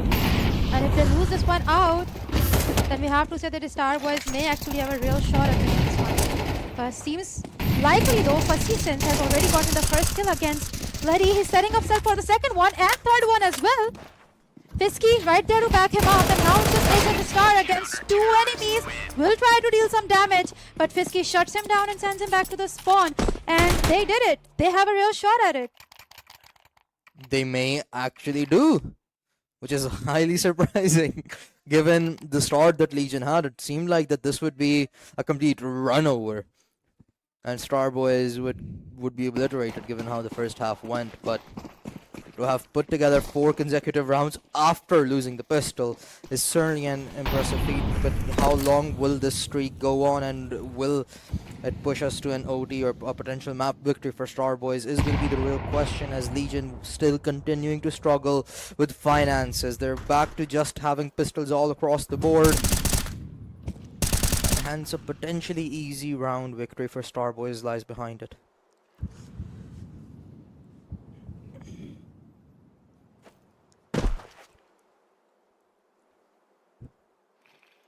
Legion, they're gonna play it slow.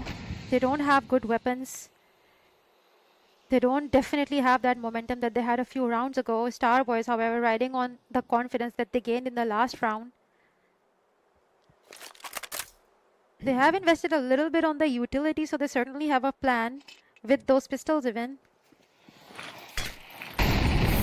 Pokemon just waiting for the right moment to pop into the side. However, Molotov will pause them, but they will still commit to the side. Zaryab, however, is right there to turn that into a kill. Bloody trades it off right away. Power Star with the pistol. How are they doing it? Shaka is struggling a little bit. Will be able to deal some damage with that grenade, waiting for the backup to come around. All of the players from the side of the Legion have been so much weakened up so much, and hence HRI will fall just to a frag. Bloody, he follows him to the grave, and so does HF. Last alive is going to be Power up against 2. He's found 1. But will that deagle be effective? The answer is no. Shaka finds him, and Starboy is now starting to look dangerous for ya. Only a 4-round difference remains between the two. Yeah, and to think that they broke their economy, they broke Legion's economy when they had the best weapons to work with. They had everything to set them up for success, and that's where Starboy shut them down. That is a huge deal. It means they have the real potential, real shot at winning this one, and they're looking extremely dangerous. You're absolutely right. Once again, showing a lot of aggression towards A long, but most of the Legion boys are towards B and mid. But there's plenty of firepower towards mid as well to shut them down. There certainly is, and now Legion with a full purchase. Realistically would want to stop this momentum, stop this comeback from happening. They've been on the receiving end of comebacks, and I'm pretty sure they didn't enjoy it the last time it happened in the grand finals. Rish peeks out wide. Power takes him out. Pokemon follows up. There is a trade. There is an equalizer, and there's more from Fussy. He gets 3, and HF certainly is on an island against 2. The bomb picked up. 50 seconds on the clock. He cannot stay committed to the B site. The good thing is that he has time to kind of gather his nerves and make a plan what to do next. He's on his own. He has the utility, he has the weapon, but he's up against Shaka and Fisky, two of the players who have shown up consistently in this matchup. Especially Shaka, he's looking too good today. His aim is crisp and he's dangerous. But they're still expecting him to go towards B, but they have a lot of control of mid as well. However, HF has already made his way towards A side, and he should be able to get a smooth bomb plan too. But will he be able to protect the bomb? That is the real question. Bomb planted. Only a flash on the side of Starboys, but they do have one more player than Legion alive at the moment. He could time it so perfectly. He misses his shot, but he makes up for it. Fisky falls. Shaka lost alive, and he gets the clutch. It's gonna be 8-1 Starboys. And Legion, they're starting to crumble. Counter-terrorists win. Indeed.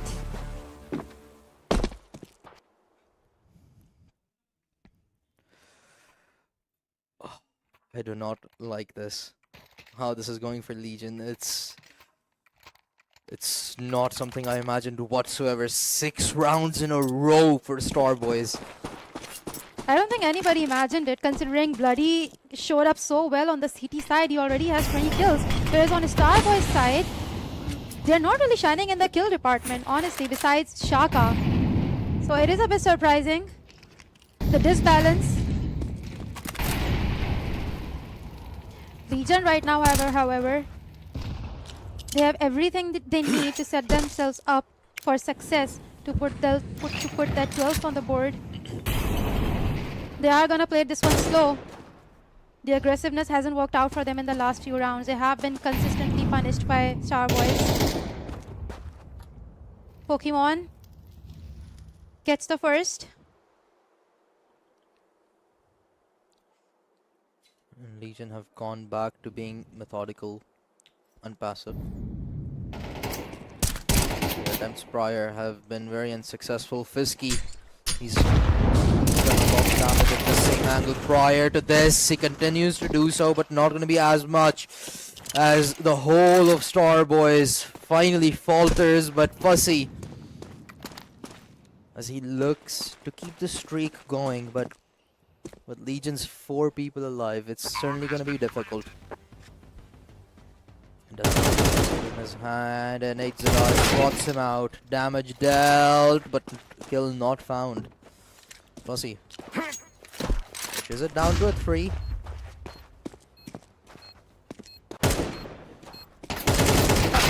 Maybe a lot of work. Bloody shuts him down. Legion finally, after having conceded 6 in a row, achieve map point.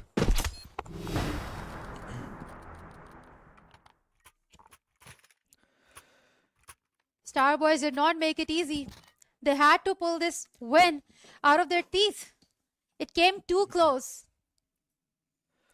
And now the Starbois, they want to play for the OT, and it's not going to be easy. Legion only 1 round away from victory.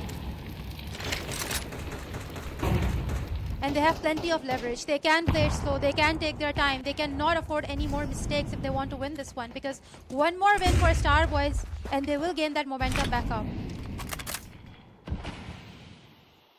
Yeah, it's not entirely over. Comeback is much more realistic now than it was 5 rounds ago.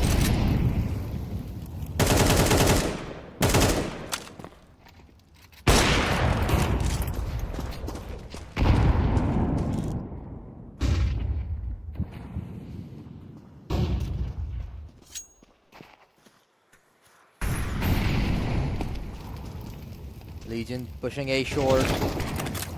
It's gonna be Zarab alongside Shaka to try and hold down the line of defense. But Zarab falls. Legion grants them an equalizer themselves. And oh no, 8 Zarai from behind. He's flanked onto 1. Arish falls. Shaka and Fisky trying to keep the hopes alive, but it's now all come down to 1. Fisky with 48 HP and an AWP in his hands is gonna have to beat HF and Pokemon, whom both of them collectively only have 16 HP to work with, but still an AWP in such a situation is certainly not gonna be helpful. He gets an AK, but a headshot from Pokemon to shut him down, and Legion, after a long fought battle, achieve victory on Starbois map pick. Yeah, and what a victory. Honestly, it came so close. I feel like nobody expected that game to come so close. Maybe even Starbois, considering, like we said, they are a new lineup individually. They have a lot of history and a lot of wins to their names. But as a lineup, they are new. And we don't usually see Pokemon pop off like that. I mean, Bloody had 20 kills, I think, and Pokemon was the second of Prager, which was pretty impressive. And yeah, they did put their all in, Legion. Yeah, it certainly showed, and again, Pokemon, he is the in-game leader. He's trying to lead the charge with that experience that he has gathered over the years. Being at the very top of the game, he's been extremely consistent, and it shows in how Legion plays as well. He's guiding the rest of the squad through to victory and leading them to be the best. However, will he lead them to the grand finals is going to be the real question, and we may get the answer, but before we do so, we're going to take a short break, so do not go anywhere. We'll be right back.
Welcome back, ladies and gentlemen, to Sindh Esports Championship, brought to you by Sports and Youth Affairs Department, powered by Sindh Bank. The first map of the second semifinals has been absolutely phenomenal. The showing, particularly from Legion, to blow out the first half with a 10-2 scoreline, and a really good attempt at a comeback from Starbois, showing their potential for in the second half. However, it still was not enough as we head into Legion's map pick, which is going to be Train. Do you see any hope for a comeback into the series for Starboys? Maybe I wouldn't say this like a map ago, but after seeing their showing in Dust 2, maybe they have a solid chance at it. Because before the game started, I was completely one-sided that Legion may have a clean 2-0 sweep here on their hand. But I feel like Starboys, they have shown a lot of potential, and I think they're really in the game. They have the potential to maybe even pull off an upset. But Train, like you said, is the type of a map that it's not going to be easy to win. There's been a lot of changes, and Legion, however, they have a lot of expertise on the new design. Starboys, on the other hand, I'm not sure, not a lot of data available. But from what I know, considering Train's standing in CS2 Esports in Pakistan, don't think it has been played a lot by Starboys, which could be a disadvantage. Yeah, Starboys is a very recent squad and they don't have a lot of experience under their belt. Unlike Legion, who have been around for quite a while, especially the score. Sure, there have been recent changes. We have HZI joining in alongside Power Star very recently, actually. They don't have experience as a group of five, but they do have that same core of HF alongside Bloody, alongside Pokemon, with Pokemon being the leader and HF being the star player of the roster as he pops off from time and time again. And we saw him do so in a lot of these rounds on map number 1 as well. And Bloody, he's just the young blood, the up-and-coming guy who you have to look out for and who can pop off at any given moment and turn the tides around in favor of Legion. Yeah, and I also think if they have had enough practice, if the Starboys have had enough practice on Train, they have a solid chance, because Train is the type of a map where aim itself is just not going to be enough. You need a lot of utility to work with, especially smokes. If you know the lineups, I hate to be that guy, but if you know the lineups, you can actually win that map, because there's just so many choke points. There's so many entry points on A side, on both B side. So if you can close off those corners, if you know how to block those corners, it's all a matter of getting that bomb plant and blocking off retakes. And if they can do that, they have a chance. Yeah, certainly. It pays to be a nerd on a map like Train, where you know what exactly is it that you want to execute and how exactly what exactly would be the setup with the smokes, the flashbangs, and that is something where Legion really do good in. They have their strat book, was mentioned quite a few times as well, so they have a process that they go through in practically every single round, where they want to go through a single execution and they go over it again and again. But Legion, now only one map remains between them and grand finals.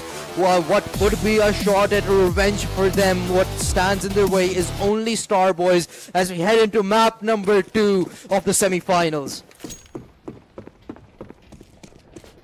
Starboys is starting off on the CT side. This could be a benefit for them, considering, like you said, they don't have a lot of experience on Trains. If they're starting off, they may gain some momentum, but they're already playing so aggressive and they get punished for it. Bloody and HZI, and on the other side, HF gets 1 kill each. And they already have. But those pistol engagements, it just did not work out. That confidence, that momentum, and that individual prowess that you have on the lineup of Legion, it continued to show, and hence we see the pistol round being won by Legion already. What a shot from Zarab through the smoke line, times it absolutely perfectly to take the captain of Legion out of the equation. Yeah, this can be good, considering Legion has been relying a lot on Pokemon today, but one loss doesn't mean anything, especially since they already won out the first round. They also have the guns to work with, so not much has been lost on the side of Legion. If they can keep this up, they need to slow down a little bit, reset, and then get back into the game. Starboys, on the other hand, have also slowed down quite a lot. They're not showing the aggression that they did in the first round, which is good. Didn't work out too well for them. Bloody, however, weighing his options.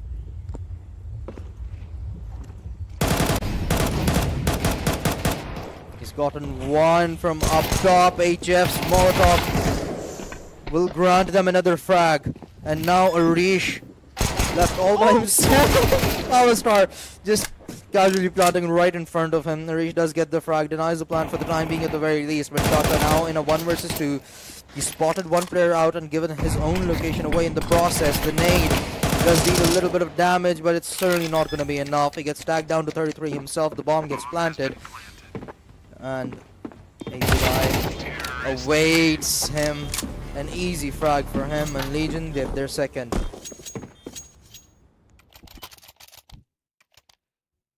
Yeah, good try from Starbois, but Legion are not giving them any time to breathe. They're just too fast with their pushes. Even when they mess up, they bounce back right away. The single kills early on in the round are not holding them back. It does not break their confidence, and that is something you only learn from experience. And they certainly have a lot of it. Fussy, however, once again, trying to show some aggression, pause the pushes with a lot of utility. This is good. This could work out.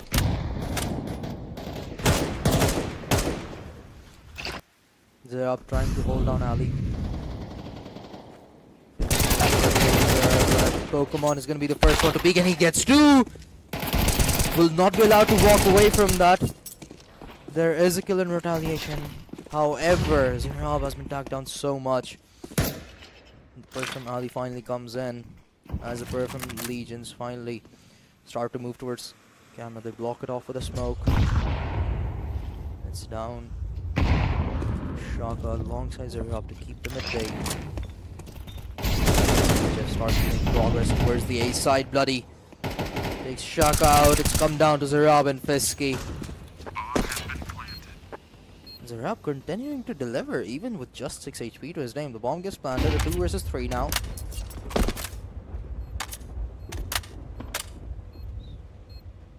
I mean, they could attempt to retake the side, but like you said, Zaryab too low on HP, so it's basically just Fisky by himself. They do have really pricey weapons on them, so this should help them. Their another option is to save, but it seems like they're going to commit, and Fisky gets 1 kill. Terrorists win. HF, however, does not allow them to put 1 on the scoreboard, and it's a third one for Team Legion. A good crossfire setup from Legion at the very end. And they remain strong even in times of distress. They play collectively.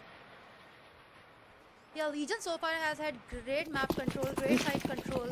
Whether they push towards B, whether they push into A, the team coordination has been insane. The way they wrap up side from both ends, it's just too difficult to handle. Even for a team like Starbois, Bloody already has 1 kill and is going in for the second one. Fisky expecting him to push in, but he has a pistol to work with. Not a lot of damage he can do with it. Gets taken down right away.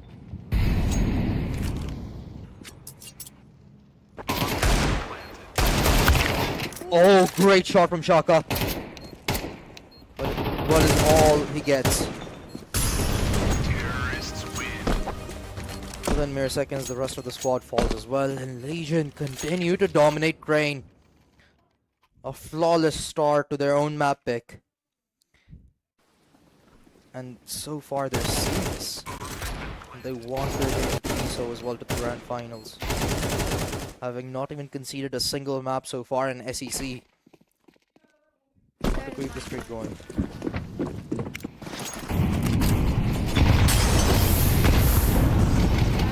This time with a full buy. This could be the round they bounce back into the game. But this could also be the round where Team Legion gains some more confidence by doing it a 5-0.